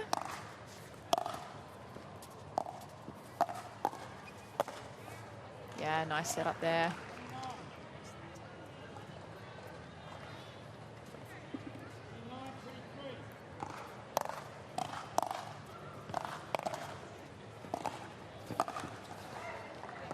Oh, and some net love for Hosier there. Oh, they deserved some. Yeah, they've been on the bad end of the net cords, so they were due a couple, and there's one. Probably didn't need it at this point, though, where they've already had a 6-point lead, but don't get to pick these things. Oh, Seving's trying to play some singles over there for Hosier. So 6 points. Don't think it's possible. Yeah, we're down to a minute 12, so it's looking likely that Hosier have got this one in the bag. But Hardware will fight to the very end. And that should probably do it. That was brilliant. Yeah, some really good discipline play there for Hosier. This has been such an amazing contest. Hosier were down a lot early. Never let it get too big, the margin. And then they've finished with a flurry. And they'll get another point as well. So They're up by 8. 40 seconds on the clock. So the best that Hardware can do is probably try and make up a point or two, which could have an impact in the final standings. So they've got to keep going for it. Oh, wild swing there by Seving. And we're probably down to our last point here. Let's see if Hardware can get a nice even score on the board here. Got the incorrect receiver, I believe. So that's a point for Hardware. So they've got a chance possibly to serve once more. We've got 3 seconds, 2, and we're out of time. So that'll be the end of the game here. So Hosier coming out on top. Said that, just talking to the umpire, and then all of a sudden time, oh well, let's walk off. Let's head down to Candy Hertz. About how your team is doing this time. You're doing a great job. Yet to make it on the leaderboard, but on your way now. Yeah, we've had a tough weekend. Trying to make it on the leaderboard after this match. It's the battle of the bottom of the ladder, so we're trying to fight it out down here. I wonder if the changing conditions has made a much of a difference to your team, because we've got a little bit of wind in here that we haven't had the whole weekend. Tell me a bit how that affects the game. Yeah, a little bit of rain, a little bit of wind, kind of conditions that we don't normally play in. We play a lot indoors for pickleball, so a little bit of wind kind of changes the game up. More percentage play, trying to just enjoy it and be present. Jason, it seems like it's working for you and your team at De Graves. Good luck out there for the men's doubles.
One minute.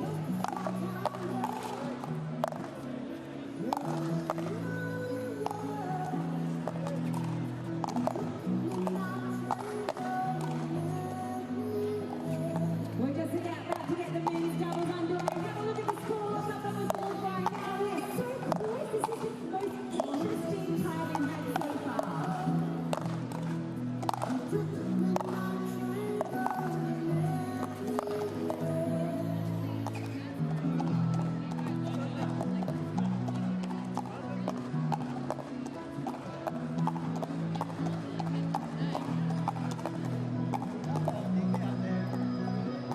15 seconds.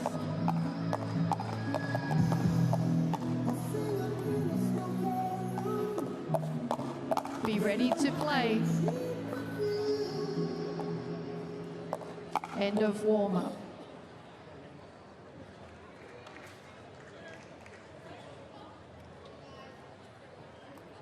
So men's doubles, plenty on the line. We've got Harry Brown and Fuqueen up against Ryla DeHart. And Kyle Stoker. Kyle Stoker.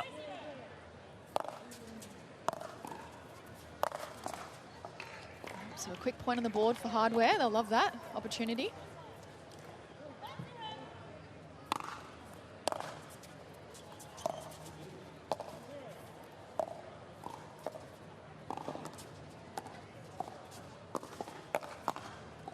Val Febo and Sarah Burr here with you on Australian Open AO Pickleball Slam in 2026. This match, well, there's a lot on the line, Sarah, because it's 3-2 overall to Hardware. Things can change very quickly, though. Yeah, they sure can. So it's going to be a close battle, I think. We've got two very aggressive players in Phil Quinn and Harry Brown. And on the other side of the net, Riley DeHart being a lefty, we're going to see him playing on the right side of the court a lot. Kyle Stoker being right-handed, so that allows two forehands to be in the middle of the court for the most part.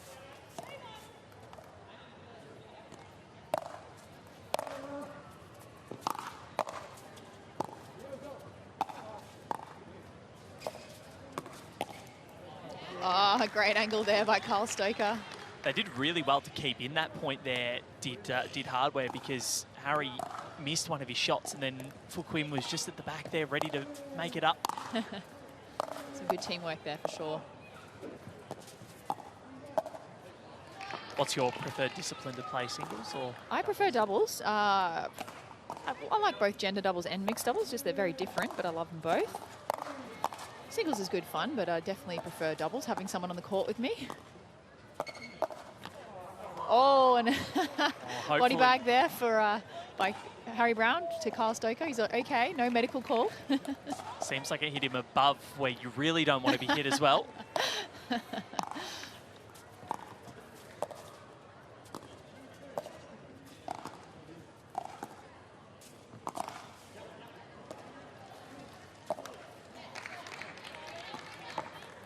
Harry Brown just kissing the net tape there. Definitely looking to attack a lot off the bounce there.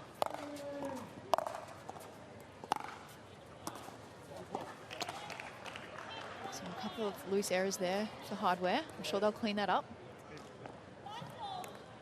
So it's 5-4 in favour of Hosier. This would level it up. Should they win at 3-all? And that's landed in, I think. Well, it's close. The look at Hosier bench are looking over. Unsure. Playing on, so assuming it's out. Well, Shelby was saying before that you can look at the ball bounce 3 different times and they might not all be the same. Yeah, correct. It's so hard to call. So hard to call your own ball when you sort of, especially on the move, if you're moving, say, back or to the side, and you've got one look at it, your partner's got another look, the ref's got another look at that ball, so very difficult to do. But I have to say, in general, I'd say the community's pretty good with calling fair line calls. The all honesty system. Yeah. I mean, obviously, you'll see a pattern. If someone is a repeat offender, then you might have some questions, but I'd say all in all, it's a very good community in that sense. So Harry Brown going right through the middle there. A little bit of miscommunication between the Hosier men.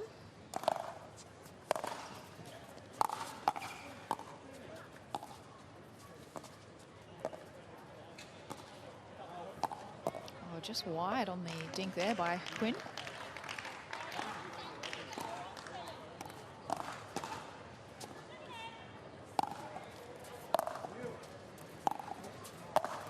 Oh, no.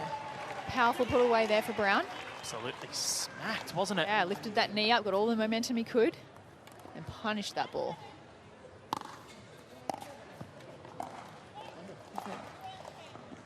Missed return there for Stoker. It's okay. It's in the budget.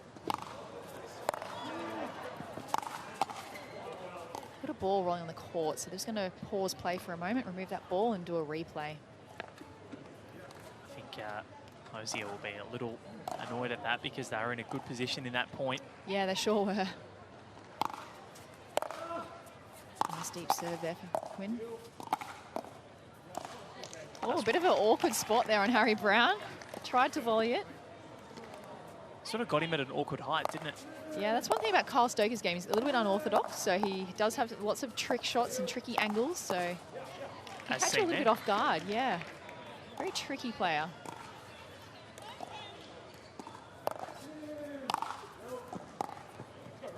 Yeah, it was a short return there. So unfortunate that Hosier couldn't do more with that ball. They had a nice short ball that was very attackable.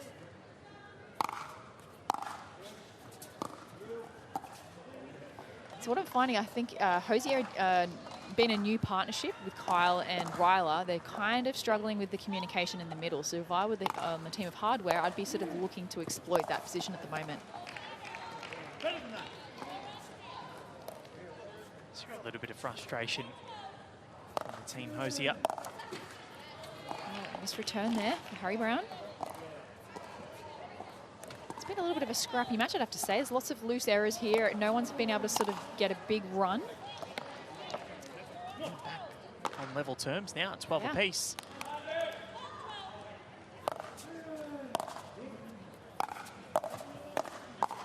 Yeah, some good communication there by Hosier that time. So Kyle knew it was his ball. It was a nice early call there by Ryla. It's going to be key for Hosier there, just keeping that line of communication open. Oh, that's so good. Nice, put away by Quinn. So impressive.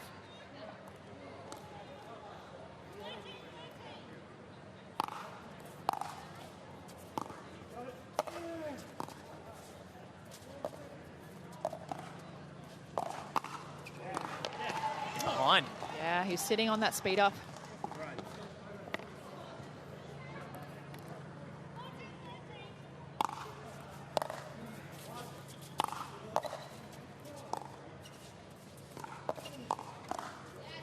Yeah, very tricky. It wasn't a fast ball there by DeHart, but it was more about placement. Forced that error from Quinn.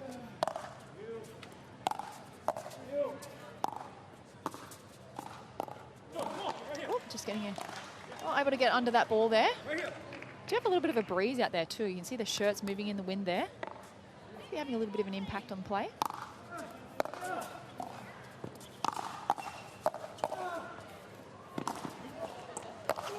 Oh, great pickup by DeHart there. That was brilliant. Used to work at Chipotle, we were talking about before. Played Rafa at the US Open, went to work at Chipotle. Incredible, what a story. Now traveling the world playing pickleball. He's got a great social media account as well, so definitely recommend following him. Yeah, I did get shown this by Nick Monroe today. Yeah, oh, and behind the back, Kyle Stoker special. Oh, and a... Oh, the trick shots, my goodness. Stoking the fire. fire. Yeah, he is indeed.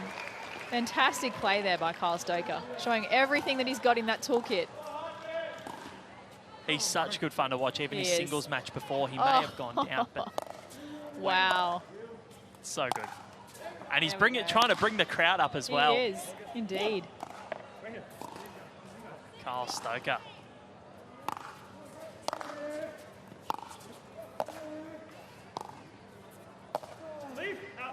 Yeah, just pulling that volley long there for DeHart. Good intent though.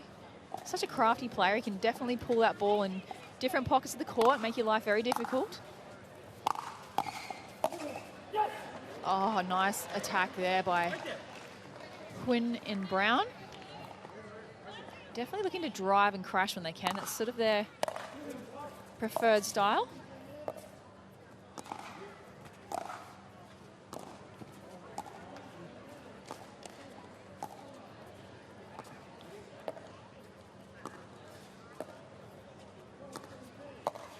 Yeah, nice pull there by DeHart. They needed that just to keep things close, down by 2 points. Yeah, to break that momentum that Hardware were building. Nearly at the halfway point, so we'll get a change of end soon. For Quinn. Misses that one, so back to 1 point the difference in what is going to be a pivotal men's doubles rubber. Oh, nice take there by Harry Brown, using every little bit of his length there.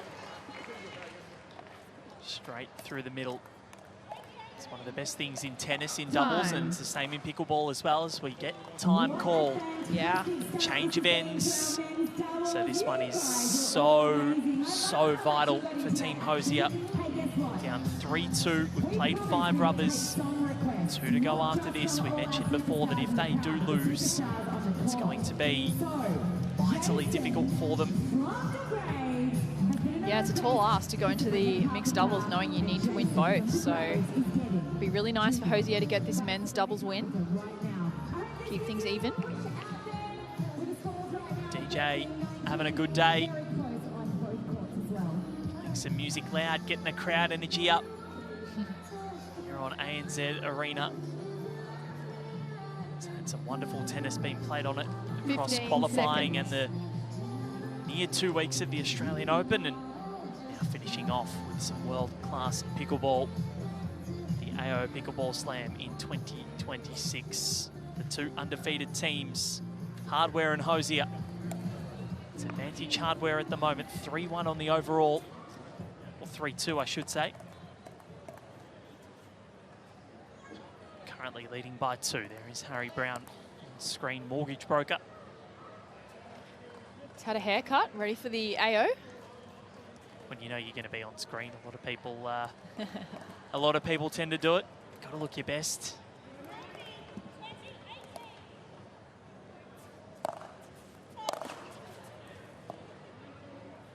Okay, so we've had a fault on the serve there by Harry Brown. So he made contact with the ball above the hip, which makes it an illegal serve. So that's a point to Hosier.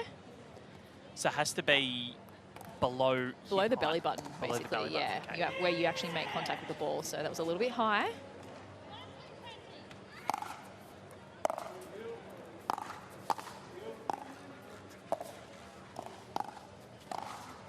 Wide there on the drop by Kyle Stoker. I'll be annoyed with that, considering that could have, that missed Could've leveled serve. it, yeah. Oh, just too much pace there by Riley DeHart. Getting some good leverage there.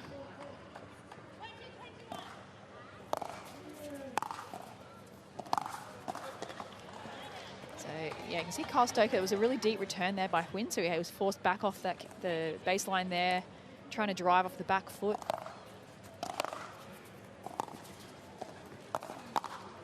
Oh, it was a big pull there by DeHart. I think it might have actually been going out, but Huynh hit it for a winner. So we don't mind those as long as we make a winner of the ball.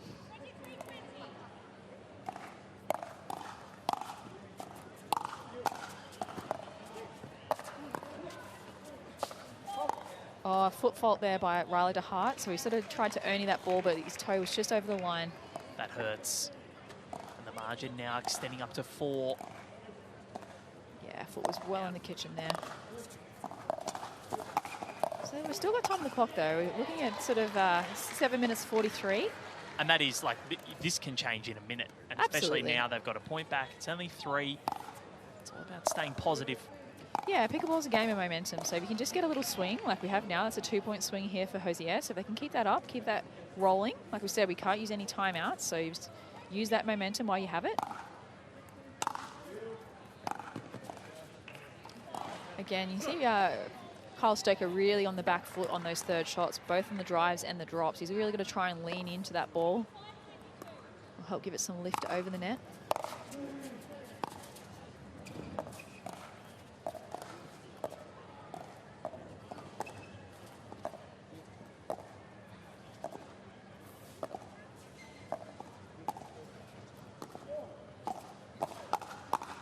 Oh, that was brilliant. Great play there by Stoker too. He sort of changed quickly from the backhand to the forehand for the counter. Got that ball down. Stopped the dinking as well. He took it on the full, gave it some height, allowed the point to finish. And now they're back within 1. Yeah, some big serves are being forcing some return errors here on both ends. So I think it's definitely worth the gamble going for the bigger serve here. Oh, yes. Wow, too good by Harry Brown with the big come on. He's a fiery character, isn't he, Harry Brown? Is. He's always up for the fight. 6 minutes on the clock. So I think the ball might have been going out, but Stoker had already committed to it. It'd be hard to judge, especially when it's coming so quick. Oh, definitely. And sometimes you know, but the momentum of your swing's already there. So it's like you just can't get your paddle out of the way. You may as well hit the ball. So, nice placement there by Huynh, finding the corner. And now the lead back up to 4. Edging out and taking time off the clock while doing so. 5:40 to go. Plenty of time still. Oh.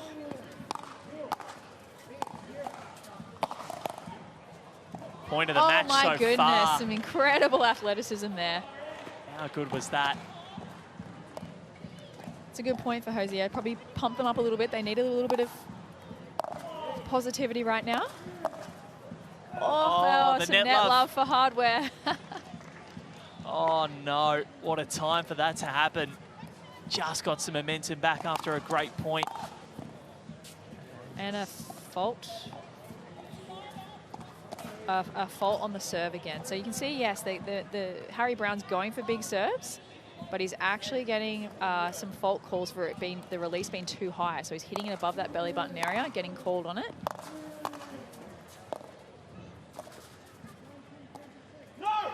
Miss dink there for Stoker. So the lower the better in terms of the serve. Is that? Yes, I mean, if you hit the ball above the belly button, you're going to get more power, but it's an illegal serve. Yep. So you've got to get right on that limit, no Yep. higher than the belly button, because it will get called. These refs are all over it this weekend.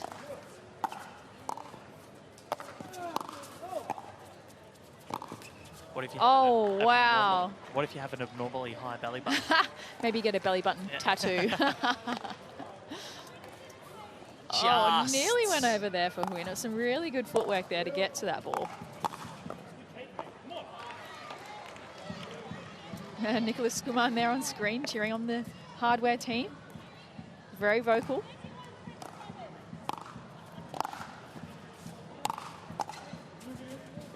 Oh, A bit of miscommunication there. Harry Brown had committed but just couldn't reach, so he tried to back out and get Huyn over there, but he'd already backed out as well, so oops. A bit long there for Hardware. So 3 minutes 35. Still time here for Hosier.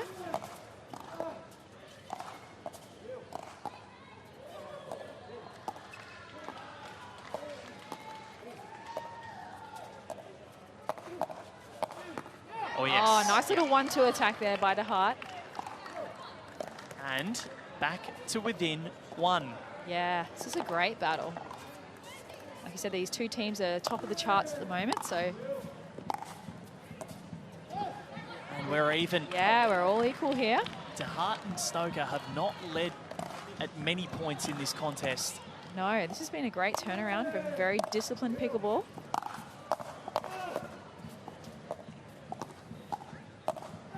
And now they're in out. front. Yes, they're in front. Here we go. Big come on. We don't hear a lot usually from Riley DeHart, so it's definitely showing he's invested in this match. Oh, some good hands there. We just couldn't keep that ball in the court. Nice response there by Harry Brown. 2.5 minutes on the clock, 32 apiece.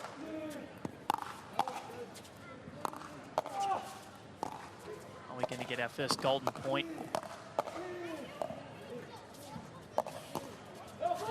Ryla Great DeHart. play by DeHart. You see how still he stays. When he's been attacked, you can see how still he keeps his body and just tries to do as little as possible.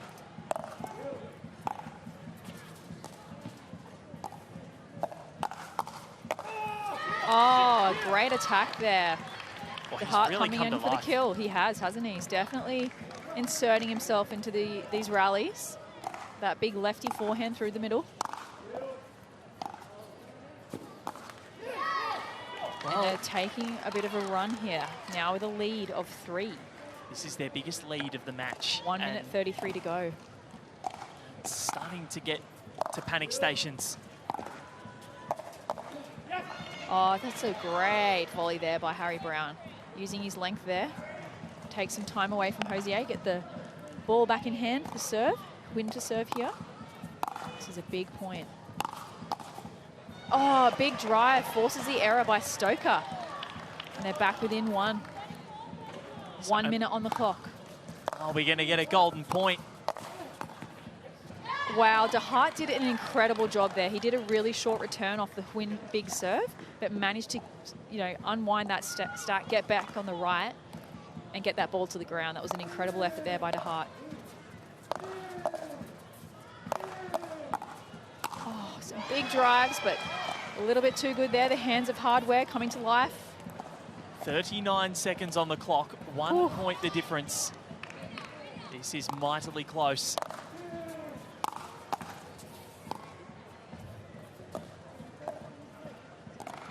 So Hosier trying to drag this point out. It's gone. It is. We're all tied up. So this is pretty much golden This point. is basically golden point. This is going to be the last point of the match. 36 all. What a serve. Big serve by Quinn. Big drive. And it's Hosier have got this by 1 point with 4 seconds left on the board. And that is game. that'll do. Ryla DeHart and Kyle Stoker. What a brilliant victory that is. They level the tie at 3-all. Sarah, I'm going to let you go. Thank you so much for joining me. What a pleasure. It's been a pleasure. Thank you. Have a great day. And good luck for the rest of the competition as well. So 3-all. We'll take a short break and we'll be back very shortly with a change in commentary. This is an exciting matchup too, with level scores 3 apiece. That one going to Guildford. Before we kick off our mixed doubles, we need to do our coin toss with our act and react. For anyone who hasn't watched, what happens is the person who wins the coin toss can decide, do they act? Are they the ones who are going to choose which two players go on the court, or are they going to react, which is the more popular one, where the opposition gets to choose and then they react with the players they'd like to go up against them? Heads or tails, heads or tails.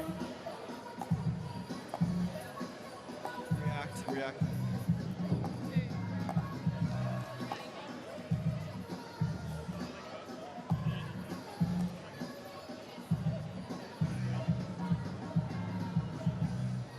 We'll go Harry and Andy first.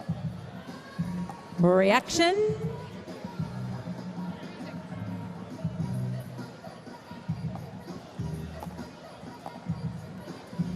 This is an all-important one when it comes down to it with Hosier and Hardware. They're locked right now. Right now, they're the two teams at the very top of the ladder, both of them with 8 points each. Of course, somebody needs to walk away a winner from this match, and they're going to go to the very top of the ladder. This is how close it is. This is how fantastic this sport is as well.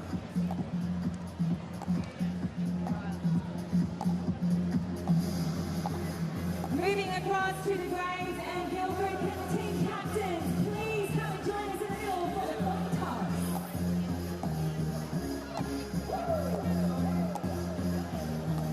Let's go. Team captains. The Graves, Guildford.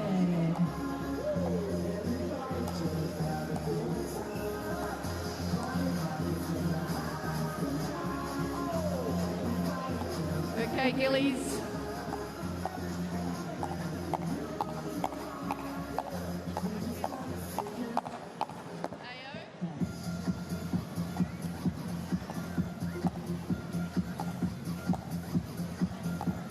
We shall react.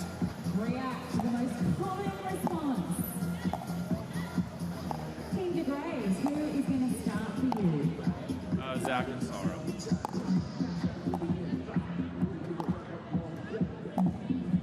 We'll go Rose and Mitch. All right, the stage is set. This is the tightest we have been so far this entire tournament. 3 apiece for each court. This is where we really need our crowd to make sure they get behind it. It's really hard for you guys. You have to pick a court and you have to pick a team. This is the time to start picking. Choose someone, commit to it, and support them all the way.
So this one is getting hotter and hotter because it's 3-all between Hardware and Hosier. Two prominent lanes in Melbourne and two very prominent pickleball teams at the AO Pickleball Slam. Both of them are undefeated.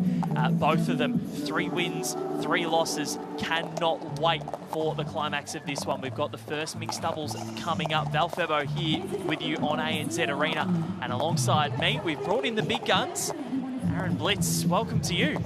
Glad to be here. I got to commentate one of the other courts earlier, and I'm really excited about this matchup. These are two of the better teams, I would say, on paper leading into the event, and some stacked with some US talent as well, which is crazy to see. Well, massively. Like we were talking about Ryla DeHart before, and you know, this man has won a round at a Grand Slam, which is so impressive. So, you know, he's been here as a qualifier, or tried to qualify through here before, so playing at Melbourne Park in a very different capacity, but this is a massive moment for him because that was a really big win for him and Kyle Stoker before, 37-36 over Fuquin and Harry Brown. That was tough. Tough, and Harry Brown was in the winning team last year at this AO Slam, so there are a few experienced players here. Ryla DeHart, he's coming off a few months of being the best singles player, one of the best singles players in the world. He won the APP Gold and won a big event in India recently, so he's playing some good pickleball. So, atmosphere getting louder and louder because they know how big this is going to be. So Sophia Seving and Ryla DeHart against Andy Dikasavjevic and Harry Brown. And Sophia, like, she's dominating the APP circuit the last 12 months, winning APP golds and singles, won a lot of mixed doubles with her partner Casey Diamond, who's in one of the other teams. But yeah, it's good to see Ryla and Sophia kind of teaming up in this one. So here we go, 20 minutes. One of these teams will be on 4 at the end of it.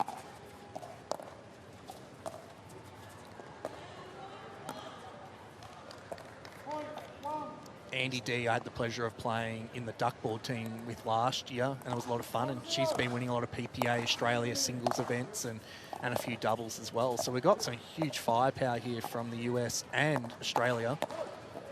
And like Harry, one of the best probably singles player in Australia for men's right now. He was really prominent in the first round. Harriet played Kyle Stoker in what was an epic 18-16.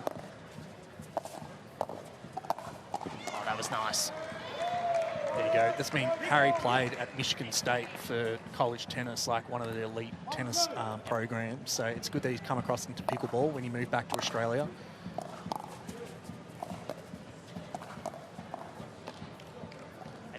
Watching him play singles before, he covers the court so well. He's 6'5", so he's got a really big wingspan. Good looking chap as well, I like to say.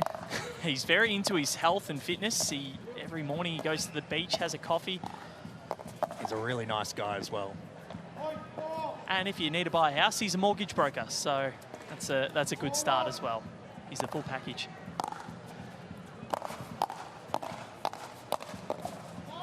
Excellent point. It'll be an interesting match. Like, you've got Ryla DeHart, who's a lefty. He'll be playing on the right side of the court. Traditionally, the male normally plays on the left. But because he's a lefty, it's going to change the dynamic of all these dinking patterns and rallies throughout this mixed doubles as well. So here's Andy Dikasavjevic.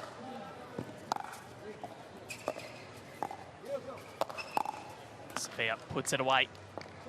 You can see like a bit of a gust coming through the courts now. It's definitely a temperature change in the last hour or so.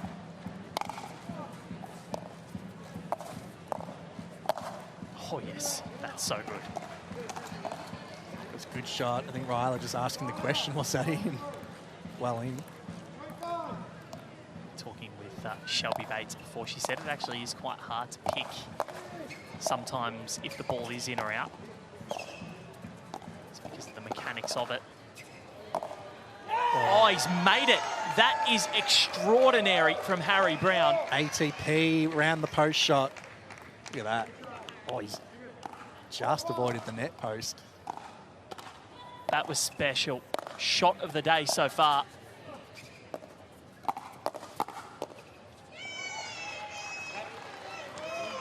I'm glad we've got a social media team coming in to film our commentary, and they got that as well, so what a point. Yeah, it's good to see this mixed doubles meaning something as well, because we've actually had some close matchups over today, but it's a draw going into this.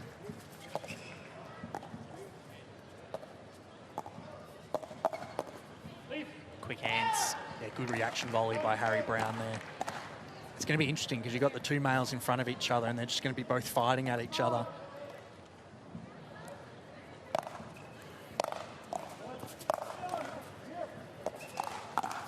Bit of luck with the net. Andy putting it away. Through the middle solves the riddle.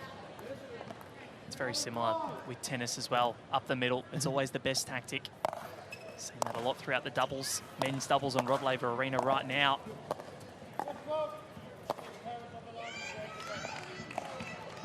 Ryler just stepping onto the kitchen line while you hit that volley.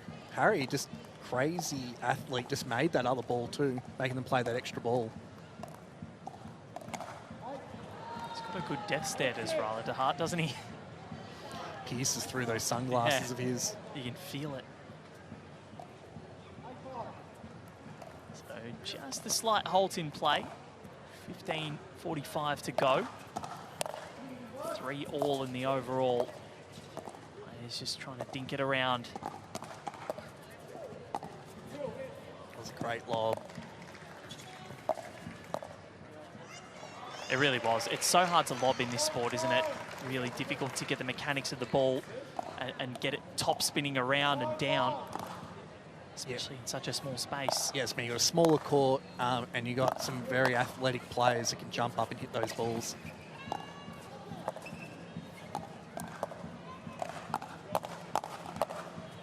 Brilliant point. Something that's astounded me today are the reflexes of all of the players, especially in the doubles court. You have to be ready, and they are. Yeah, as soon as that ball goes hip height, you've got to be ready for anything that comes at you and be able to block that ball. Bit of net love. That's what I guess it's the beauty of pickleball. We all love those firefight exchanges in pickleball. So like you might not see that as much in tennis.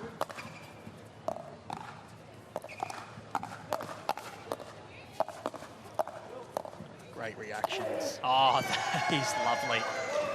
What I like in that too is, you know, when you watch Wii tennis or when you play Wii tennis and when everyone's at the net and it's just so quick. Well, the sport's just changed so much. Like, I've been playing for about 8 years now. And we used to have fiberglass paddles, still the same plastic ball, but now the paddles are like carbon and got all this cushion in them that propels the ball more. So that's why it's very quick. Like 4 years ago, it was a lot slower, the game, a lot more dinking. Now you're getting all those firefights all the time.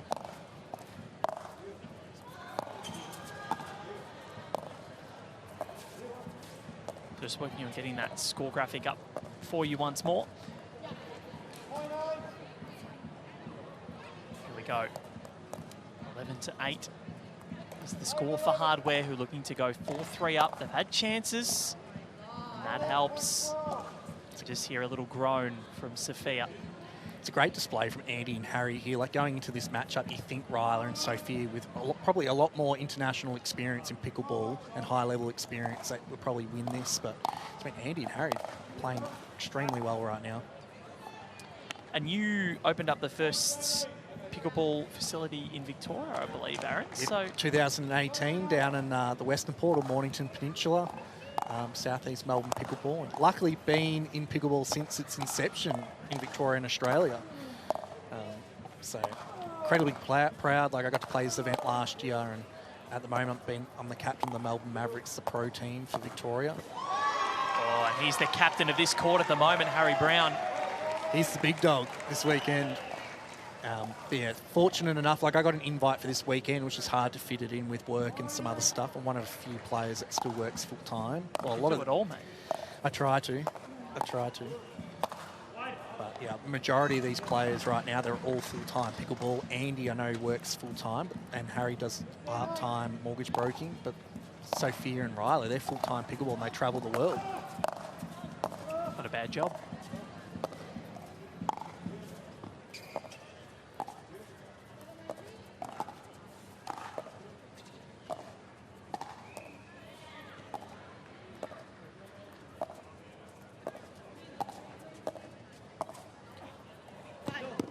Say good patience, that rally. I think Harry was expecting a bit more wind to kind of push that ball back then.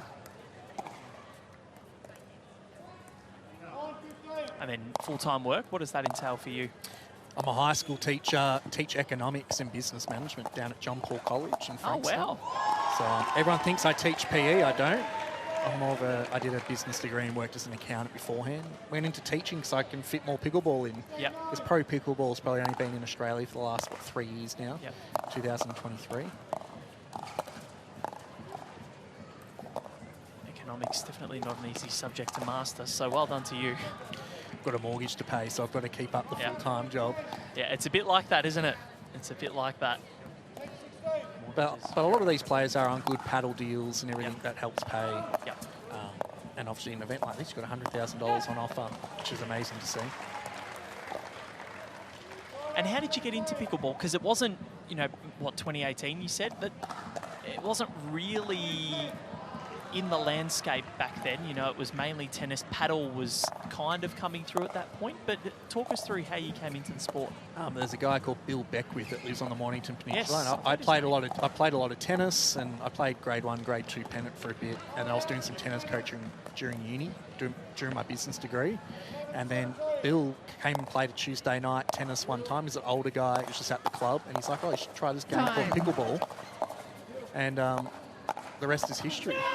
Brilliant point. He is fired up, Harry Brown, and for good reason. At the halfway mark there, that Andy and Harry just dominating here. But yeah, Bill just showed me how to play, and another guy called Matt Monty at the club, and then we started the pickleball club at the tennis club. We were one of the first, well, we were obviously the first venue in Victoria, and then it's just gone gangbusters since then, which is amazing to see. That's awesome.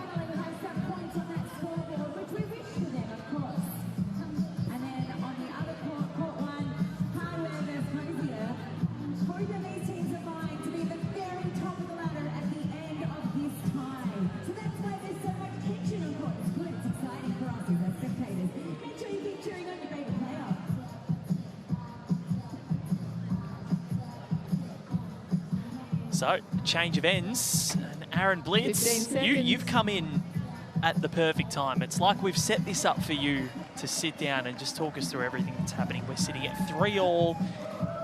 Hardware, you feel as though they've been in control. They've had it in the palm of their hand, but they somehow find themselves in this position.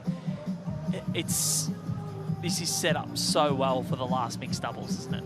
Exactly, and I think for the pink team, like Ryler and Sophia, that is their strongest mixed pair, so they need this win. And a warm-up.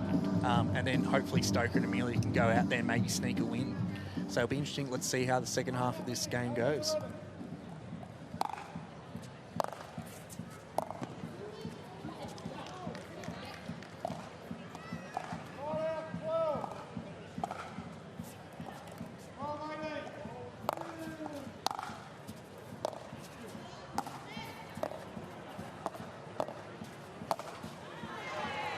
Harry, probably the best player on the court right now, just dominating so long.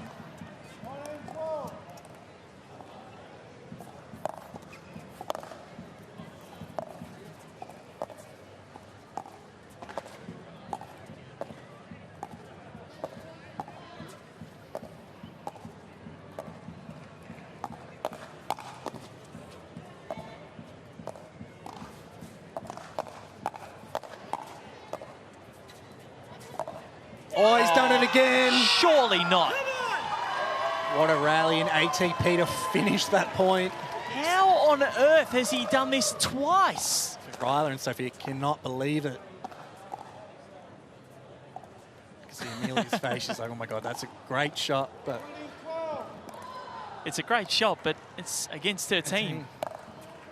That is incredible. So Harry played this event, 12 months ago, and he was still kind of hitting his stride. Like, he was one of the best singles players, but his doubles, he was still improving, and now he's like elite in both categories. So he's a dangerous person to come across at this event. And a fiery character as well, and they've got themselves 8 points ahead, 7 3/4 minutes to go.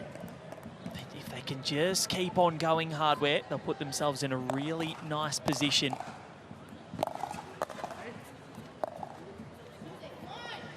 I learned the hard way last year that at 7 or 8 points can go in an instant. So you need to just keep the foot on the pedal, keep making them play the point, maybe extend these rallies a little bit just so they don't come back as much.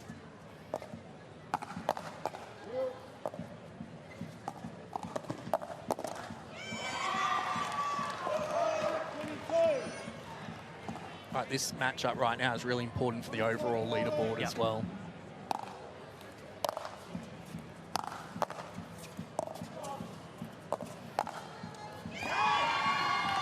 Massively, because they're both undefeated. Flinders won their second match this morning. 3 sessions of action today. Everything is going Harry and Andy's way right now, which is great to see. Against, you know, this is a formidable international pairing. I mean, Sophia's won a few back-to-back mixed doubles golds in the APP circuit with Casey Diamond. So that's mean she's good at mixed doubles. Just Harry and Andy are just playing the better pickleball right now. I haven't seen them make many like unforced errors. And they're putting a lot of pressure on Ryla and Sophia here. Oh, both there. That is a brilliant point. And Ryla de Hart pumps the chest and says, we're not losing. We're hanging around. They needed that pump up. What a rally. We're going to stay. We're going to fight.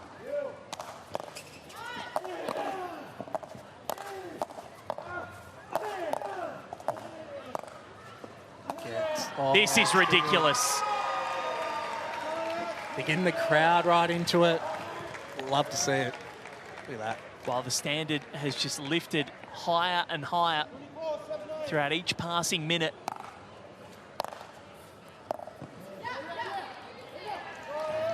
And 5.5 minutes, 6 points the difference. That's plenty of time to still come back.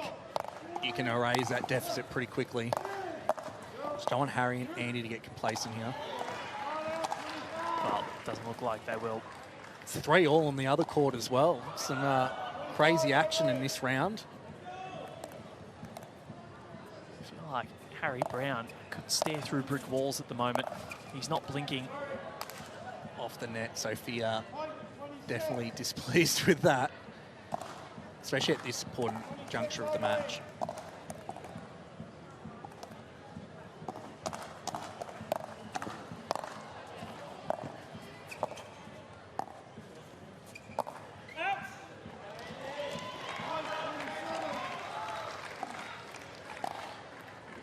Points. You think you'd be comfy with that 4.5 minutes?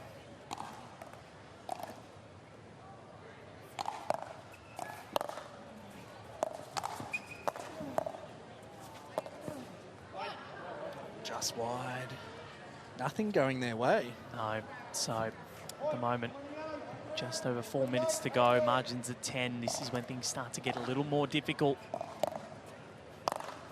This is $100,000 on the line.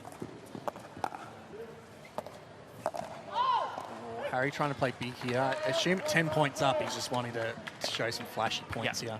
But I think for Andy and Harry, just grind out some of these points, extend them. Even if Ryla and that win them, like, you're still going to lead at the end of the match. Well, yeah, if you can have a 30-second rally, even if you lose it, you've taken 30 seconds off the clock, which is so important. But 10 points, 340, it's a pretty tough task now.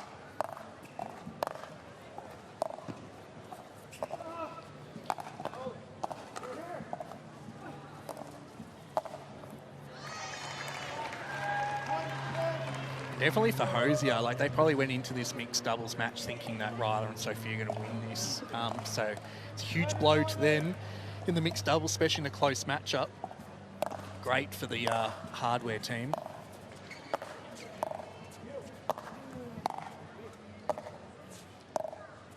So if they're going to win it, they're going to have to do it from behind Hosier. They've not led at all in this overall tie. They lost the first two. Sophia defeated Nicholas Cain. Just. Nicola was up in that 12-5 at the changeover. And then Harry Brown, well, he was very close to losing to Kyle Stoker as well. That was only 18-16. So yeah, Nicola will be on next. She's the world #1 junior at the moment on the female side. So it's going to be great to see.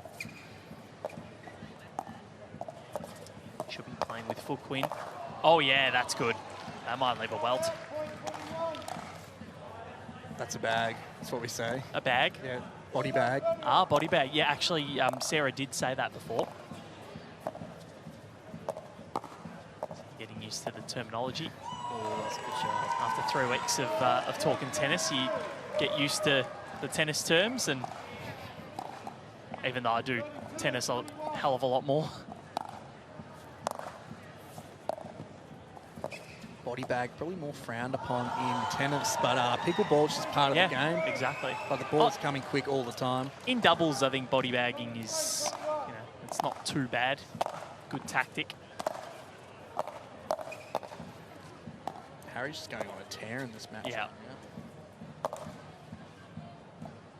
I think Ryler just looking for the end of this match. Yeah, I reckon he's happy to sit down.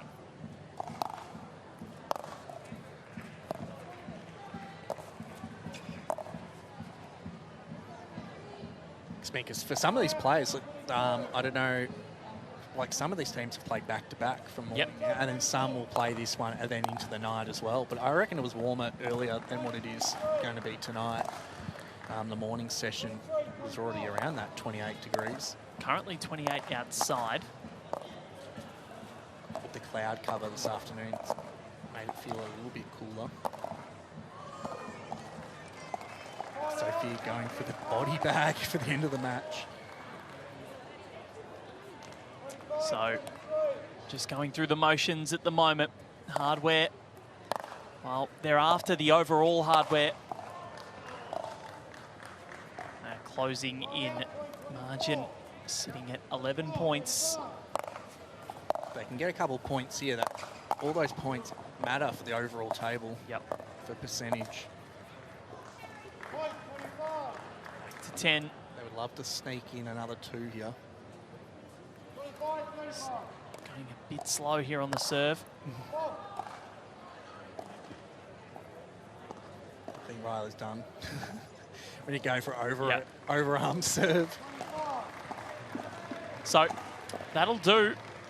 36 to 25, and time. Hardware, if they are to lose, it's going to be in the AO Pickleball Slam Showdown. Limited round of singles, matchups rotating, every 5 points, 10 minutes. So it's coming down to Foot Quinn and Nicholas Kuman up against Kyle Stoker and Amelia Schmidt. So Kyle Stoker, he's an up-and-comer in the last 12 months, a really good singles player. And obviously yesterday, if you've been on the social media, he's done some behind-the-back shots yesterday in the mixed doubles. So he's got really quick hands. He's quirky. He's like we've seen it this morning already. He looks the goods. Yes, man. He came from that pro tennis background, and but yeah, unreal talent. Amelia Schmidt played in Australia for a few years, and then it's gone to the US to pursue that dream, and she's done really well. And you've got Phu Quinn, who plays in Vietnam, probably the #1 Vietnamese singles player right now. And there's about 4 of them that have been dominating the circuit outside of the US. So, and Phu played a bit of MLP Australia last year. And Nicola, like I said before, is the #1 junior in the world at the moment. She was the #1 draft pick in MLP Australia in 2025. I drafted her to my Melbourne Mavericks team, and she's just grown from strength to strength, and she was in the winning team last year at this AO Slam. So, and she was, what, 17 at the time. So this will be a really good matchup. If I had to pick, it'd probably be Nicola and Fook right now, going off how they've played yesterday, both of the levels that they bring. But if Stoker can just have his best game today, that's mean he can turn this match around. Exactly right. And have a look at the cloud cover. It was quite sunny on the walk in from where we parked the cars this morning. It was quite warm, and all of a sudden just a bit of cloud cover. The UV down to 6, was up at 9 before. I was talking to Shelby, and she said that her scalp had already been burnt. Yeah, they're not used to the sun rays in Australia, especially Melbourne. That's why I normally try and wear those Spalm sleeves. Yeah, well, it's funny you speak of Spalms. Actually, Chloe Stewart, who works at Spalms, a general manager, she's I work for Lawn Bowls full time, and she was a former Jackaroo on the Trans-Tasman last year, and then retired from international duties, but she'll be playing the Bowls Premier League in a couple of weeks in Moama. So nice little connection there. There you go. Amelia Schmidt's got her Spalms on right now, but look, Fook, like we saw his singles pedigree earlier, like he chopped Ryla DeHart. And Ryla DeHart was on a bit of a singles tear in the last 2 months, beating some of the best players in the world. And Fook Quinn, he's just won a few events in Asia and just unreal playmaker. Gets a lot of balls, makes good balls. So it's going to be good to see what he's like at mixed doubles with Nicola by his side. And Stoker's just going to try and create some chaos and let Amelia just pick off the rest. 15 seconds. That score was 28-10 in favour of Fook. So he's got some form. Kyle Stoker, though. There's Nicola's mum on screen on the right now. Oh, nice. Danelle Schumann. She travels basically the world with Nicola to all these events, which is great to see. So she's got a bit of a crowd here. And we've got the Pickleball Victoria secretary next to her as well, Kim Leong. So we've got everyone here at the Pickleball checking it out. Well, we saw her on screen before. She looked like she was having a great time, and for good reason. This has been a really fun afternoon so far. So the tie isn't over yet. It's 4-3 in favour of Hardware. Final match incoming, 20 minutes to see who is going to be the winner. Or are we going to the AO Pickleball Slam Showdown? Haven't had one yet. We haven't? No. Not even yesterday. Oh, I'd be keen to commentate the first one of the weekend. That'd be exciting. I think we did have one. I'm going to go just triple check this. Yeah, I don't think I saw any yesterday, but I would love to see how it pans out. Sounds like it would be similar to a Dream Breaker we have in Major League Pickleball, where everyone gets on, you play your 4 or 5 points, and you go big serve by Kyle Stoker there.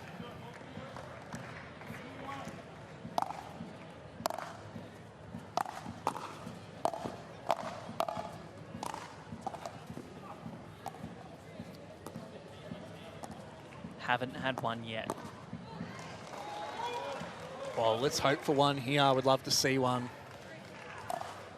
And as it stands, maybe we just stop the count now. Selfishly, we just want Stoker and Amelia to take this one out. Yeah, just so we can get more of this, because the quality has been high. And it's nice and air-conditioned in this room as well. True. Watch them all suffer. Oh, ATP. Oh, Kyle Stoker, if you don't mind, and good sportsmanship as well. We have seen some sublime shot making. Even the umpires getting involved in the high fives. Yeah, they're happy there. We've got Paul Campbell on the side here, cheering it on, smiling. Of that, look at that. Rolled. And a lot of connection with the net. That's a good get.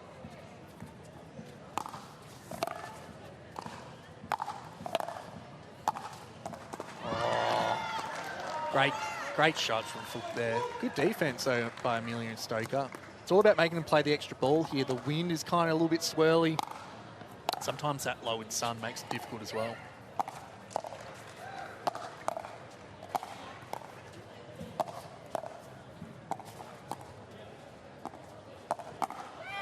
We've spoken about net love today.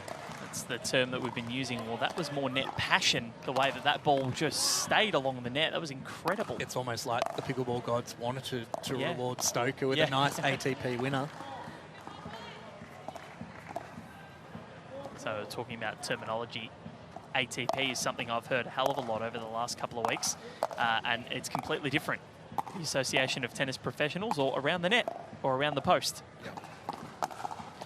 And then you've got the Nasty Nelson, which is named after a guy called Nelson in the US, where you serve it and you serve it at the person standing at the kitchen line on the return. And if it hits them, like in tennis, you win the point because you haven't let the ball bounce. That's called a Nasty Nelson. Bit more of a cheeky play, but it's part of the repertoire, and it's been this sport in its infancy. When some people hit these shots, they got it named after them. Imagine that. That'd be pretty cool. I need to try and come up with my own blitz shot. An aggressive Aaron. Or an arriving Aaron or something like that, I don't know. Try and use the last name, Blitz. Got a bit more sell to it, I think. Yeah, a bullocking blitz or something like that. Bludgeoning blitz. The ballroom blitz. It's not bad. It is a very good last name. You can do so much with it. Mr. Blitz in the classroom. Oh, you're blitzing commentary, mate. I'm trying to. Nicola. Just a rare error there. It's been 6-all here, 16 minutes to go.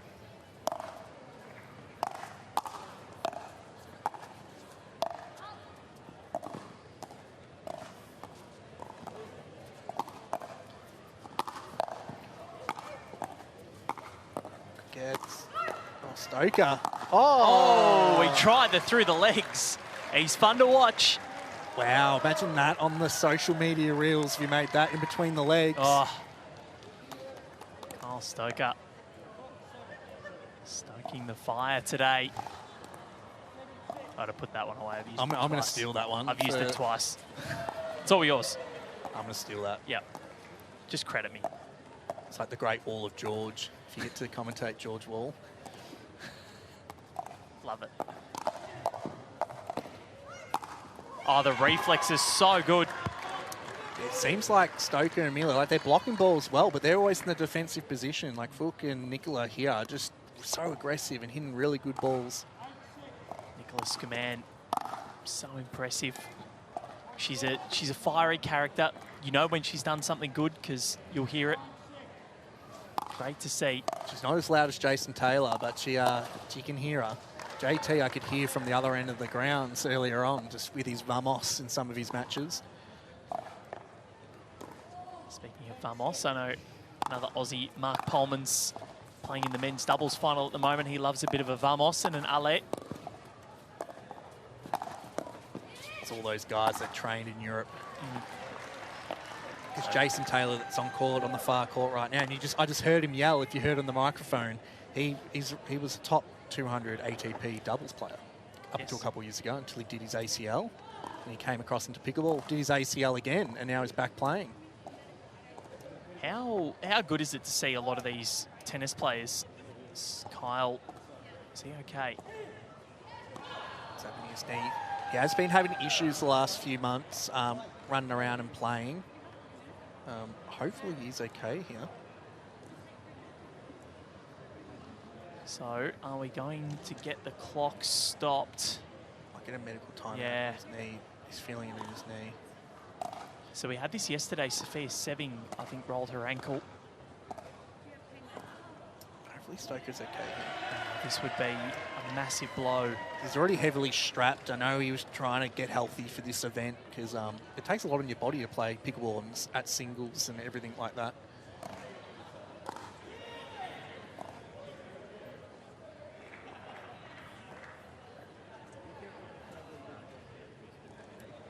Hopefully it's something minor that can just be maybe strapped up, massaged, or some painkillers for.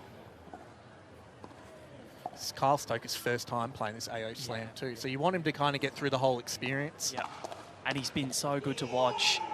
It would be a huge body blow.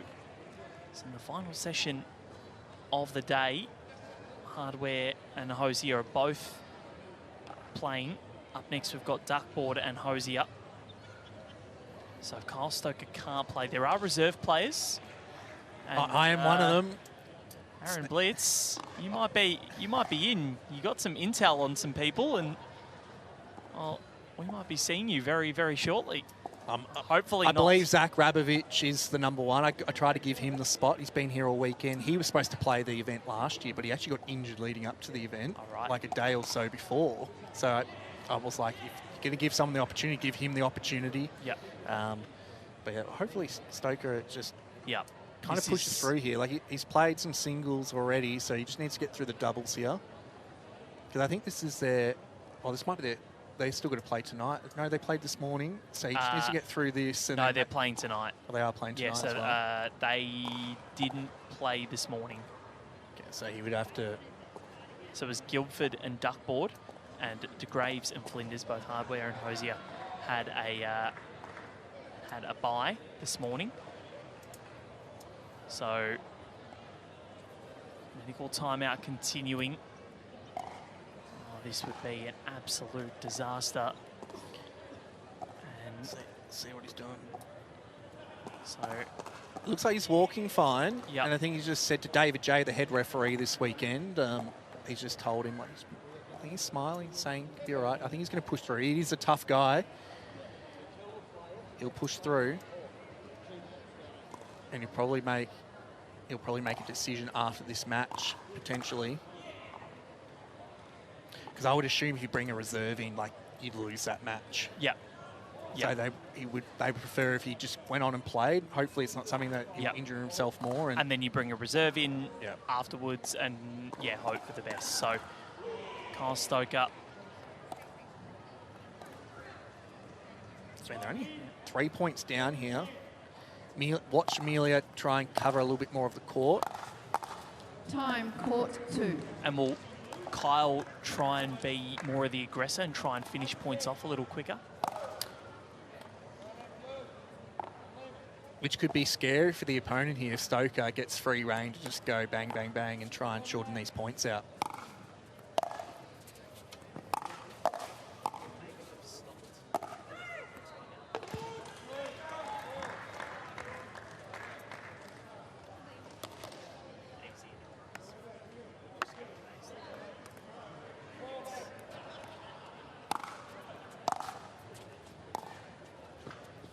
So they should get an extra 3 minutes here, but I feel like they were off for longer than that. It does feel longer than... If the others are already finished. Yeah. So we'll get confirmation of that. Oh, Stoker's there.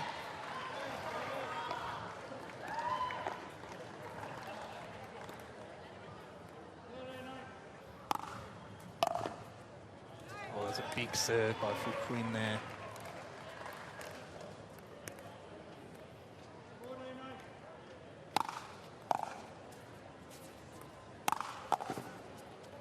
Oh, what a drop volley by Kyle Stoker. Looks like ripped that forehand. Stoker's like, not today, mate. I'm going to just drop shot that right in front of you. That's what he needs to do. He's got to try and finish points off quickly. He's labouring physically now. They're just going to make some balls, Amelia and Stoker here, because I feel like Nicola and Fook is a hard position to be in. You know someone's injured on the court, and you know you're in front. Just make some balls, and Amelia and Stoker just going to make them play. Well, that's a fault. Yep, exactly right. Because you can get complacent. It happens so often, doesn't it? And this is rally scoring. Like, we're not going off traditional pickleball scoring here where you can only win the point on the scoreboard off your serve. So you've got to take every point you can get. It all matters. It's a good flick. Yeah, Stoker. Really trying to pump him up.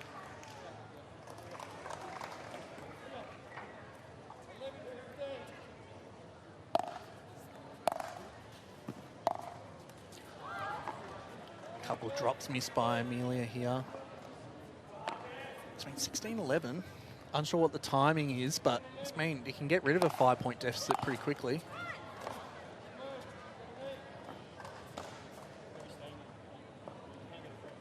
Time. All right, well, there's time called, so that means we've got 10 minutes to go. 6 points is the lead for Quinn and Skuman.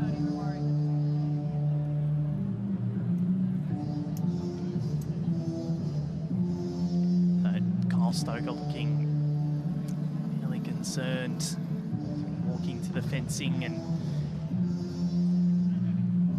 having a drink of water.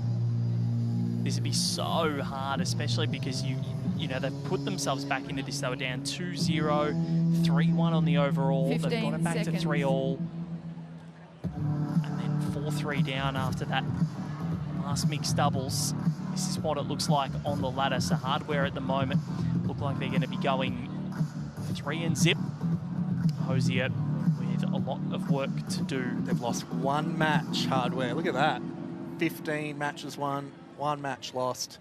So on paper, they were a stacked singles team, and they've actually all paired up really well this weekend. So look, Nicola could go back-to-back years winning the AO Slam, which would be very impressive. Same with Harry Brown. And yeah, Harry Brown too. How could I forget? It's been a fun afternoon so far. How will this finish?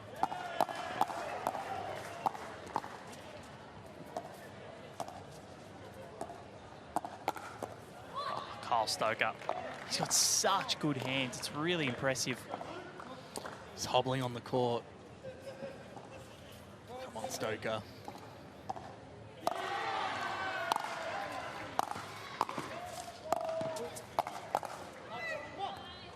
This goes long.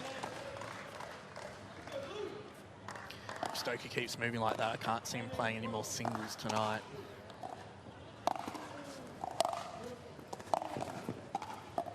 That's such a shame as well. Well, that is some sort of a lob. And then the drop up from Stoker is very good. So if he does go into, well, he doesn't play singles, can he still play the doubles? Or No, I think once he makes that substitution, the reserve has to play out the rest of the tournament? Yep. So the later part, yeah, once you pull out, you're out. Yep. Bring the next person in.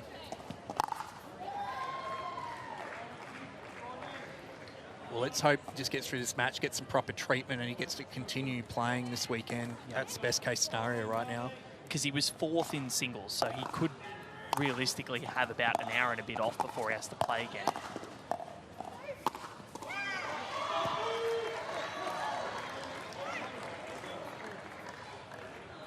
So this is looking really good for Team Hardware.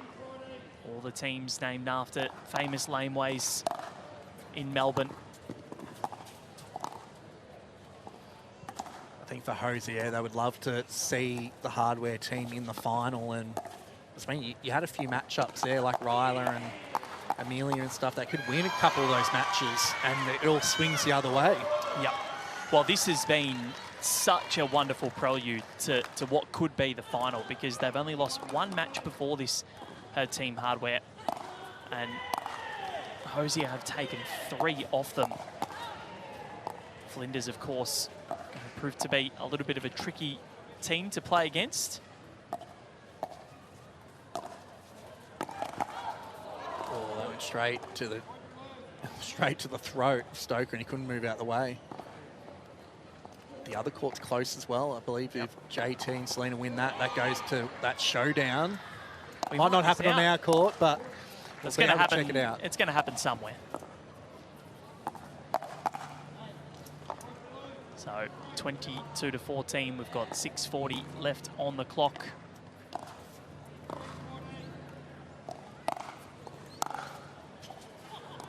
Next session starts at 4:30 local time, which is in 31 minutes.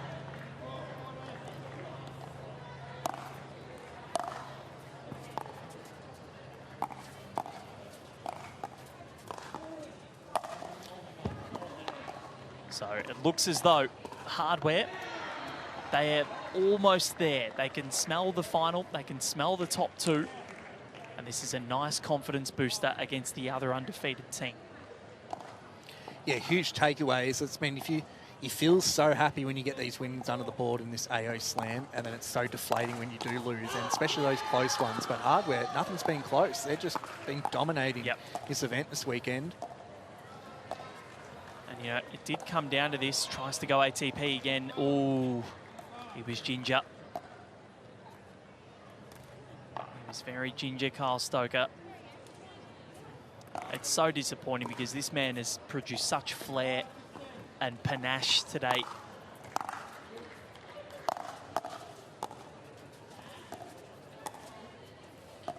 Hosier team, so good though. Like I'm sure they'll bounce back in the next matchup. We are talking about a 15-1 Hardware team. Like a dominant Hardware team. What they did to Sophia and Ryla last time out, that is imperious. And that sends a message to the rest of the competition saying, all right, well, we're here to play. These two are world-class opposition, and we've just wiped them. Huge. Good for the confidence of Hardware. Yep. Well, we need a fit and firing Harriet Brown, that's for sure.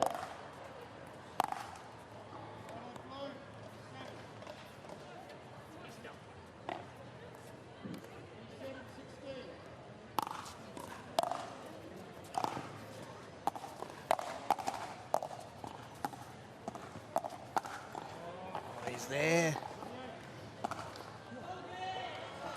Next one, let's go Stoker.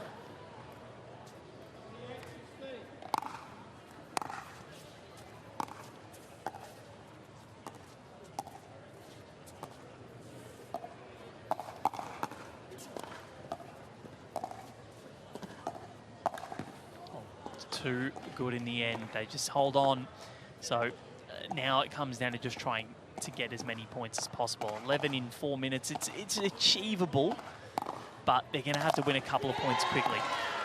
So if Quinn and Scuman can extend some points and win them, well, it's going to go a long way for Team Hardware, and they look like they're enjoying themselves.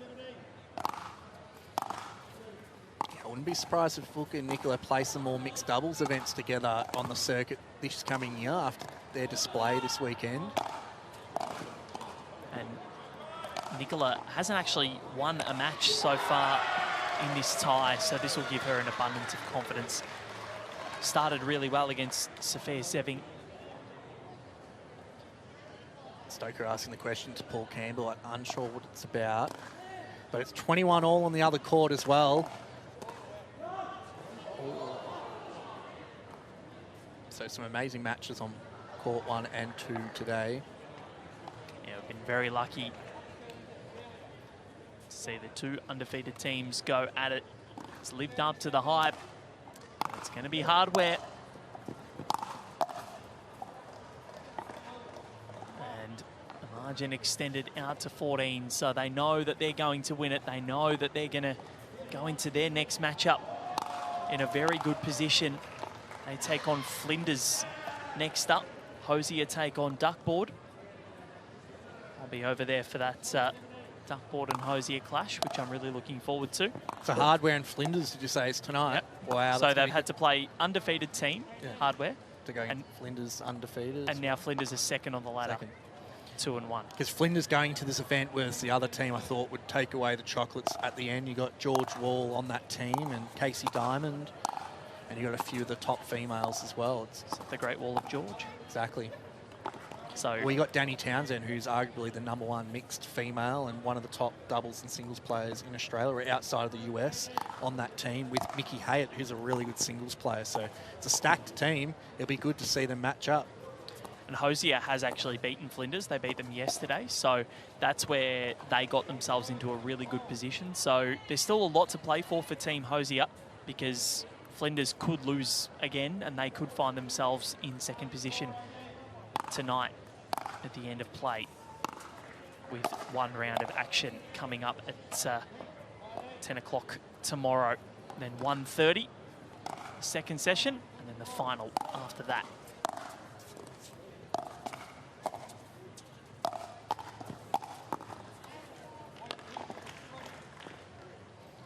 For Hosier right now, just get a few extra points. You need that percentage for the overall table, especially if it's going to come down to those top 2 teams overall. You would hate to miss out by percentage when it's all said and done.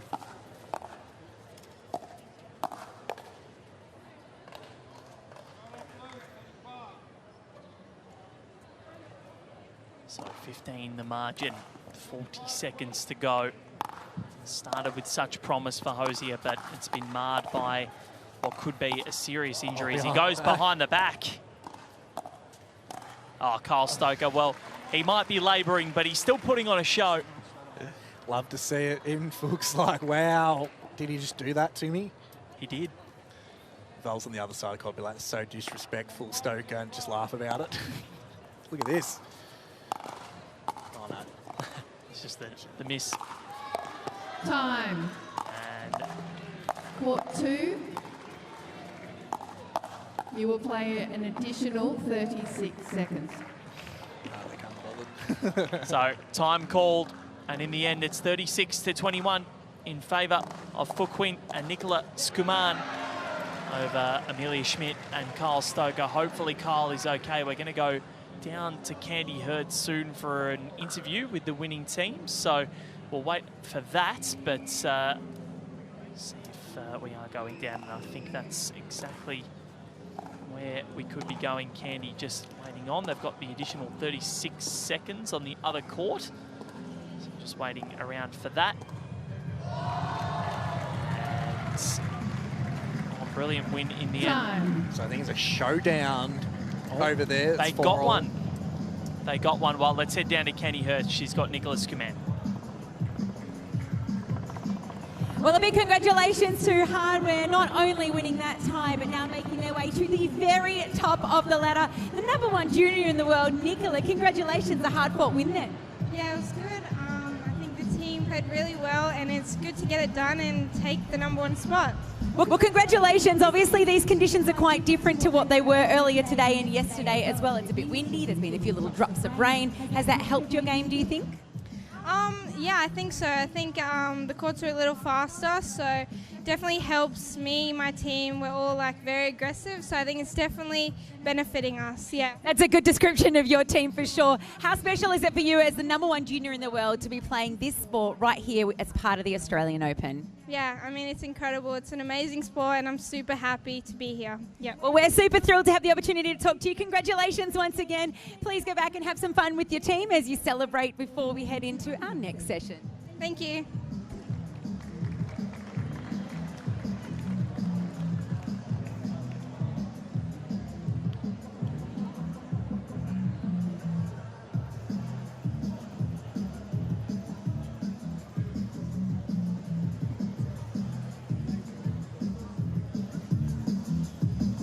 All right, well, that wraps us up for the first session or second session of the day here on ANZ Arena. We're going to have a quick break before the next round kicks off. So thank you very much for joining Aaron Blitz. It's been an absolute pleasure. You blitzed it. Thank you. Thanks for having me. No problems at all. Val Febo and Aaron Blitz signing off from the AO Pickleball Slam on ANZ Arena. We'll be back very shortly for the final round of this Super Saturday at the Australian Open.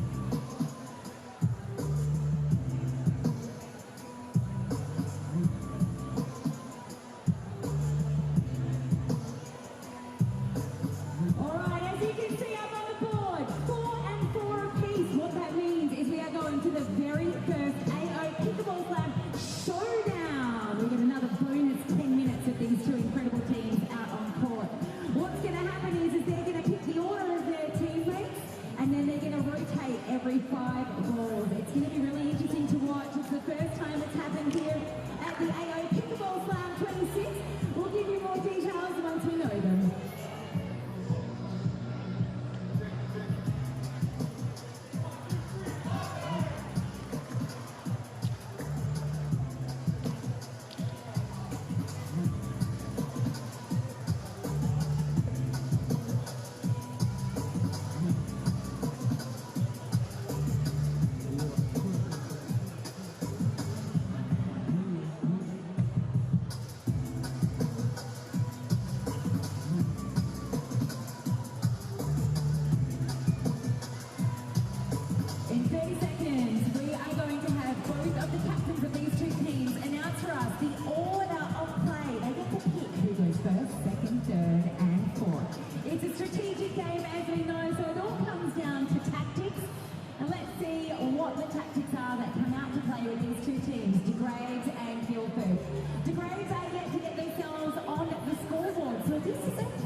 To choose Sarah.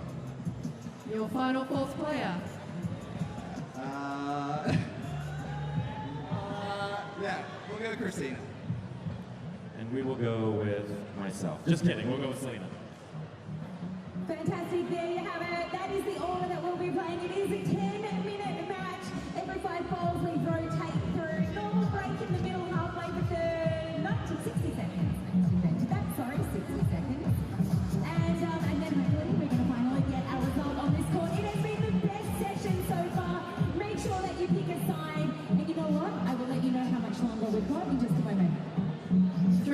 warm-up. All right, you have a couple of minutes to have a think. What do you want to do? Who do you want to go for? I'm not going to put the pressure on you yet, but I promise you in about a minute and a half, I will be.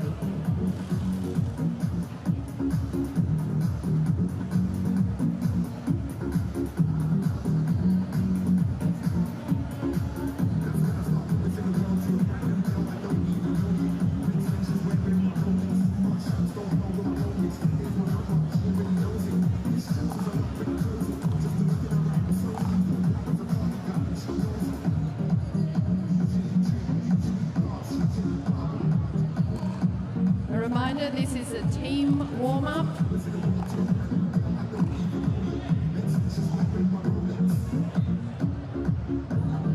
There are 2 minutes remaining. It is a team warm-up. All players, this is your warm-up time.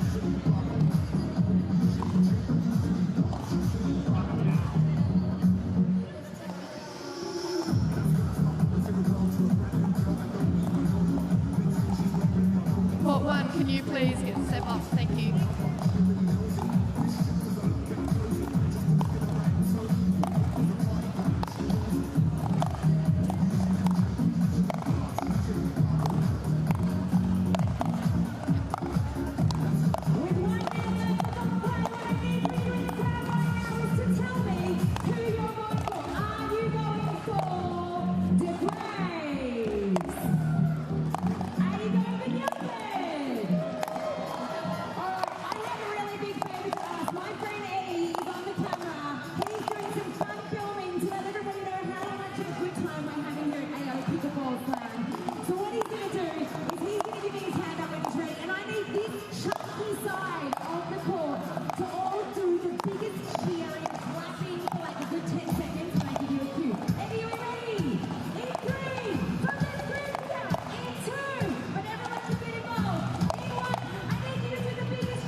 End of warm-up.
course, a holding play just for a moment while we wait for the weather to hopefully pass. We will keep you updated.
Ladies and gentlemen and players, advising you that we have suspended play and will be returning to court at 5 p.m.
2-minute warm-up.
We've got manual scoring, so I'm going to keep you updated with the score. Don't worry about what's up on the scoreboard.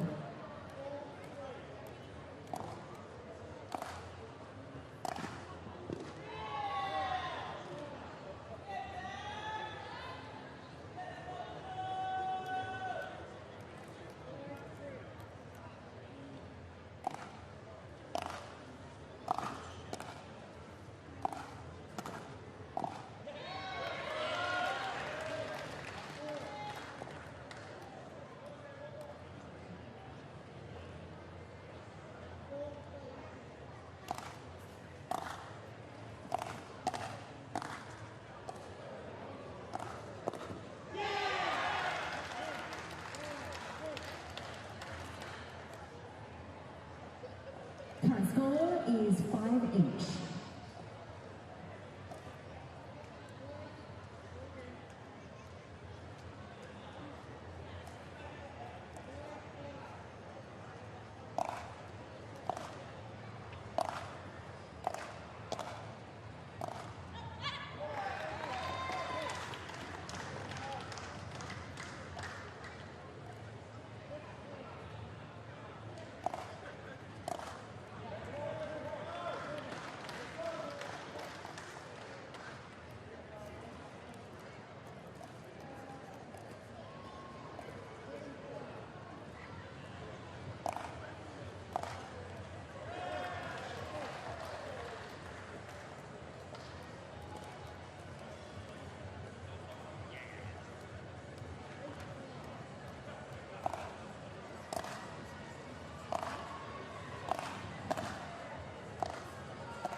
Change of ends.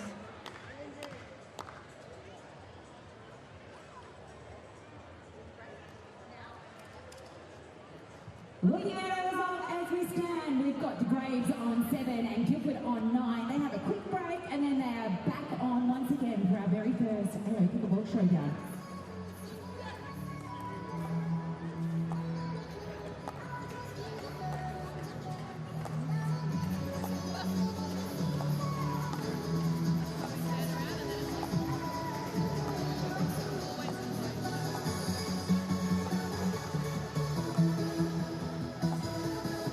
Reminding everyone what we're playing for here.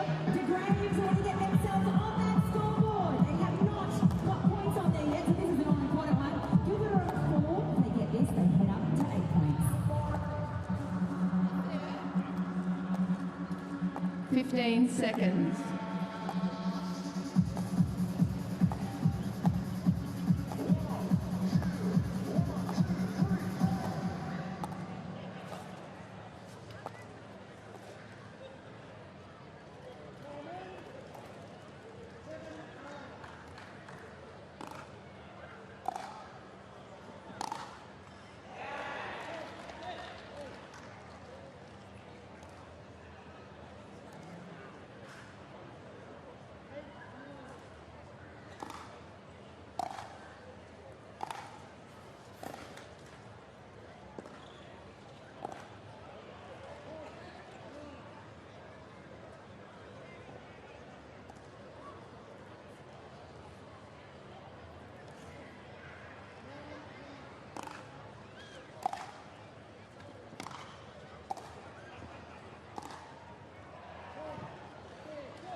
time.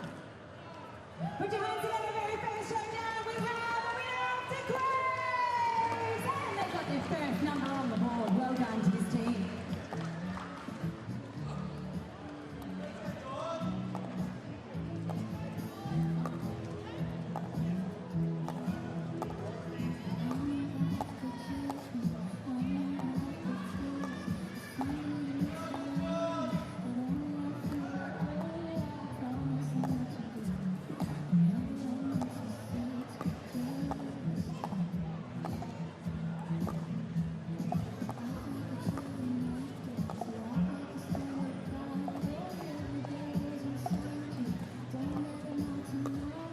Well, we've just had our very first AO Pickleball Showdown. It was the first time it's happened this season. Zach, congratulations. Your team de Grey's finally got yourself on the board. How does it feel? No, it feels great. I mean, we're finally smiling for the first time today, first time at the tournament. I think it came together as a unit just now, so super proud of the team. What do you think it was that finally clicked with the team on this one? Oh, we had, during the rain break, we went to go get an iced frappe, so I think the caffeine really helped us push through those last 5 points. It's a fantastic note to know that that's what was going to help you. Who knows what happened if you had a Pick Melbourne ice cream in there as well. Now, you used to be a former tennis player at college as well. How different is it playing pickleball now? You know, I think coming from tennis, the back of the court is very familiar, but learning the court that's very close to the net is a whole different sport. So tennis players that say it's really easy to come to pickleball and challenge you, it's going to be rough for you for about the first 6 months. Okay, well now that it's clicked and it's not rough anymore, what do you guys need to do to get more points on the board? You know, I think we just got to keep the energy up. I think stay positive. I think this is going to give us a good kind of motivation for tomorrow's last match, and maybe we can squeak one more out and see where we can fall in the standings. Make sure there's a frappe on the way in tomorrow morning. A big congratulations once again to the Greys. They are on the leaderboard. That means every single person has now got some points up on the scoreboard.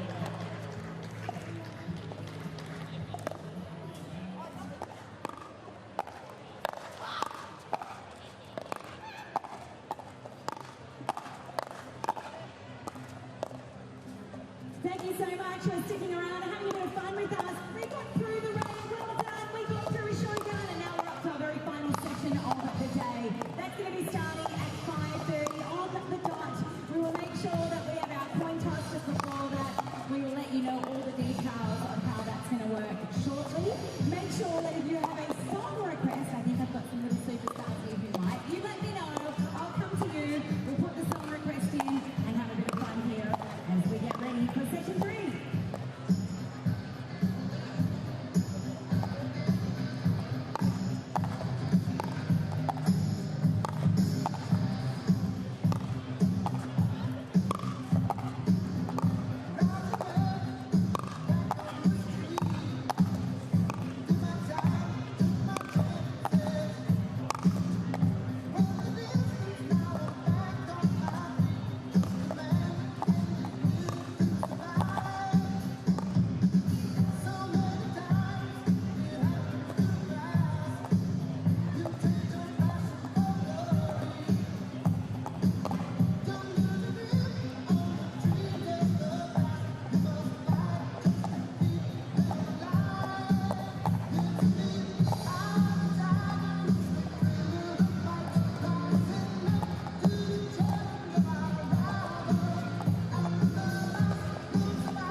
to women's. It's always react. It means that the opposition team has We'll send Danielle Townsend first. We'll send in Nicola.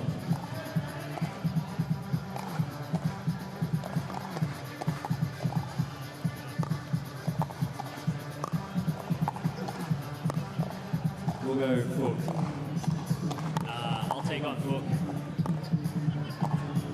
All right, we're set with court 1, court 2. We need our captains for Duckboard and Hosier, please. Act and react.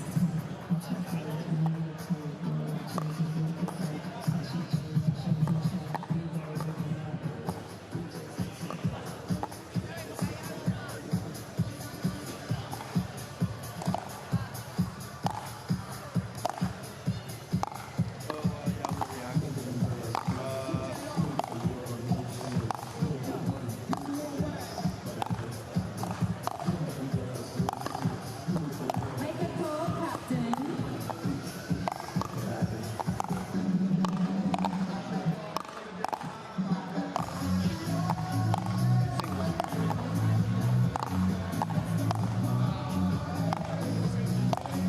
This is a tactics game. Sarah, we'll put Sarah Burrow.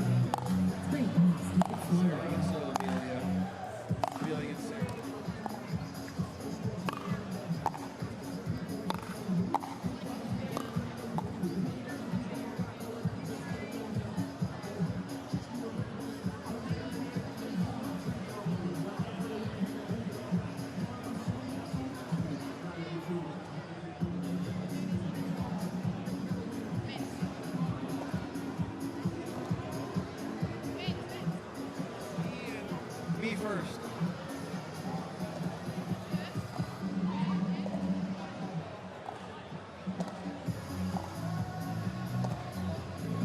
We'll put Jay against Ryler and I'll play Zach.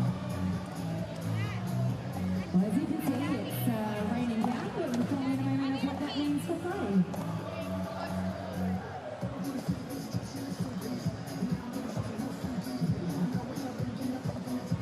Due to rain, we are temporarily holding play. Can players please leave the courts and remain at their seats?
Ladies and gentlemen and players, play is suspended currently, but we are hoping to resume play at 5:45.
DJ Paulette knows what he's doing. Taking his little journey.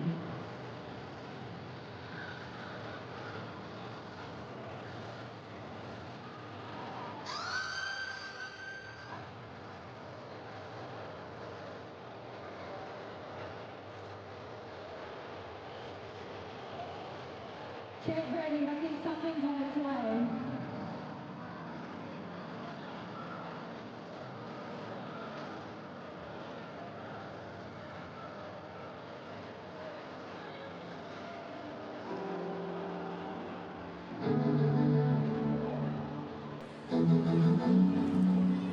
Hey, I wonder if anybody was here last night. AO5 had these two incredible sisters before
Ladies and gentlemen and players who are patiently waiting, unfortunately we need to suspend play for the day. We do have rain still coming in, so we will advise you of the new schedule at 7:30 tonight or before. That's the best we can do, so thanks for your patience.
went back doing the grass. Did that go well?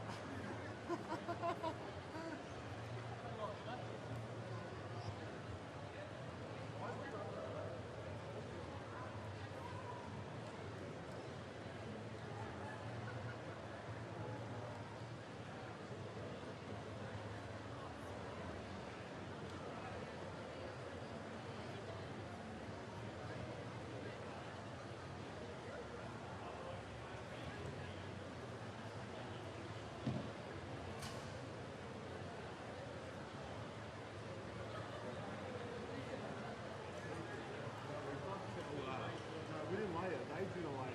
We bumped out. We bumped out.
Yeah, this much over.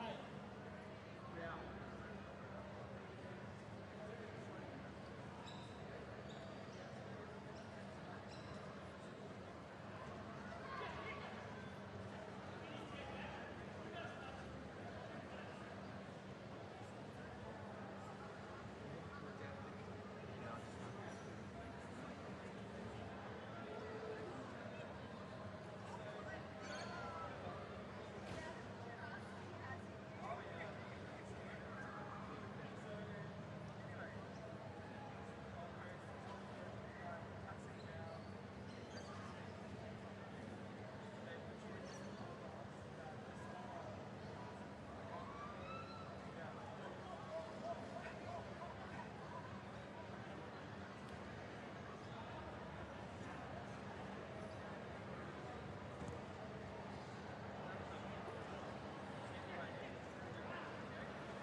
We come from many places across this country. Including Sexford country?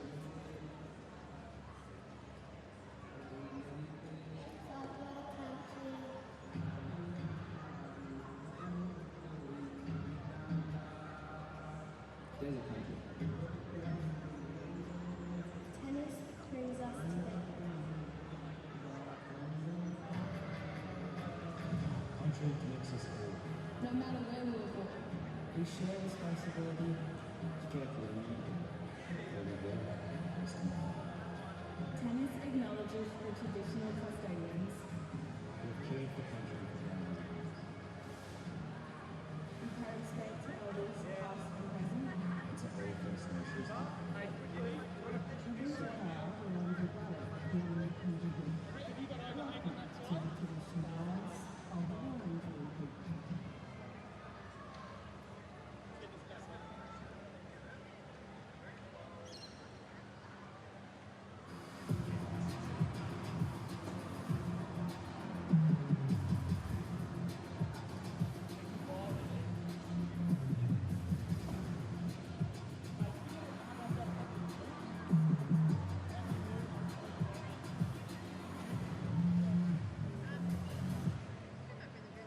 Well, welcome to Melbourne Park to AO Nights, day 14. After 2 weeks, all the contenders have been whittled down, and we are left now with Arena Sabalenka, who has won this tournament twice before, and Elena Rybakina. A rematch of the 2023 decider, which Arena Sabalenka won in 3 sets. Can the 5th seed turn the table tonight?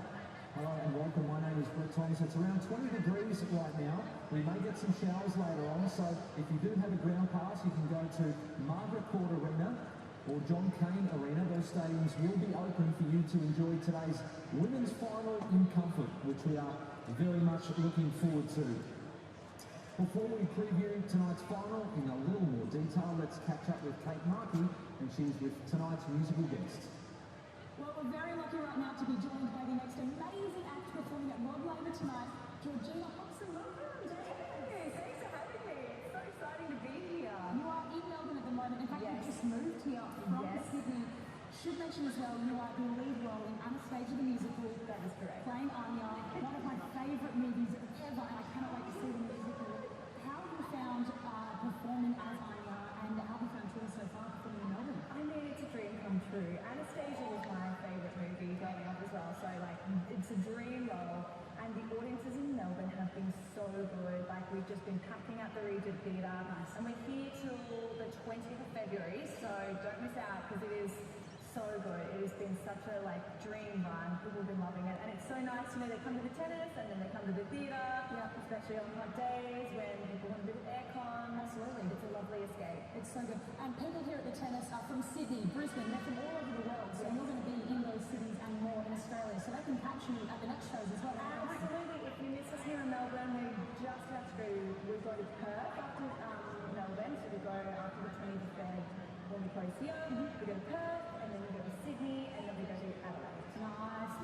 Yeah, I love musical theatre so much. Whenever I go to a show, I walk away, and I feel really inspired. I'm like, I can do anything. I can do anything because you guys are on stage, you are singing your hearts out, you're captivating the audience, you are just acting, you're doing everything. Is it as rewarding for you as I would imagine it feels doing what you do? Absolutely. It's like, there's no kind of high that compares. Being on stage, the adrenaline of it, like standing out there and having that audience reaction every night, it's so cool because it's like you're sharing this experience with like 1,000+ people. You know, there is some kind of theatre magic, and like it's so nice to you walk away being inspired because that's what we want people to feel. Like I mean, I love it. Like it's my passion, it's my job. I'm so lucky. You are so lucky. I just feel like I reckon it's one of the toughest jobs in the world. I really do. I think I'm just well done to you for just being able to do that. It's amazing. It is amazing. Oh yeah, we work hard. Yeah, absolutely. Tonight on Rod Laver, you're performing one of the songs from the movie, from the musical. Can you reveal to us what it is? Absolutely. I will be performing tonight, Journey to the Past, which is, Anya's like big torch song. It's the song that closes Act 1 in the musical, and it's the most well known. It's the most iconic. It's just and I love getting to sing it. I'm so excited to be singing it here at the tennis. That is so exciting. We cannot wait to have you on stage at Rod Laver. Well, not on stage, on court. You're basically done with the play. Yeah. But it's going to be amazing. Everyone's going to be singing along, and for an Anastasia fan like I am, you'll be singing every word. Georgina, have the best time down there. I will. Thank you. Thank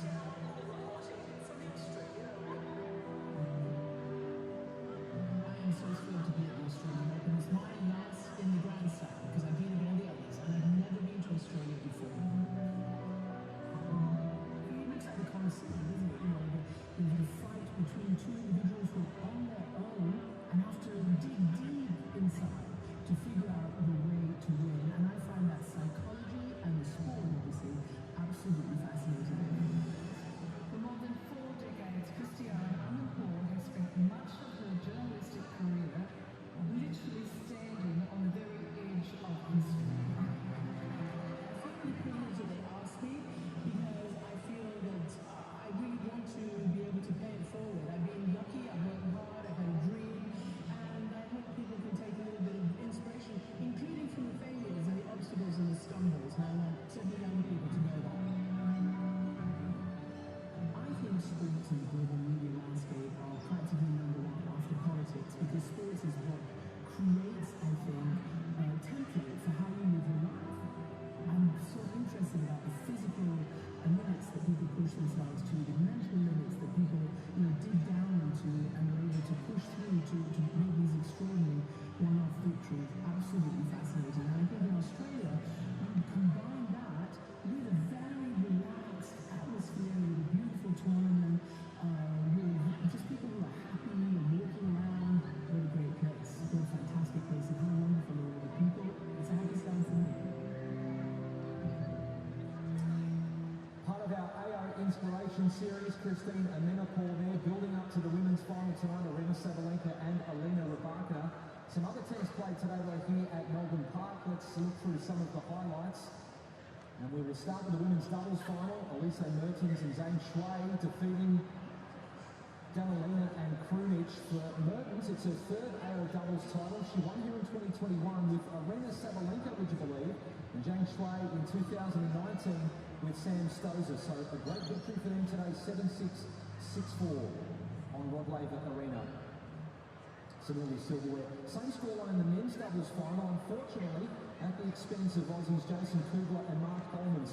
Their first tournament together, I'm sure it won't be their last, but unfortunately went down to the 6 seeds. Christian Harrison, his first major, and Neil Skupski, who won Wimbledon back in 2023. So bad luck to Kubler and Holmans, the runners-up this year at the AO. Kubler did win with Rinky Hijikatova a couple of years ago. So that is the men's doubles final earlier today. The pairing there from the USA and Great Britain. How about this man, Niels Vink, all Dutch showdown in the quad wheelchair singles final. He'd only lost 4 games en route to the final, coming up against Sam Schroeder going for title number 5. Vinky's first. This is the championship point. And Vink will get it done in the end. An emotional victory for the young Dutchman, dedicating this to his late coach, Hans-Jürgen Street. And a moment he will treasure forever here at Melbourne Park today. Now he is holding up the photo of his former coach who'd been with him throughout his entire career. He'll give a hug shortly to his current coach. You can see the emotion on his face, what it means to win his first Australian Open title in the quad wheelchair singles. As the top seed here, just 4 games he lost throughout the tournament. That final was a little bit closer though, but he got the victory here today. On the same court, on Kia Arena, this is Li Junhee defeating Didi de Groot of the Netherlands as well. Great representation from the Netherlands in the quad wheelchair singles, and a hug there at the end on match point. Li, the 3rd seed at this tournament, winning 6-1, 6-2, lifting the trophy today. And also some boys doubles actions. Again, an Australian pairing of Ibrahimi and Cozy. Unfortunately, they also went down today in straight set 6-3, 6-4. The pairing from South Africa and Bulgaria. The champions here 2026.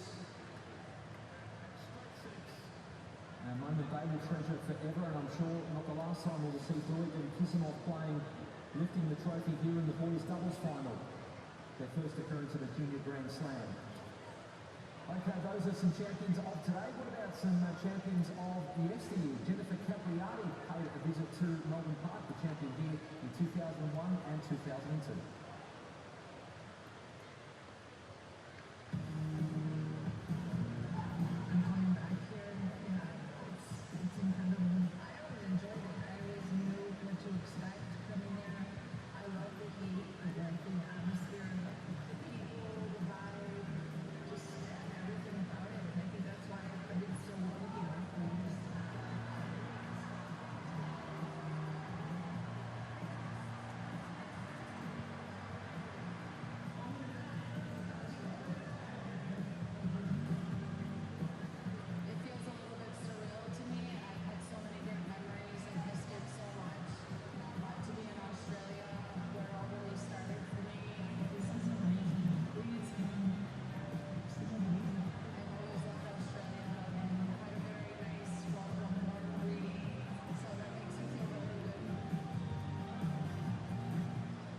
Great to see Jennifer Capriati here, the champion here in 2001 and 2002. Back on the courts were green, both times defeating Martina Hingis. We've seen a few former champions here at Melbourne Park over the last couple of weeks. And today, Rafael Nadal was in the house.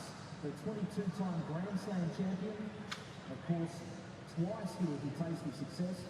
Back in 2009 when he beat his great rival Roger Federer in 5 sets, and Daniil Medvedev 4 years ago in 2022. The first time we've seen him here at Melbourne Park since he retired.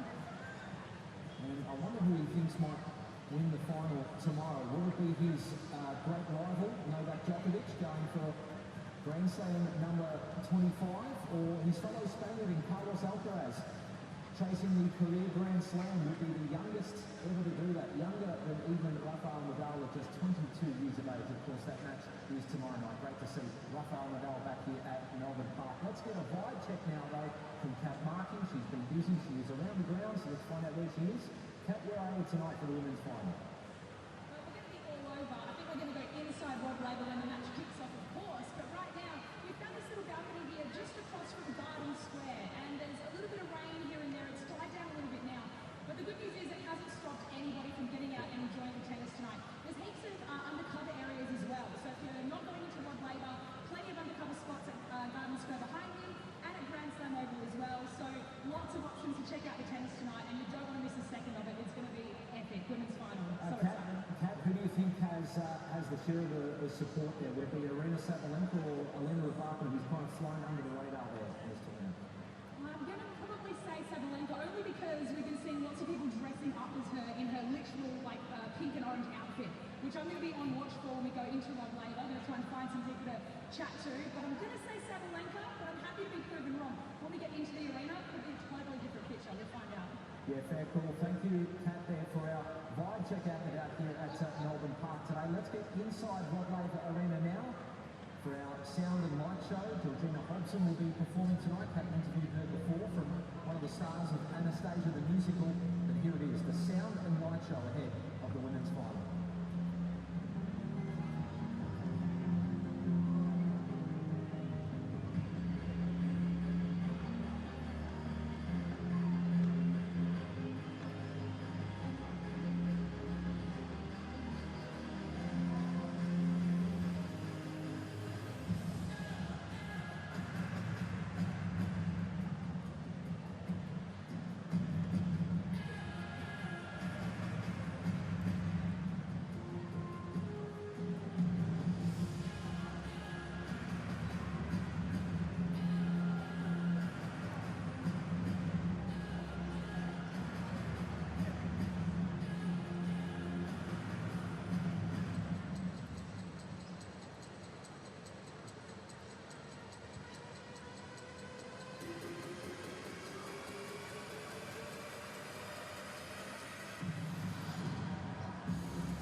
to reveal the Daphne Amherst Memorial Cup Trophy in its bespoke Louis Vuitton trophy trunk. As the official trophy trunk partner to the Showdown Open, Louis Vuitton is honored to produce this unique trunk, handcrafted by Louis Vuitton artisans in the historic Atelier d'Orléans, just outside Paris.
women's final here, chasing her third Australian Open title. She joined Martina Hingis and Martina Navratilova in 3 Australian Open titles each. We just heard from Alina Rybakina before. They met not so long ago, the WTA finals last year, where Rybakina won in straight sets. They've met 14 times on tour. In fact, it is the most that either of them have faced of any player on tour. So their 15th meeting tonight, Sabalenka has the edge 8-6. Their last meeting here at the Australian Open was the final back in 2023 when Sabalenka won in 3 sets. We heard from Alina Rybakina before, the informed player on the tour. Let's hear now from the lady on screen, Aryna Sabalenka.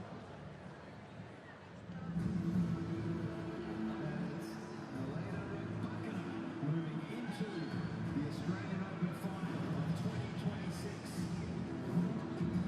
I mean, Jessica, she played really well. She stepped in, put pressure, a little bit some long rallies, and then it became a bit tight. And yeah, this tiebreak was really good. Simply stunning from Alina Rybakina. What a set of tennis from the world number 5. My service is really important. Of course, high percentage. Some races will be very helpful for sure, but no, I think the most important is percentage, and definitely when I get the opportunity to make some change during the match, I will need to take it straight away. Through to her second Australian Open final. I think I will really try to enjoy as much as possible, because no matter what outcome, I think it's been a great tournament for me, and Arena is really tough opponent, and this is not a match where it can be always under your control. It was epic when they played in 2023, and we are certainly hoping for another fantastic match. The final when we played 3 years ago, she stepped in, she served so good, especially in these last few games. So I like to play against Arena because we push each other. But for the title, of course, it's going to be really hard, I would say.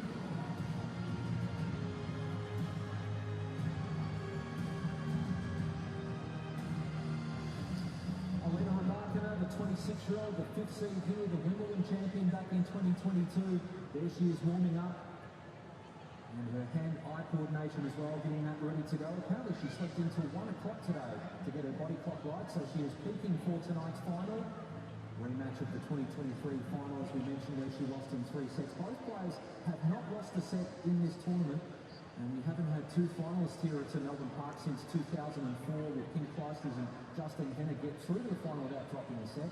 We've heard from Rybakina. Let's hear now from Aryna Sabalenka. Sabalenka moves through to the final once again in Melbourne. Unstoppable tonight. I have goosebumps every time I walk on the court when it's a big final, it's a big crowd, and that's everything I've been working for, and I really enjoy it. And it's moving into the Australian Open final of 2026. We have a huge history. She's an incredible player. We played a lot of great battles on the biggest stages. It's always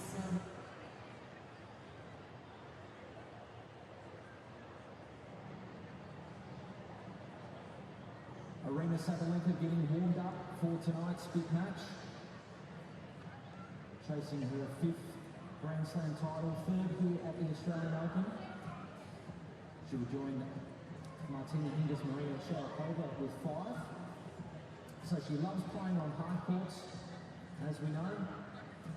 And she holds that edge over Rybakina, 8-6 in their head-to-head. She wouldn't have faced any players taller than her on tour, but Alina Rybakina at 6 foot tall has the most aces in the WTA Tour last year and at the Australian Open this year as well. Can she bring that big serve, that big forehand tonight? She'll need to do that. The wheels got a little bit wobbly in her semi-final against Jess Pegula when she was serving at 5-4 for a place in the final. She got it done in the tie-break in the end. And Sabalenka's faced about 4 tie-breaks in this tournament, hasn't dropped any of them. As we mentioned, neither player has dropped a set. So they head into this final in ripping form. Sabalenka, though, you have to give the edge to in terms of experience on the big stage. She's won here before. She's done this walk before. the Walk of Champions. She walked past a photo of herself and Jennifer Capriati, who we saw out on Rod Laver Arena just before. Moments away from the women's final, it is Arena Sabalenka against Elena Rybakina.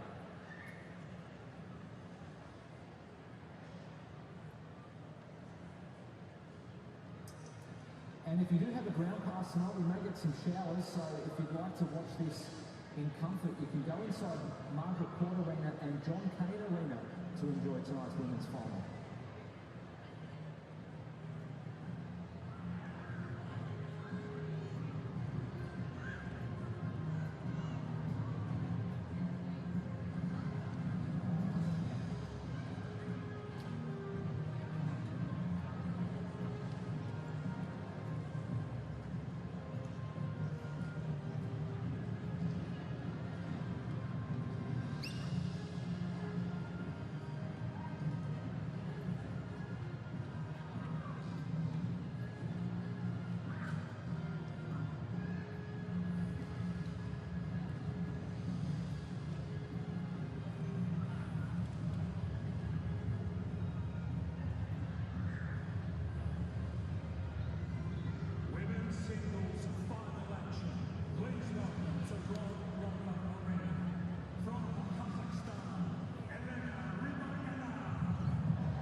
Tremendous applause for two of the best players here in the women's game.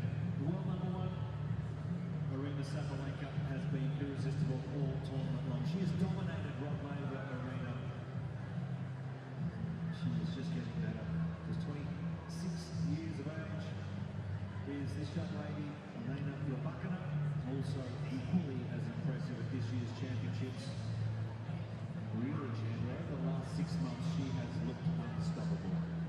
It's been incredible how Elena Rybakina has put herself right back in the conversation. She's a major champion, so she has always been dangerous. She's always had the game to contend for any title, but she went a little quiet for a while. But the second half of last season, a completely different Rybakina.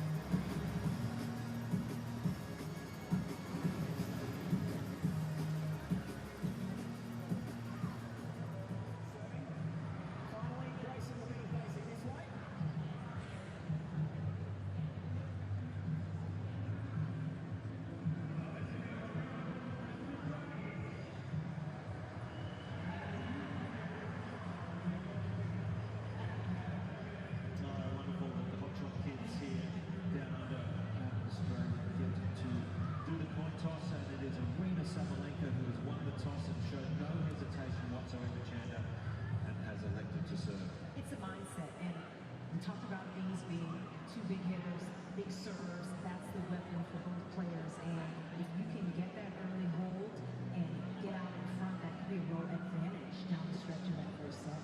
All right, Elena Rybakina, it was a brilliant end to 2025. She won 3 titles. As we take a look at her current ranking, world number 5, and with this result coming in here, irrespective of if she wins or loses tonight, we report automatically up to world number 3. 11 Korea singles titles, and littered amongst that is the big one. That's a Wimbledon championship, which she has won back in 2022. And a finalist here in 2023, where she did lose to Sabalenka. And it was an epic final.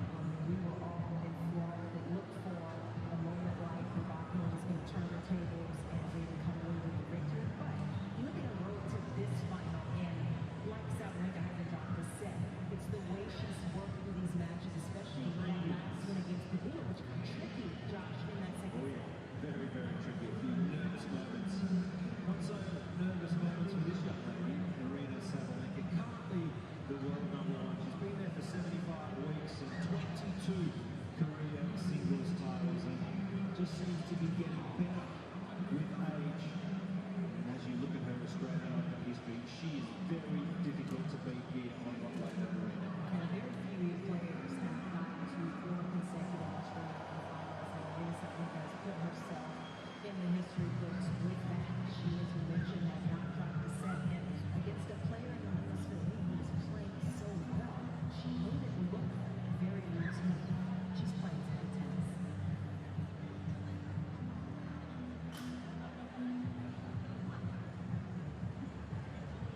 as you can see, the roof is closed here on Rod Laver Arena tonight. Not so sure. Does that favour the player, do you think, Chandra? I initially thought it might favor Sabalenka. Conditions being regulated. She has a little less margin. It's a little bit flatter. Of course, she leads the series 8-6. They are playing for a 15th time. And it is absurd, the numbers between these two. But although I thought maybe initially it might favor Sabalenka for those reasons, remember, Elena Rybakina won their last meeting indoors. It was at the WTA Finals in Rio. And she's got to draw some confidence from that last victory. Let's hope so for her sake. So, some of the legends on our sport, Martina Navratilova. Great to have her alongside Angie Kerr, who won it back in 2016, where she famously defeated Serena. What a match that was. So great to have the legends of our sport here for this women's final. It's a big evening tonight. So much anticipation around the grounds. And it's fair to say, depending on who you are in the final, whether it's a players, coaches, commentators, it is pretty evenly split for this one. Yeah, this is 50-50. It's tough to call. We'll see who gets on to the betters.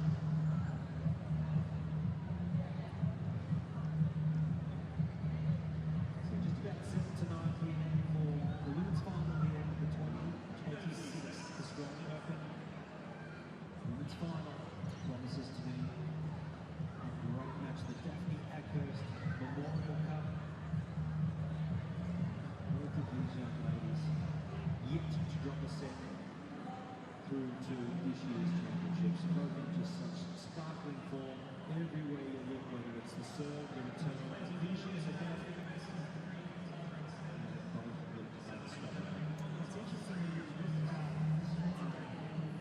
pretty similar, I would say, for Rybakina. It's the forehand to the backhand for Sabalenka. Forehand, so there's going to be some push and pull there.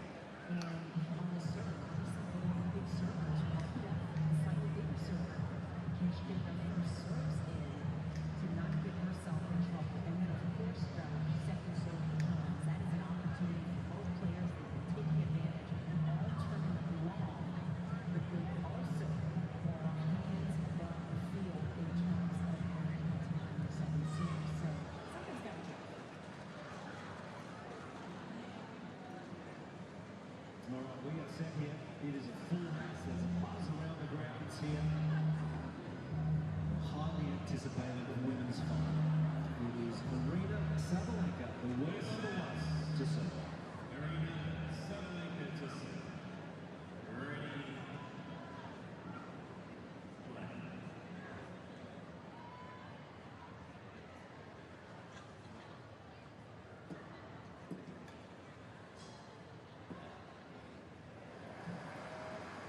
Yeah, super confident start, isn't it, from the world number one. That serve out wide, she's pretty much used that serve every single match in the first point of each game. So sticking to her patterns.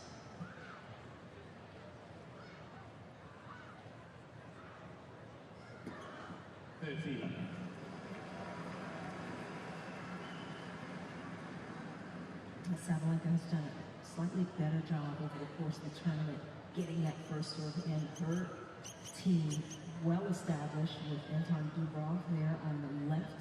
Maximiani was on the lower right.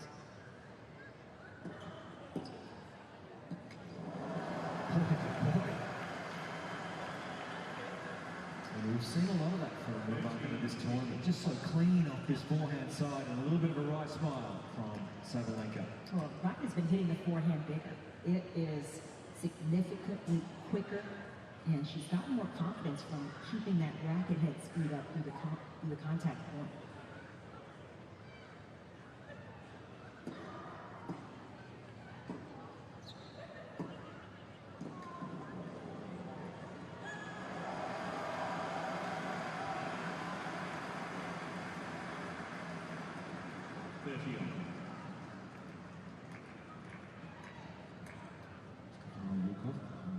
White cap, coach of Rybakina.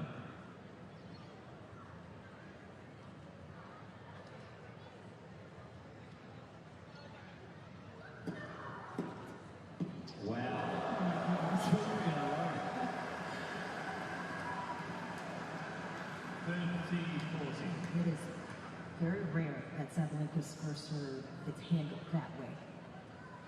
She's gone every serve for the forehand in this game so far. And Rybakina was ready for that one.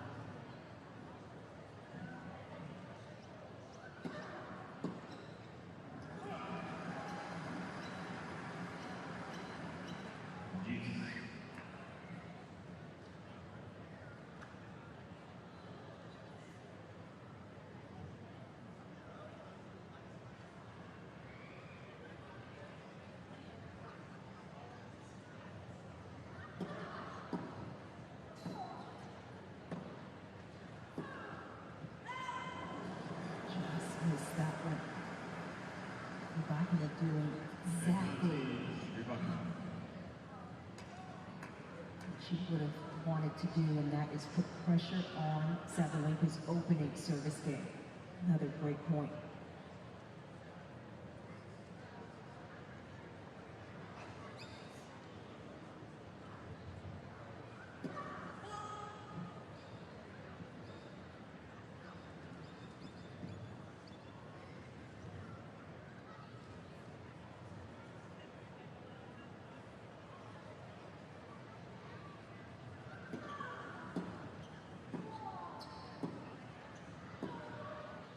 Just one. That's the first break. Hasn't been broken too often. Sabalenka in this test game. Well, courtside, we do have Andrea Petkovic, former top 10, joining us tonight. Petko, how do you see this one unfolding? Yeah, hi everybody. Well, the conditions are absolutely perfect. So there is no wind, the roof is closed. Just absolutely perfect conditions for both. And Rybakina is feeling the ball and seeing the ball like a watermelon. This is incredible how she's been moving to that wide serve early. Clearly they have done their homework. They know the faves of Arena Sabalenka, and she's had the better start here. Both women hitting the ball incredibly fast and powerful.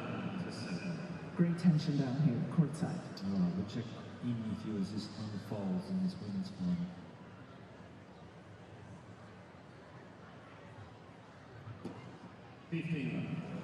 What confidence start from Rybakina? It frees the player up so much when they get that break, that early break especially, and for Rybakina, her first serve is the biggest on the court.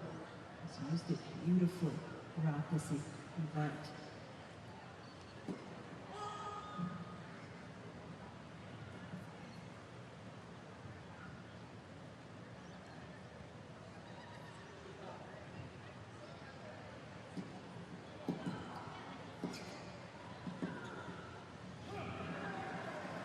You would imagine Sabalenka's just a little bit rattled. It wasn't just, she didn't break herself. It wasn't her missing. It was Rybakina exploding the ball on some of Sabalenka's first serves. Yeah, Rybakina's looking to win a 10th match in a row versus a top 10 opponent. That is how well she's playing against the big names of this sport.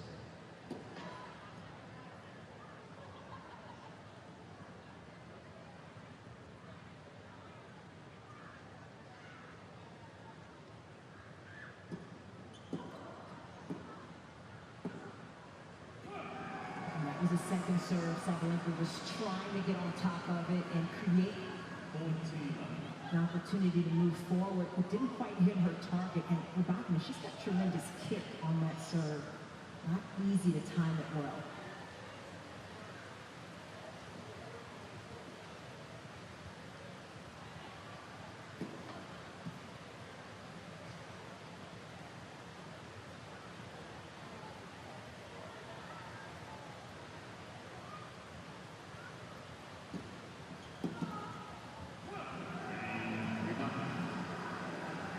Very tight start for Rybakina here. 2 up, first set. This is a perfect, picture-perfect start, and she had to mostly hold in that game behind her second serve, but that is what has been so good about Rybakina's game, the ability to play behind that second serve with a kick she can hit so beautifully.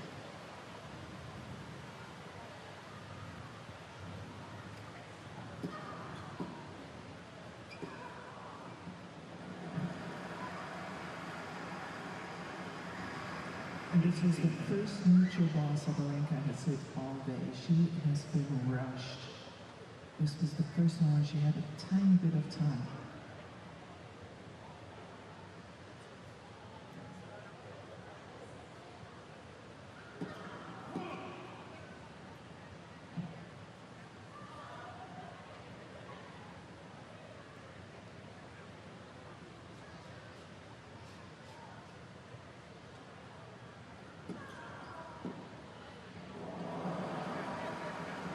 Inside the baseline. Such an aggressive mindset to start this match.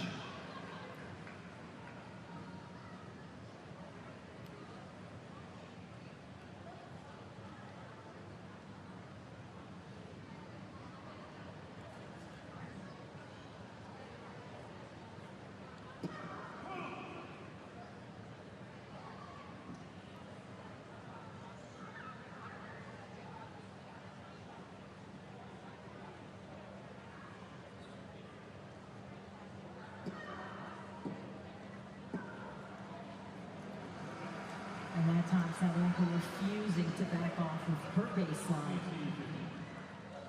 It'll be a fight for positioning throughout this match.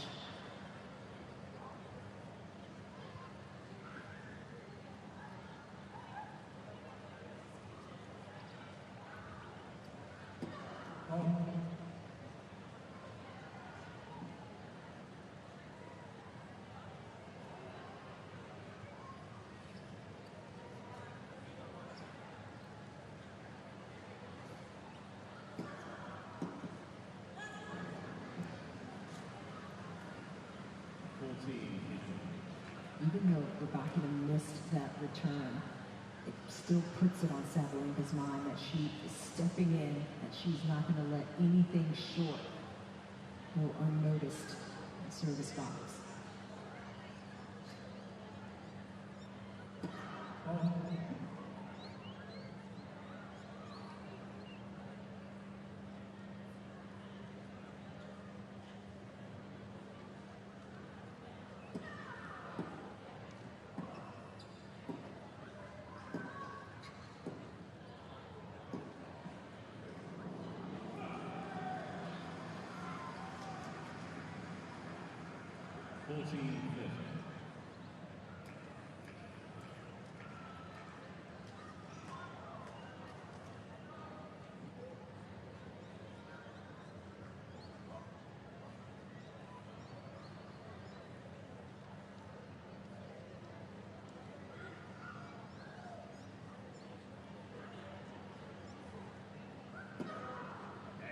On the scoreboard, the world number one, Arena Sabalenka with an ace.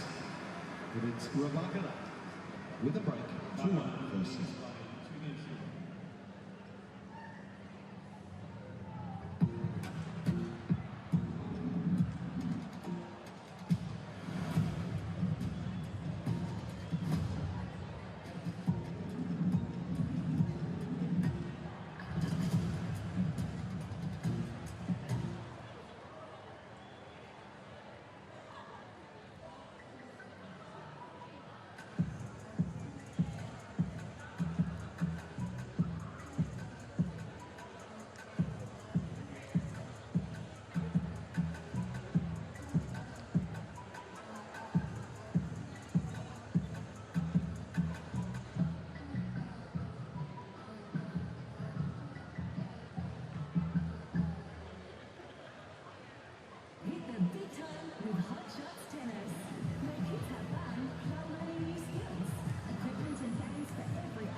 It's been a fast start from the world number 5. Rebecca with a break, 2-1.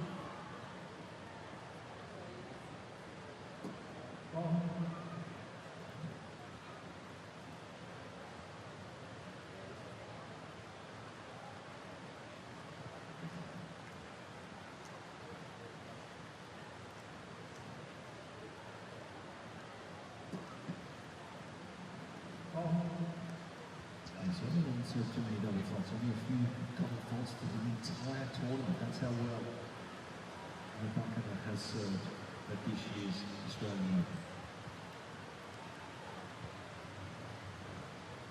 Just 6 double faults all tournament.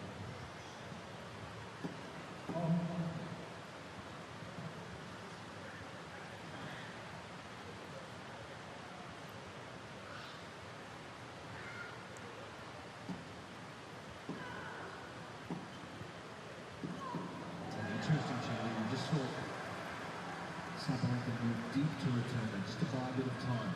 Yeah, she's trying to figure out what may work and how she can keep picking at Rebecca's game right now.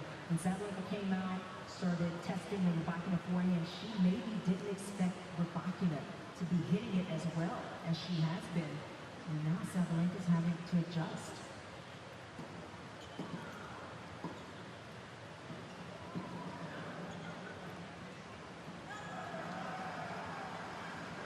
You can drop right now. Rebecca has hit 2 out of 7 first serves. That is normally not great first couple service games, but she serves so well when she does get that first serve hit. And then behind second serve right now, she is holding her ground. And so it has not affected her negatively just yet.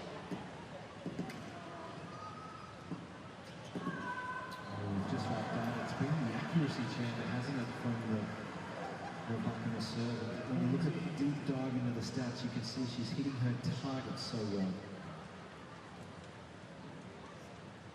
As you look at her effectiveness, Rebecca behind that first serve, 8% of those points won.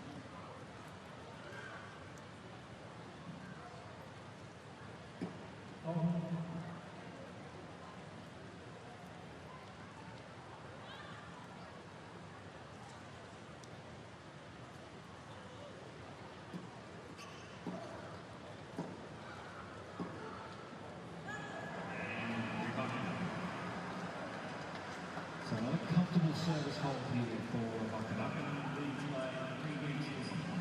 And Penko, are you seeing anything from the world #1 Sabalenka? Is she looking a little unsettled? She is definitely a lot of frustration already early in this match. I think she expected it to go a little differently, and I do think that this is the first time in the entire tournament where she has felt overpowered and rushed, and that's a new feeling she needs to settle into.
One of the improved areas of Sabalenka's game has been, I think, her ability to hang in points, to soften up some of those deep shots, not let it create the miss, and just hang in points a little longer. It paid off there.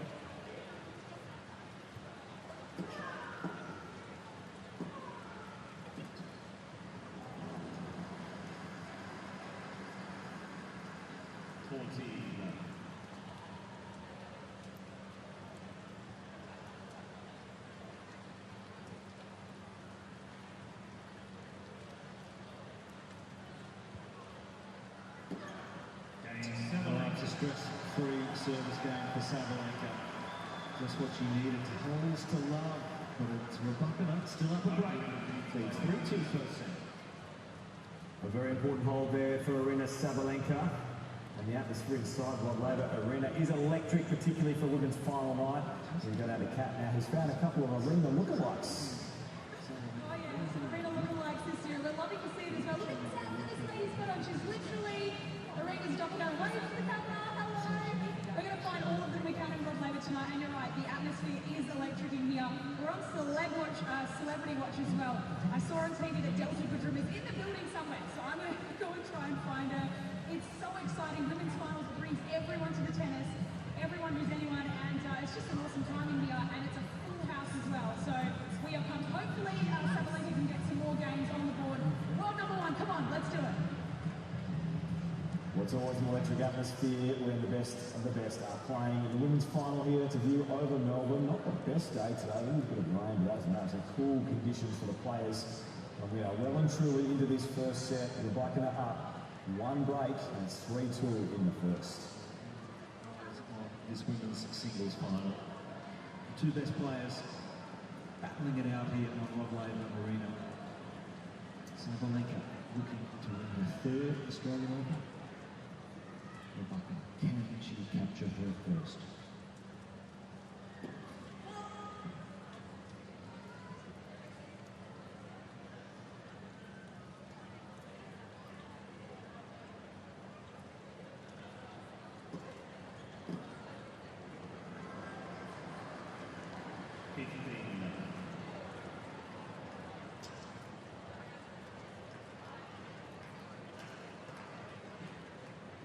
Jason Stacey on the left there, fitness trainer of Sabalenka.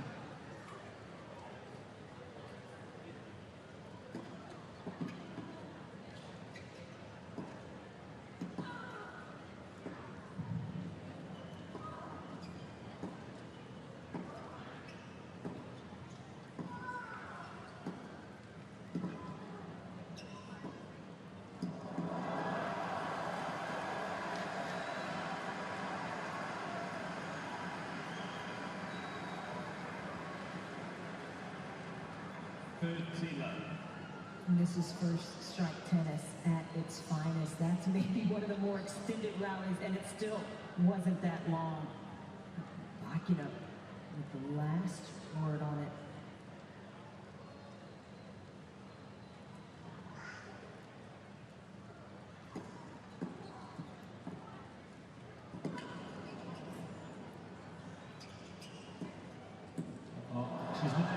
That is absolutely brilliant from Rebecca. Can do no wrong at the moment. And what's really interesting to see is Rebecca's footwork from courtside. She's so precise. The adjustment steps are just right every single time. That's why she's able to hit the ball as hard as she can and still make those shots. Not very many points going past 4 shots so far. It's big hit, isn't it? Heavy duty.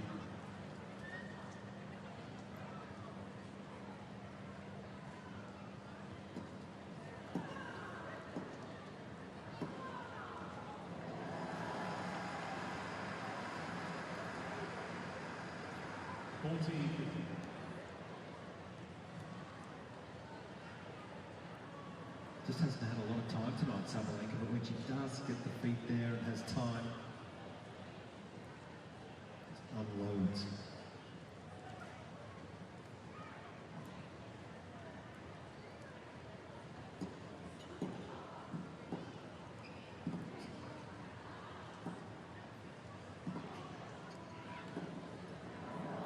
That is classic Sabalenka, the squash forehand, a big part of her repertoire, and she uses it beautifully to keep herself in that rally.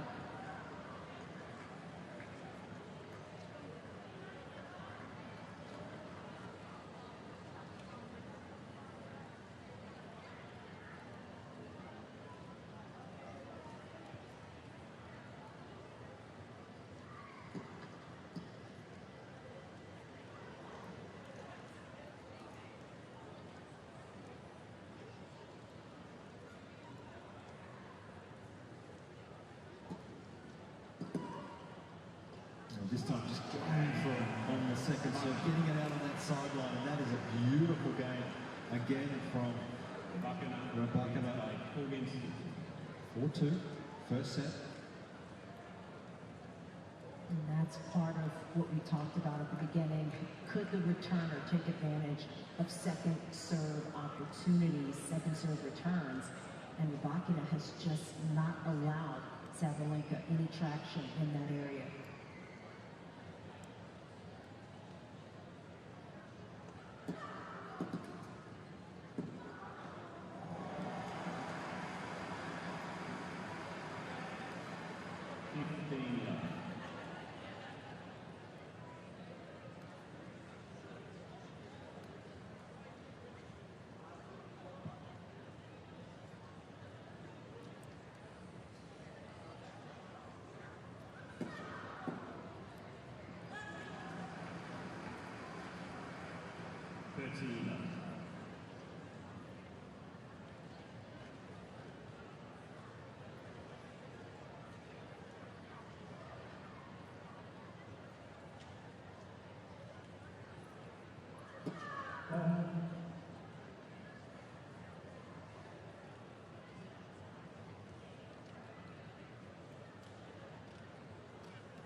You could see again